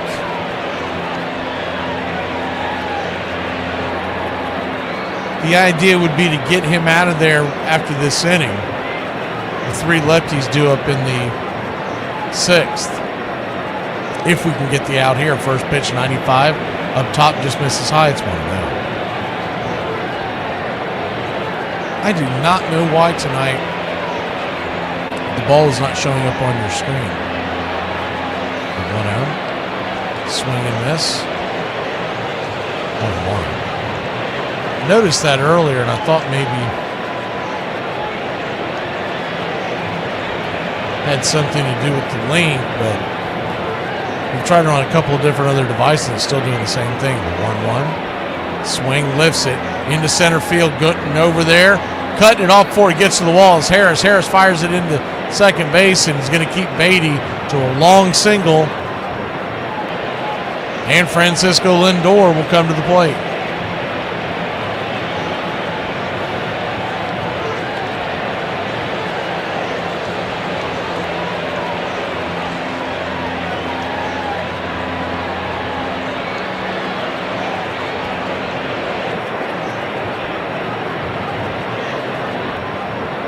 Good job by Harris to cut that off. First pitch on the way is a slider outside wide. The left-handed batter Francisco Lindor, it's 0-1.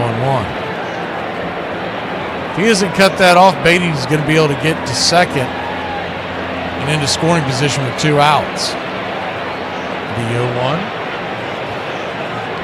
Swing and a miss at the slider down below the knees. It's 0-2.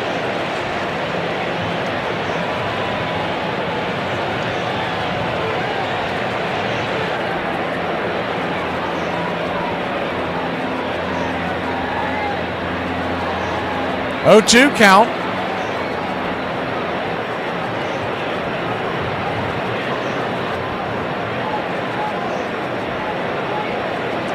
Braves lead at 9-6. Tyler Kinley comes set. Flips it up there. Swing. Knocks that backwards. Lindor 2 for 3 with a double, a single, 2 runs scored.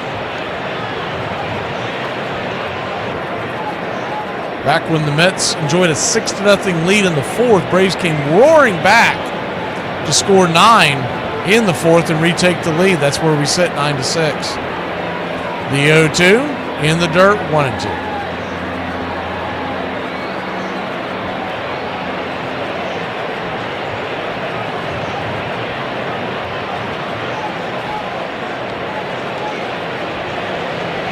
One-two count.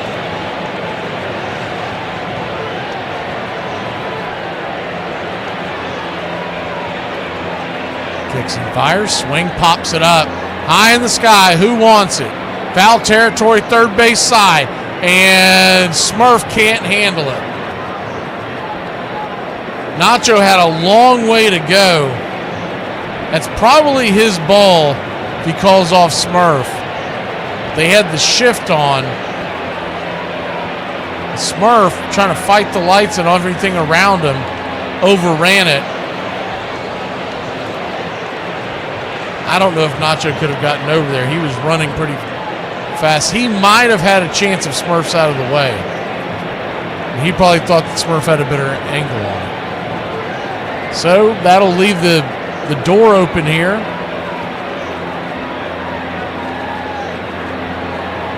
One on, 2 outs. The 1-2 from Kinley.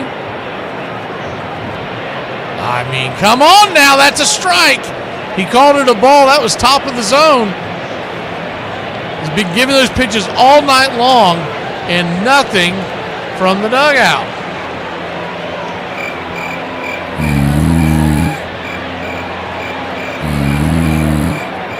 The 2-2. 94 outside wide. Full count.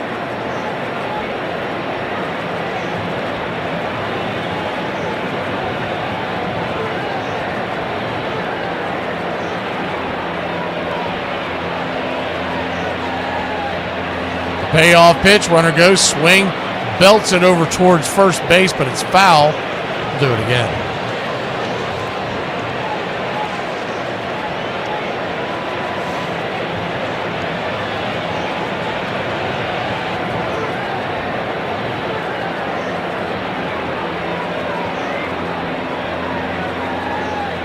Three-two count. Kinley looking back the runner. Lindor gets back into the box. Kinley comes set. Payoff pitch. Down below the knees, ball 4. The tying run will come to the plate again, and it's Juan Soto. It doesn't get any easier. In theory, he has faced his allotted 3 batters.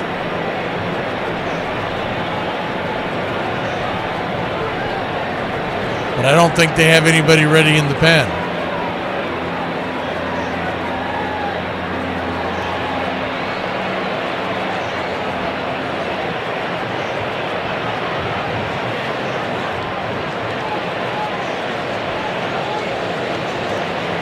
Two on, 2 out.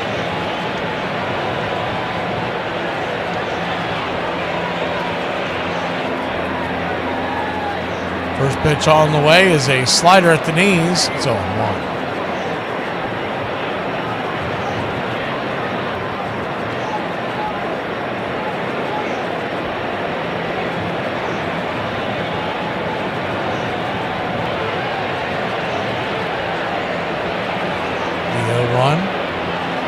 Slider right there at the knees, 0-2.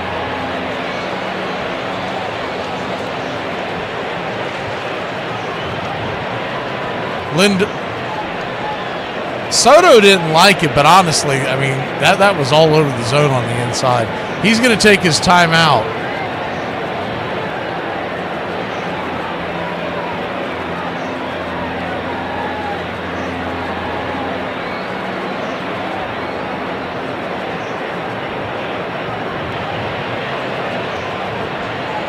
The 0-2 count. In the dirt, 1-2, curveball. Misses. Braves 9, Mets 6. Slow moving inning here. I mean, Kenley, I don't know how he's not getting called for the pitch clock on some of these pitches he's thrown today.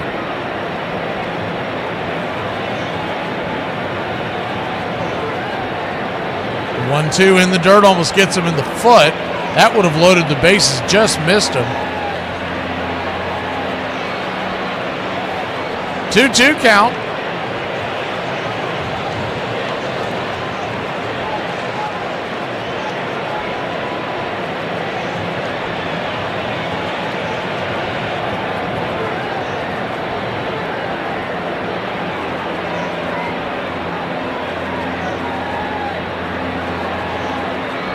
Righty-lefty match on. 2 on, 2 out. The 2-2 from Kenley. Slider down and away. Ball 3, 3-2.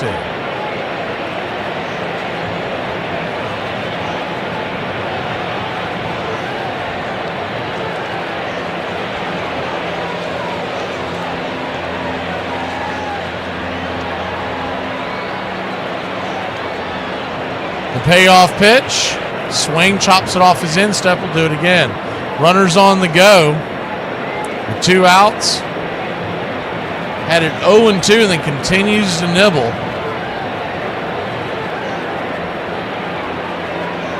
That's one of the things I hope they get straightened out next year when they bring in the new regime. More of an aggressive mentality when they get 2 strikes. We've seen it all year long. The payoff pitch to Soto. Tying run, he turns and chases the runner back to second, but no throw.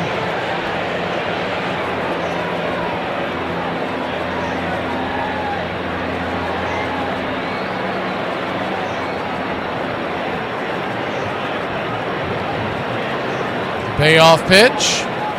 Swing. Just got a piece of it to stay alive. We'll do it again.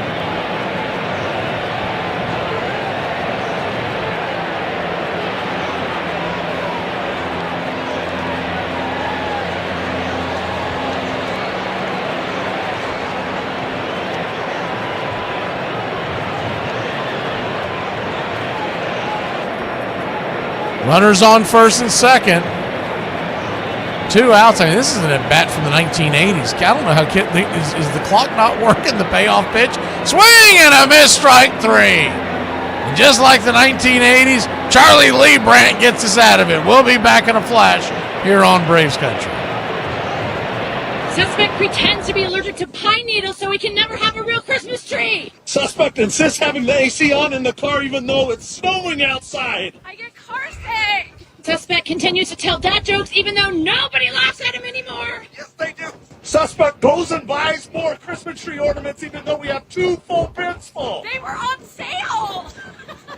Suspect thinks he's so cool because he backs into every single parking spot no matter how hard it is. When you look annoyed all the time, people think that you're busy. Moving on, were we looking with the client slide deck? Because I would love to get that by EOD if possible.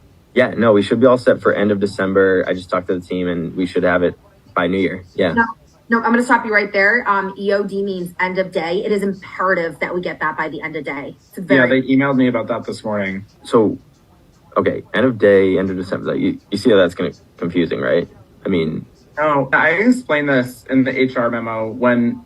like you tried to reschedule our morning meeting to start back up in January. Like this 5 weeks we're working. Like this is not paid time off. All right, well, This is literally 3 slides. I like to tell people, I never saw Van Gogh paint, but I saw Greg Maddux pitch, and that's what it was like. Watch this ball move. You're watching an artist at work. When Greg Maddux gets ahead of you, you will see some funny-looking swings. I never saw so many hitters get so frustrated, you know. He made them frustrated. He's a poker player, the way he calculates. I've never heard another pitcher talk about finding outs. He would say there are 27 outs out there. You've got to find those 27 outs. It was just trying to understand how hitters see the ball, and then what can I do with the ball to try to trick them. If I'm going to throw a changeup, I know it's not worth it unless I've thrown a low fastball for a strike. I have no way to trick the hitter. You know, you can't go fishing without bait. You got to bait the hook.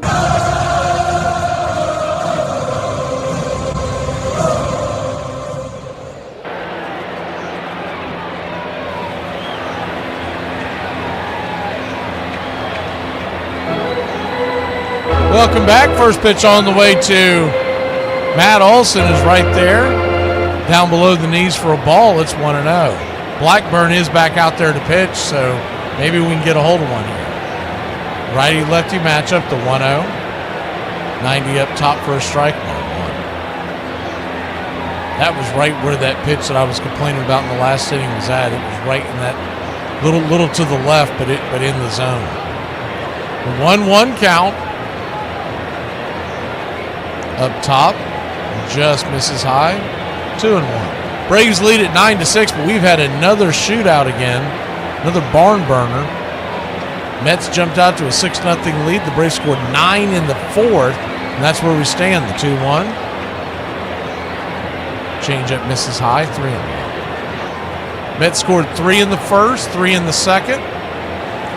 A home run by Juan Soto into the mix. 3-1, swing and a miss. Full count. Carrasco was absolutely dreadful tonight. 2 innings, 6 runs, all earned. Bummer came in and saved the day, gave us 2 1/3. McKinley has given us 2 outs so far. The payoff pitch, swing, fouls it back. David Peterson wasn't much better than Carrasco, 3 1/3 and 6 earned. Then Reed Garrett came in with bases juiced and gave up the grand slam, so 2/3 of an inning and 3 earned himself. 3-2, bangs it back, foul, do it again.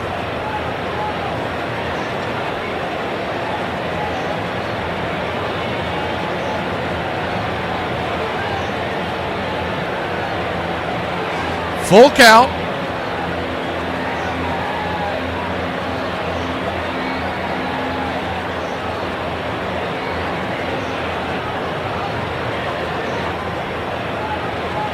Blackburn comes set, swing, bangs that foul back.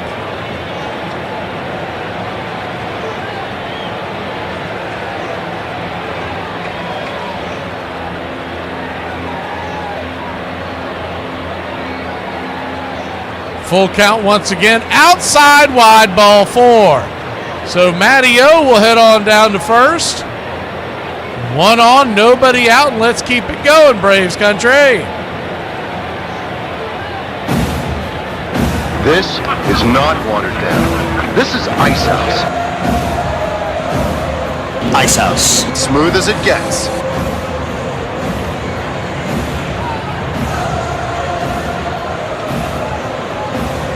First pitch to Marcell Ozuna is a cutter right there for a strike. It's 0-1. Runner at first, leaning off the edge. You can see it right there from your vantage point, so we'll leave it as is. The 0-1.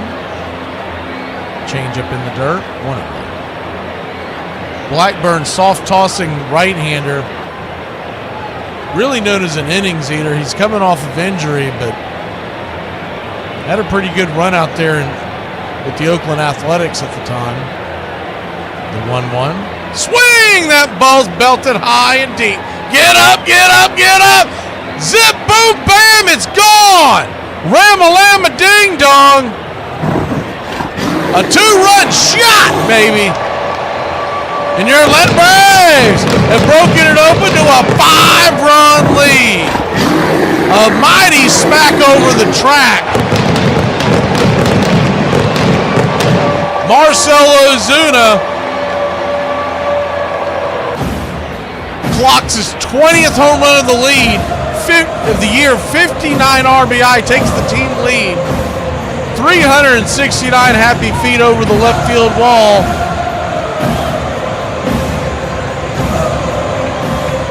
And the Braves lead it by 5. Still a long way to go in this. First pitch on the way is a cutter up top. Misses high. It's 1-0.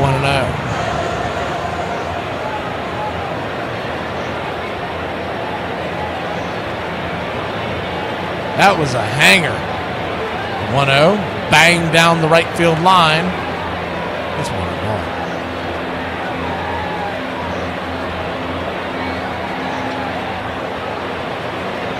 1-1 count. That had to be a Mets fan out there. There's a fan hanging over the edge and dropped the ball. The 1-1 swing and a miss. It's 1-2.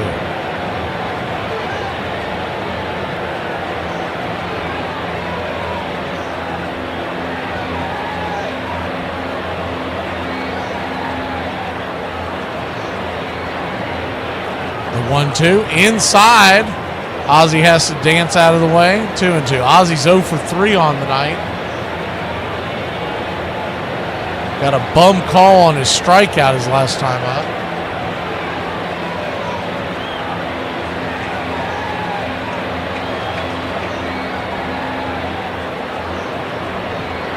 The 2-2. Chops it over towards first. Alonso's got it. He'll step on the bag. The first out of the 6th inning is recorded.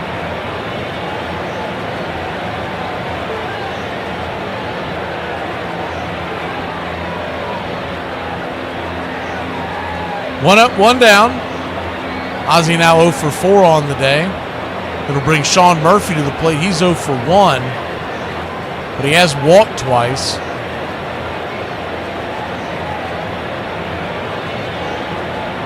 First pitch on the way. Fists it over towards second, and that's going to be an easy 4-3. Smurf, I think he's okay. Almost looked like he was limping, but he doesn't run very well to begin with, so he always looks like he's limping. 2 down. Michael Harris II comes to the plate. He's 2 for 3 with a grand slam, 2 runs scored. He has raised his batting average since right after the All-Star break, 40 points. He's now batting .247. First pitch, chopping it over towards third. Beatty's got to hurry, fires it to first. He'll get him. That'll end the inning. But out for your Atlanta Braves. Put another one up, another 2 on the board. The Big Zoo going big yard here in the Big Apple. We'll be back in a flash here on Braves Country. Do you believe in true love in your culture, in my culture? Do you mean Irish people? We're just normal. Like we're not like out in the forest. Like we're just normal. I have a television and stuff. Your name Peter? Do I look like my name is Peter, you skunk-hard mother? She just called me a mother. You understood that, didn't you, you bow-legged baby? Look, if everybody's sitting around and your mama gets up and grabs a Diet Coke out of the fridge, a pack of Virginia Slims, starts walking towards the back door and says, I'm losing my get up. Get up and help. Get up and go outside and play. Get up and leave. You know the drill. I think they have a fairly complicated set of signs that they go through. I never told this to anybody, but he called his own pitches. I think it's pretty amazing how he did it. So how he caught the ball from Eddie determine what the next pitch was going to be. Tap his leg with his glove. That is assigned to Eddie Perez.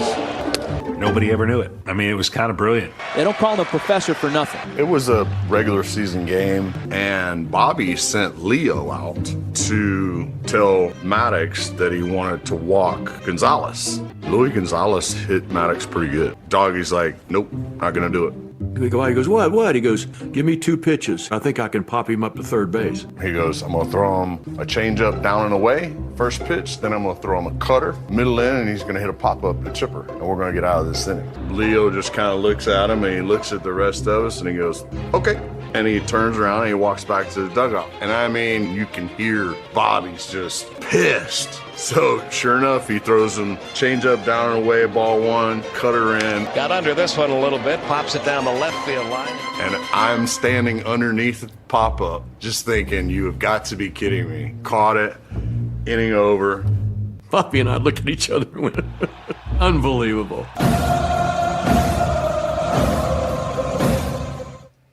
Welcome back to Braves Country Radio. Atlanta Braves lead at 11-6. I mean, if you're Anthopoulos, do you not think about trying to extend Marcell Ozuna now before he hits the free agents?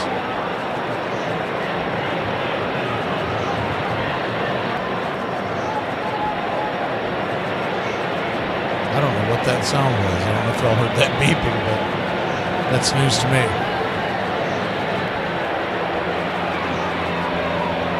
Dylan Lee misses the first pitch for a ball. It's 1-0. The 1-0.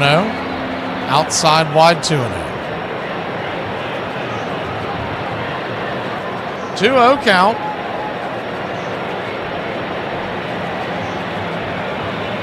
Swing. Chops it foul. Brandon Nimmo. 2-1. 1 for 2 with a walk, a double, and 2 runs. Braves and Mets have put some runs on the board in this series, haven't they? Braves lost game 1 13-5. They lead game 2 11-6. The 2-1. Did y'all hear that beeping? Is what my question is, or was that something in the studio that it was like a weird little beep? I've never heard that before. I don't know what that is. The 2-2 pops it up into center. Michael underneath it. 1 down.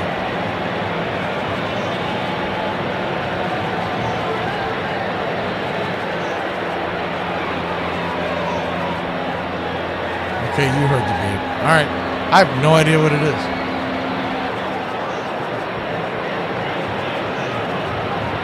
One up, 1 down. Pete Alonso, the batter.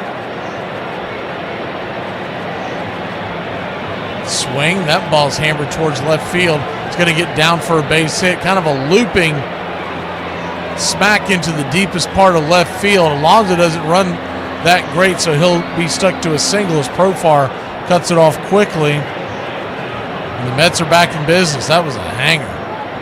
He's lucky he got that one back. Just got underneath it.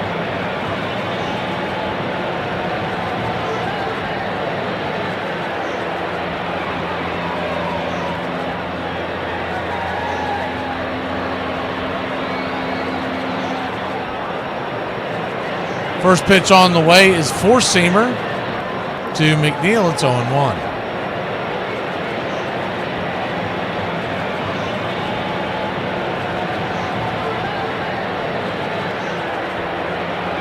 Lefty, the 0-1 swing, chops it over towards second. It's going to be a 4-6-3 inning-ending, rally-killing double play. We head to the 7th inning, Braves country. Let's go. Hopefully we're beep-free. Wow, you're such an emotionally strong person. Thank you. I literally have no other option. Did you hear the story about the kid who was outside the Democratic fundraiser selling kittens? When the people came out from the fundraiser, he was holding up the kittens and he was saying, "Buy a Democrat kitten." Well, a couple of weeks later, the Republicans held a fundraiser in the same place. And when they came out, there was the same kid with the kittens. And he said, "Buy a Republican kitten." And one of the members of the press who'd seen him there 2 weeks before said, "Wait a minute, kid. You were selling these kittens the last time as Democrat kittens. How come the Republican kittens now?" Kid says, "Because now they got their eyes open." Golf is a nice, relaxing way to get super frustrated and really disappointed in yourself. Y'all, somebody said this presidential election was like nobody was listening to mom, and then dad came home. Atlanta Fulton County Stadium, the World Series to be played here for the third time in the last 5 seasons. I think when you look at the 95 Braves, you're looking at the confluence of this great pitching staff and an offense as well that was just dynamic. I mean, the Braves' talent was probably at its peak at that point, and if it wasn't going to be 95, I don't know when it was going to be. After you've been to the World Series a couple times, it doesn't take a lot as a player to start looking at it and realize that, you're only going to get so many opportunities. I think our first 8 World Series losses were all by 1 run. 95 was essential for us. I mean, I remember that was my first World Series. I had watched their 2 World Series on the couch in Vegas. The nerves, the excitement, you're at a 10 nerve-wise. They don't get any higher than they could get. Maybe the best pitcher of his time in the minds of many, Greg Maddux is on the mound tonight.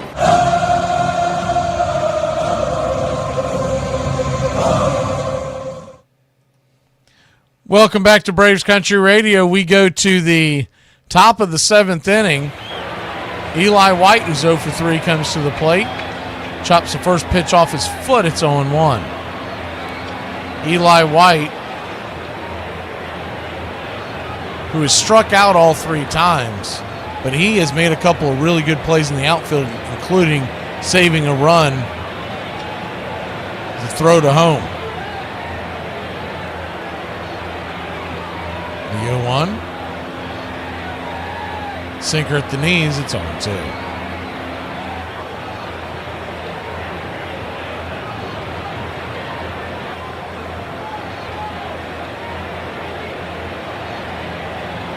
Count. 92 caught looking, strike 3. Went away.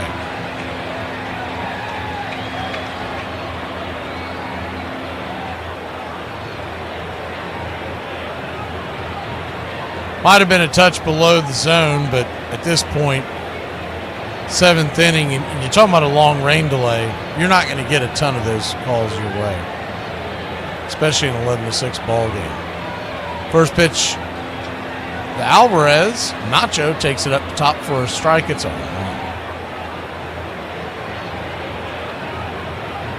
Righty-righty matchup. The 0-1. Outside wide, 1-1. 1-1 count.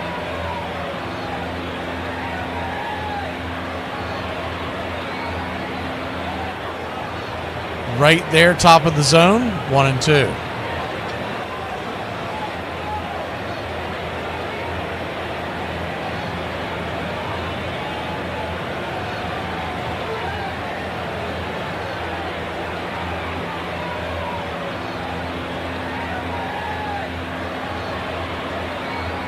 Blackburn, 36 pitches in. You got a 1-2 count. Caught looking, strike 3. 2 down. Got to swing the bat, guys. Good Lord. 2 away.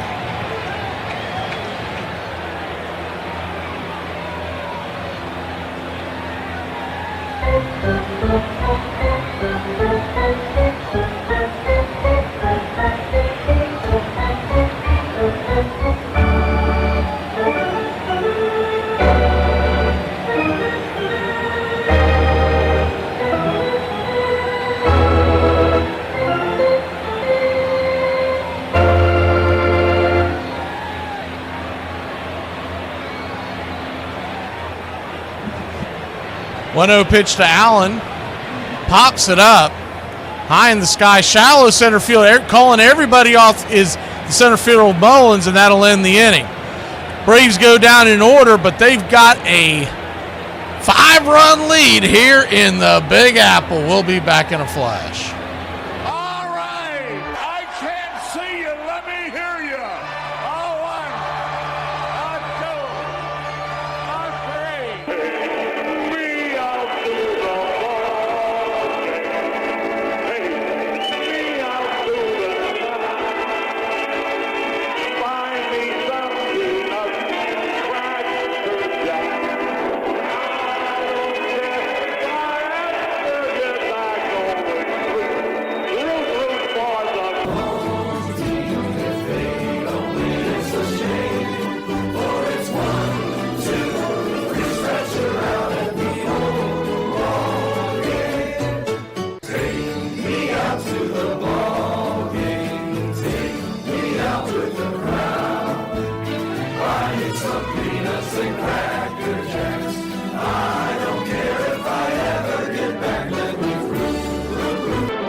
Welcome back, Braves country. Atlanta Braves lead this one 11-6. If you're just joining us, Braves trailed 6-0. We have scored 11 unanswered runs, 9 in the fourth, 2 in the sixth. Dylan Lee goes back to work. First pitch is chopped foul in between home and first. It's 0-1.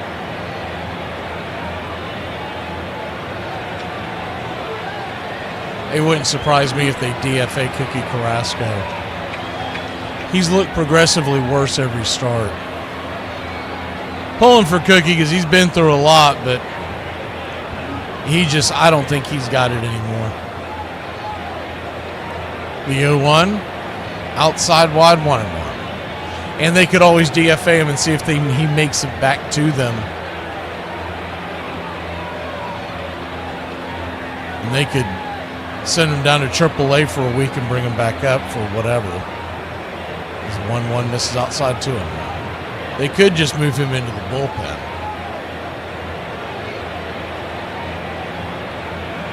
Two 2-1 count. Pitch on the way. Swing. Ropes it into left field. That's down for a base hit. And Starlin Marte leads off the inning with a single.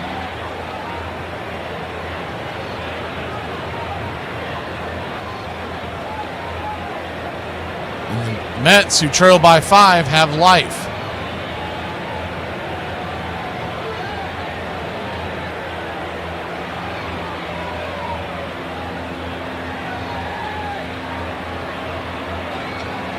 First pitch on the way, lefty-lefty matchup to Mullins is a four-seam fastball. Up top for a strike, it's 0-1.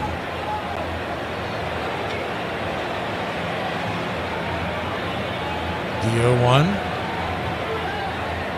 Hanger up top, it's 0-2. I don't know if he wants the job because I think he likes his television gig. But he is managing the World Baseball Classic. Man, Mark DeRosa would be phenomenal as a manager for the Braves. The 1-1, right there for a strike, 1-2. He lives in the Atlanta area, but once again, I don't know if he wants that lifestyle because he's got it pretty easy right now.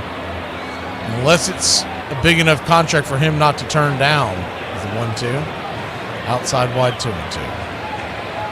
2-2 count. You ever watch his tutorials on MLB? What's it called? MLB Central, the show that he's on? He is thorough, and he understands the game. The 2-2 misses high, full count. And he would be a big difference from what you have seen as the Braves skipper over the last decade since Bobby Cox has left. He is a talker, and the interviews would be phenomenal. The payoff, swing and a miss, strike 3, got him. Because not only is Snicker not someone who doesn't like the microphone, Freddie Gonzalez wasn't that great either. I just hope when they do make the change, they quit going to the default of hiring someone within the organization. The first pitch on the way is a changeup down the way. It's 1-0. Because you got to change the atmosphere in the clubhouse. Even before these injuries this year, think about those years in 22, 23. Where you had arguably the best team in baseball and you didn't do anything in the playoffs. And you got to change the culture, not just from the manager, but everybody who's around him. And I think if you got someone like DeRosa or Shoemaker, you're going to do that. The 1-1, swing and a miss, it's 1-2. 1-2 count.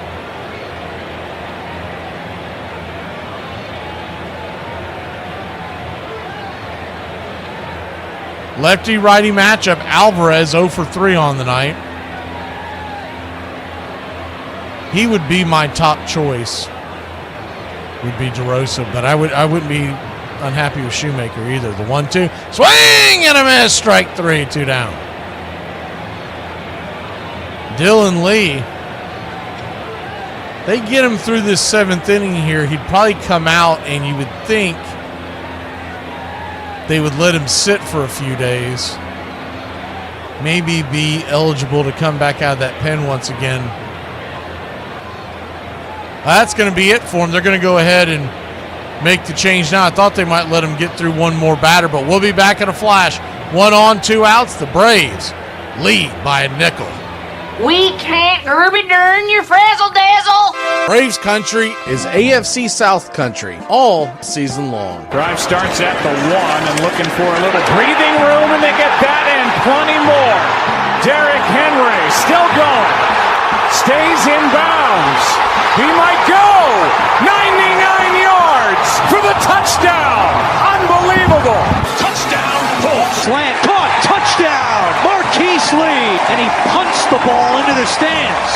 Deep. And he's got it. Keelan Cole. Touchdown Jacksonville. AFC South on Braves country. Ford, Chevy, or Dodge? Chevy all the way. It's the heartbeat of America. I'm going to go off the reservation on this one. Like, imagine that. Now I have an actual American truck. I have a Nissan.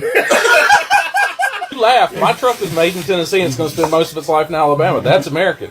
What are we going to do for Chevy? Isn't Chevy made in like Mexico or something? I know Dodge is made in Mexico. So Chevrolet's made up in Michigan, Detroit City. That's not America. Armchair. Cars from all over America come to find a new home in Florida, just like you. I moved here after the draft. I noticed there was one thing missing from this great town: a celebrity-endorsed used car shop. That's why I founded BJ's Used Autos. Every one of these beauties is freshly painted. They look brand new. We have new models coming in every morning, usually around 2 a.m.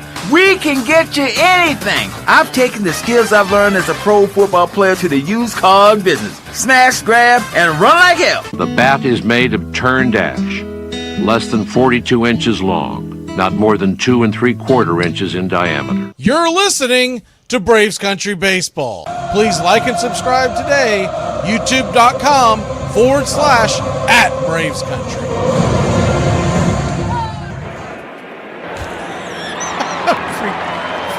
free Salisbury steak. Well, welcome back. Pierce Johnson will be the pitcher. Righty, lefty, DeBeatty, who's 2 for 3. First pitch on the way is a curveball right there at the knees. It's 0-1. They must have had a pitch count that they wanted to keep Lee at. The 0-1.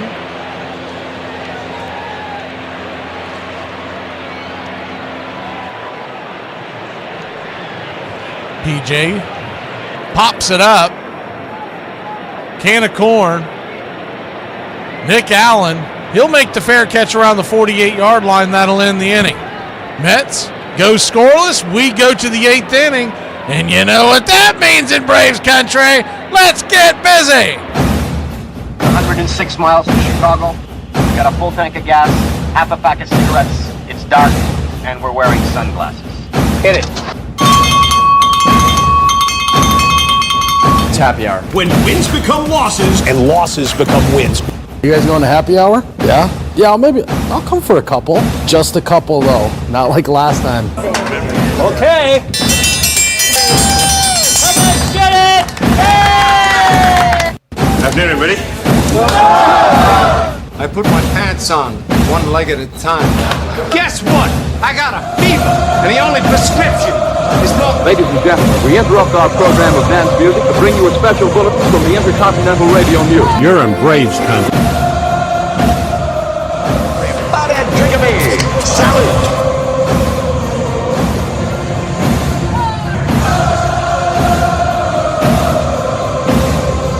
They're making it laws where you can't drink when you want to. Pretty soon we're going to be communist country. Yeah. For me and the Lord, you gotta understand it. We're on a mission for God.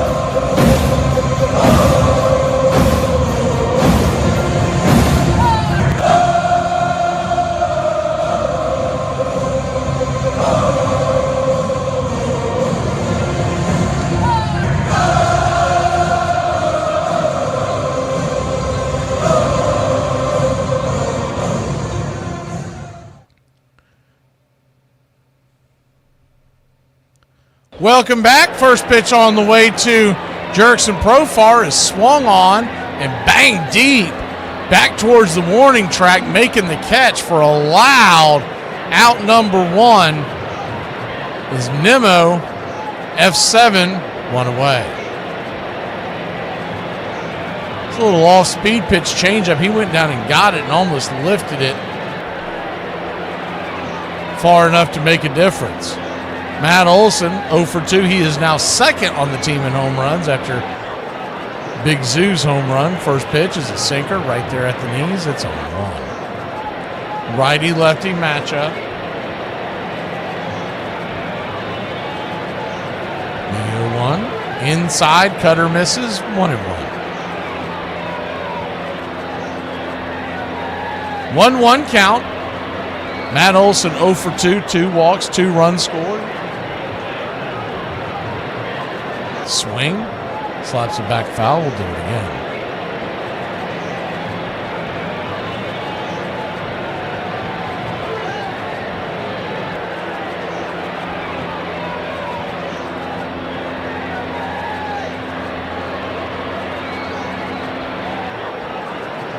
The 1-2. Caught looking on the inner track. I don't know about that one. 2 down.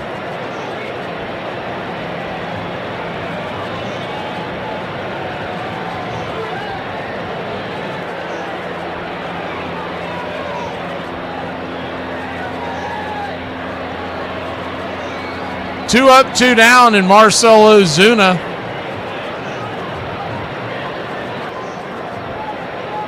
First pitch on the way. It's a sinker down below the knees. Called for a strike. It's 0-1. This strike zone is getting much bigger from home plate umpire Nick Lentz. The sinker down and in. It's 1-0. Or 1-1, excuse me. 1-1 count. If you're following along at home, they haven't corrected the count on the screen for the Braves vision. 1-1 sinker misses, 2-1. There it goes. Now they got it together. Road games are always an adventure with the Braves production team. The 2-1 swing and a miss. 2-2. Marcell Ozuna 2 for 3, a single, 2-run homer, 2 runs, 3 ribbies. 5-run lead.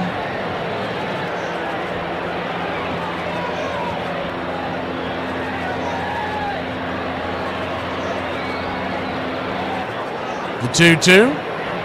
Down below the knees, full count.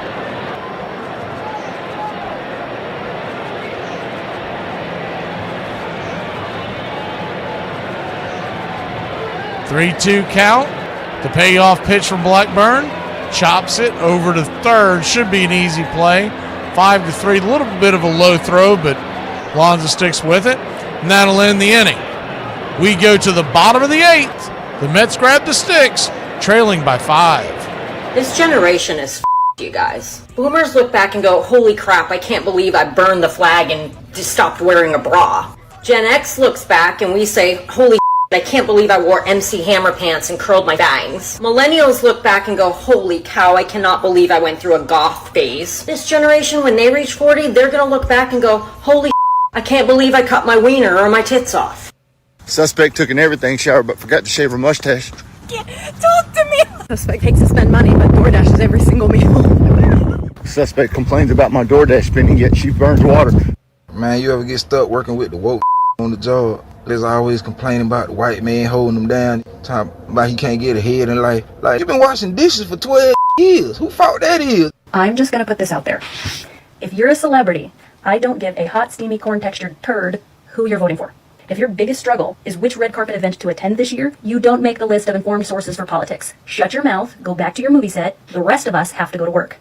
I remember being at that 95 World Series, and I remember writing that this was Greg Maddox's series. This was his stage, and, you know, he was facing a really, really great Cleveland lineup. So this was going to be the ultimate challenge for Greg Maddux, and, you know, he comes out in Game 1 and essentially says, we're not losing the series. 12 straight set down by the professor. It's a clinic.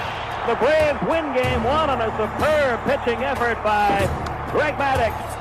Game 1, I think, was obviously one of the most important games because we got to see firsthand just how potent and scary the Cleveland Indians lineup was. And Maddox showed you how to pitch to it. And the rest of the guys kind of followed along after that. The team of the 90s has its world championship.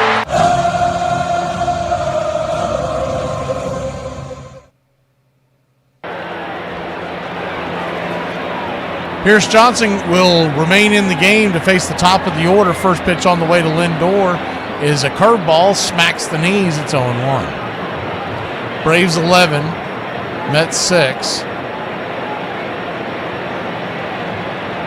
The 0-1. Brings it. Outside wide, 1-1. 1-1 count.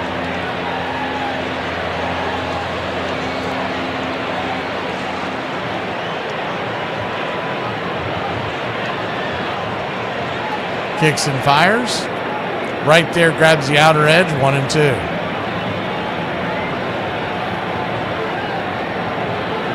Ton of scoring in this game. Mets led it 6-0, and then the Braves clocked 9 runs in the 4th inning to make it 9-6. He added 2 with the Ozuna home run in the 6th, and that's where we stand. Altogether, 11 runs, 8 hits by the Braves, 6 runs, 11 hits by the Mets. It sounds a little flip-flop. The one thing left out of that, the Braves have walked 7 times. 5 were by the starter tonight, Peterson. They gave up 5 walks, but the bullpen has done a masterful job since coming in to take over for Carrasco. Full count. Bummer, Kinley, Dylan Lee, and Pierce Johnson have all combined for 6 innings, excuse me. As the 3-2 misses high, ball 4. They've all combined for a total of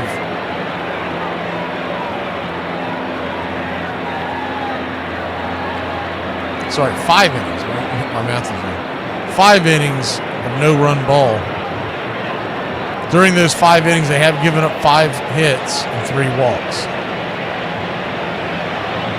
Soto takes the first pitch. Fastball, 96 up top for a strike. It's 0-1. A little bit out of the zone. He's been calling them higher as the game's gone on. The 0-1. Nowhere near it. Curveball misses. 1-1. 1-1 count.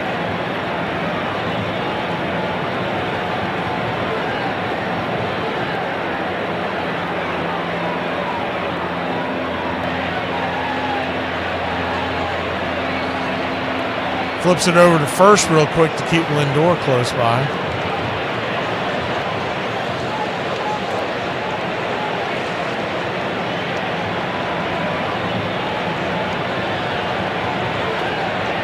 Infield back into the right.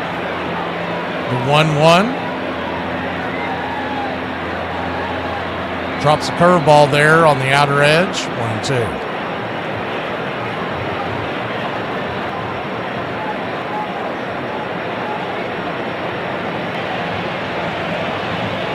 The 1-2 count. Pierce Johnson flips it up there. Outside wide, 2-2.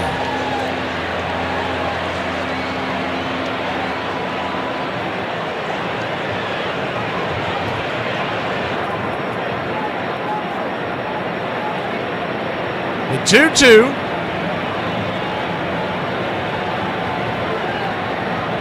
Right there. Curveball at the knees. Caught, looking strike 3. 1 down. Got a bender right there on the outer track. Now a double play can get us out of the inning. If you missed that 4th inning, this is what you missed. It all got started with the Murphy walk. Harris singled to right. Eli White struck out, and then it really got going. First pitch on the way is a curveball outside wide to Nemo. It's 1-0. Nacho Alvarez walks to load the bases. And Nick Allen comes up and he walks to bring home the first run, making it a 5-run game. Still with just 1 out. 1-0. Curveball misses high and outside 2-0. Jurickson Profar will double to left after that, scoring Allen and Harris and Alvarez. And now it's a 6-4 game. Matt Olson walks.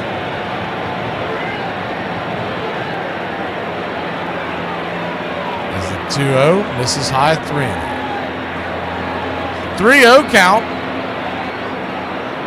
Ozuna then would single to bring home Profar. Albies struck out. Murphy walks, and then Michael Harris clocks a grand slam to make it 9-6. The 3-0 right there, first strike, 3-1.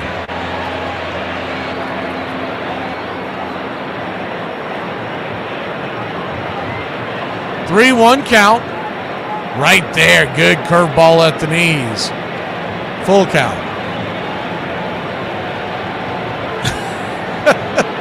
Yeah, basically. It's about the time.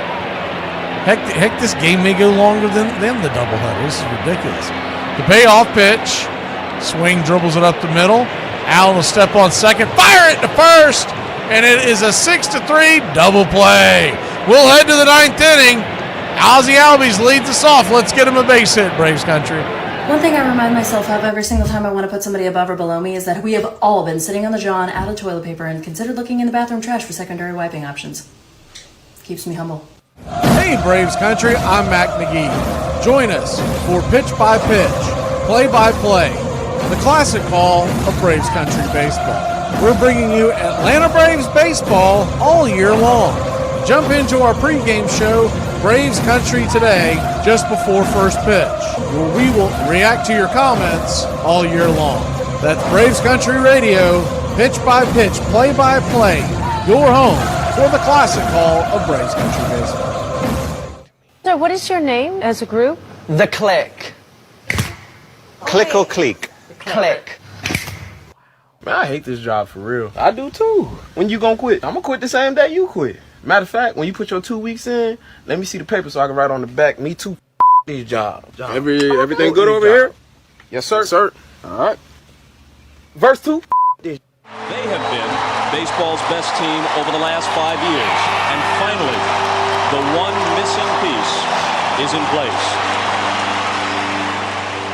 I remember running out to the dog pile, and I know it might sound stupid, but we won state in high school, and we had a dog pile. And I remember going out there, dog piling with everybody, going, God, we did this in high school. This is cool. Now we're doing it on TV in the big leagues. There's cameras and everybody knows about it. You felt like you really accomplished something. And, to share the success with, your teammates, coaches. Pretty cool, pretty special feeling. What's going to prevent this team from being a dynasty? Certainly not their pitching staff. Braves Country Radio, your home for the classic call of Braves Country Baseball. Good evening, Braves Country.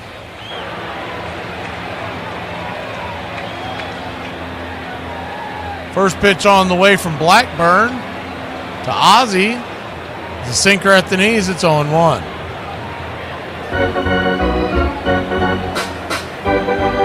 The 0-1. Bangs on the dirt, 1-1. 1-1 count.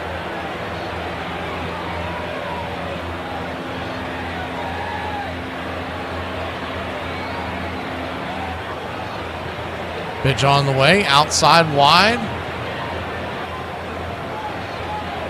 2-1. Ozzie Albies 0 for 4 on the day. The 2-1 swing lifts it into right, going back, making the running catch is Soto right there on the warning track, 1 away. Atlanta Braves have 8 hits tonight. 3 from Profar, 2 from Ozuna, 2 from Michael, and 1 from Allen. Usually when you score 11 runs, the hits are up and down the line, but we've had some really quiet nights here. We did get the rally going, and everybody chipped in pretty much in that 4th inning. A lot of it had to do with walks. First pitch to Murph is 92 below the knees. That one's called for a ball. It's 1-0.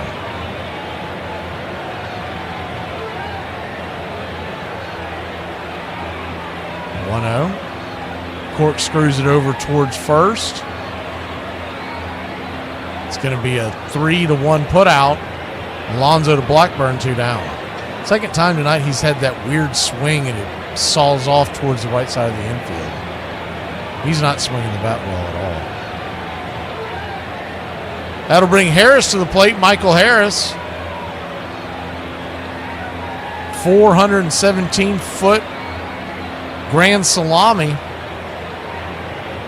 Back in the 4th inning. First pitch is a sinker at the knees. He called that a strike. I mean, this guy, it's 0-1. That pitch was a little lower than the one that he called a ball to Murph.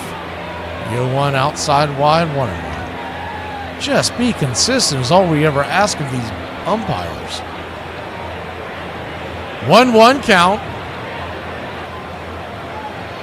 And he's not one of the umpires that he's just done a horrific job tonight, but nonetheless, just be consistent with where a strike is. The 2-1 count. Swing, bangs it foul, will do it again.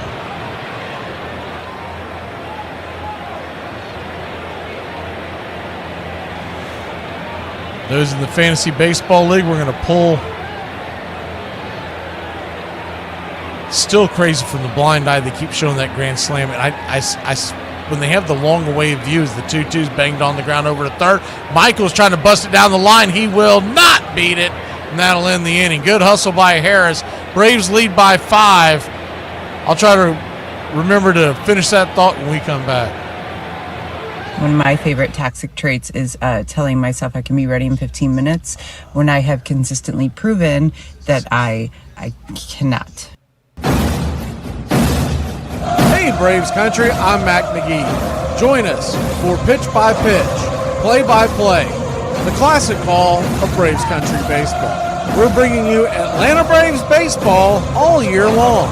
Jump into our pregame show, Braves Country Today, just before first pitch, where we will react to your comments all year long. That's Braves Country Radio, Pitch by Pitch, Play by Play, your home for the classic call of Braves Country Baseball. Better not go to sleep. As soon as your eyes shut, I'm gonna punch you square in the face. I hope you stay still when you sleep, because I'm putting a rat trap between your legs. I'm gonna take a pillowcase and fill it full of bars of soap and beat the out of you. You better not go to sleep. They'd interview us or talk to us about, the greatest rotations of all time, and that's not something that any of us thought about until somebody asked us about it. Do you ever reflect on this rotation that you're a part of, possibly the greatest in history? And then you'd kind of be like, oh, okay, yeah, I guess, it's cool to be in the conversation. Because we're a part of this thing, we are going to be mentioned in that regard, and that's fun. Like a lot of things, when you're away from it and reflect on it, you realize what a special time it was and how much fun it was. I spent 11 years, half of my career with these guys, and you reflect back on all the good times we had together. I wouldn't trade anything for what we went through. We got a chance to do something not a lot of people got to do, and it was really unique because we were 3 different people that did it.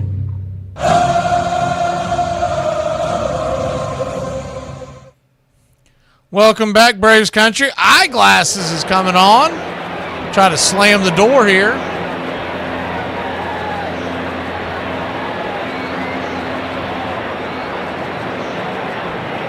Righty-righty matchup. Iglesias. First pitch on the way is a sinker. Down below the knees, it's 1-0.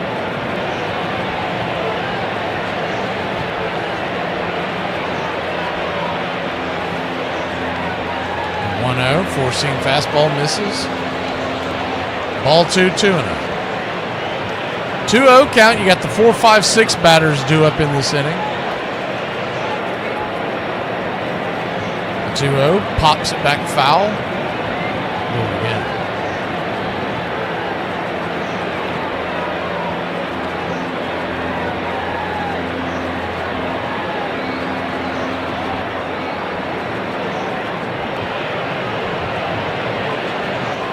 The 2-1, right there, good sinker at the knees.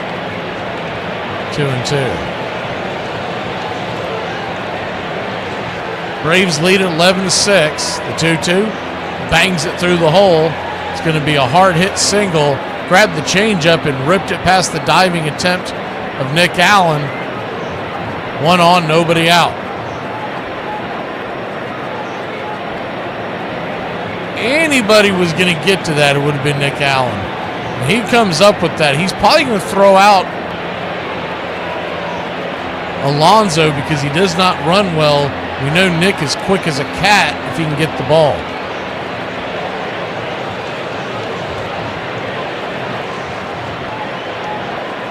First pitch on the way is a sinker to McNeil. Pops it up high in the sky. Here comes Michael Harris the second. 75% of the world is covered by water. The rest by Michael the Hawk Harris. 1 away.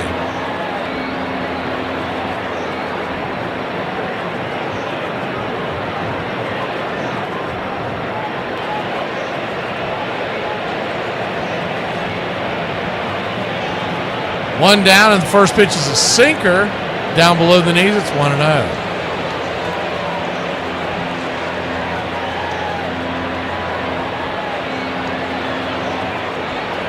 (1-0), 93, right there on the inner cut. 1-1.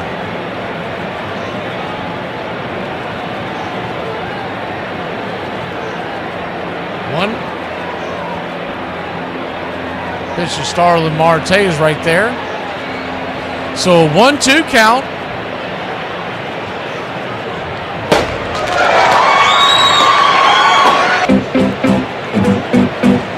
Pitch misses down far away, 2-2.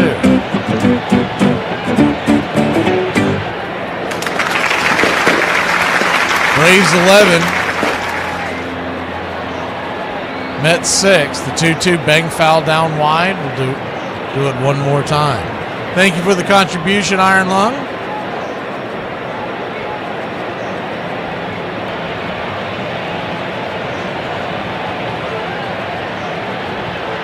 Two count, chopped over towards the mound.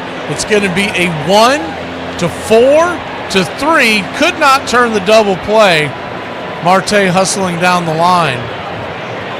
Nowhere near getting him, but there are 2 outs.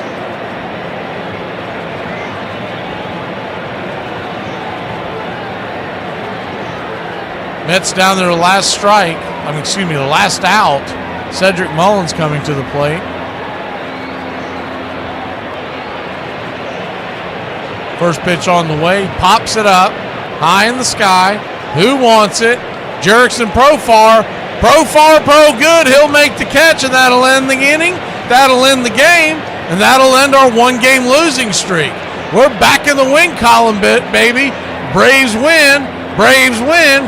Your Atlanta Braves win.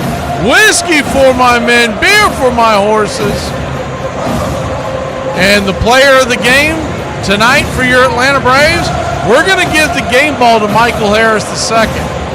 A grand slam, 4 RBIs, 2 hits on the game. He scored 2 runs. Give me Money Mike. But you got to love the contributions from Profar, who went 3 for 5 with 3 RBI.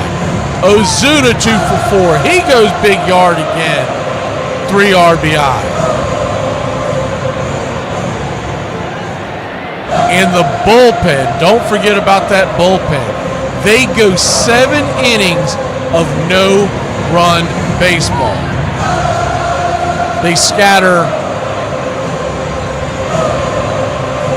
6 hits in the progress and 3 walks, and the Braves knock the Mets down a peg, and we'll see you tomorrow night. Happy birthday once again, Carrie. And your Atlanta Braves.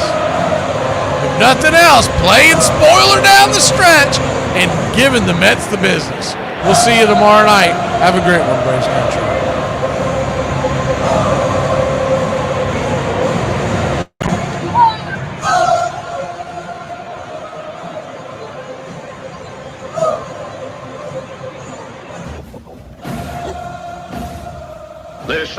There's something kind of about a kid that's never played baseball. It is the American game. That's just what it is. And actually, I can feel like I'm 15 when I'm talking baseball. I'm watching baseball. This is it. It does this. It can do this to any. It brings you back.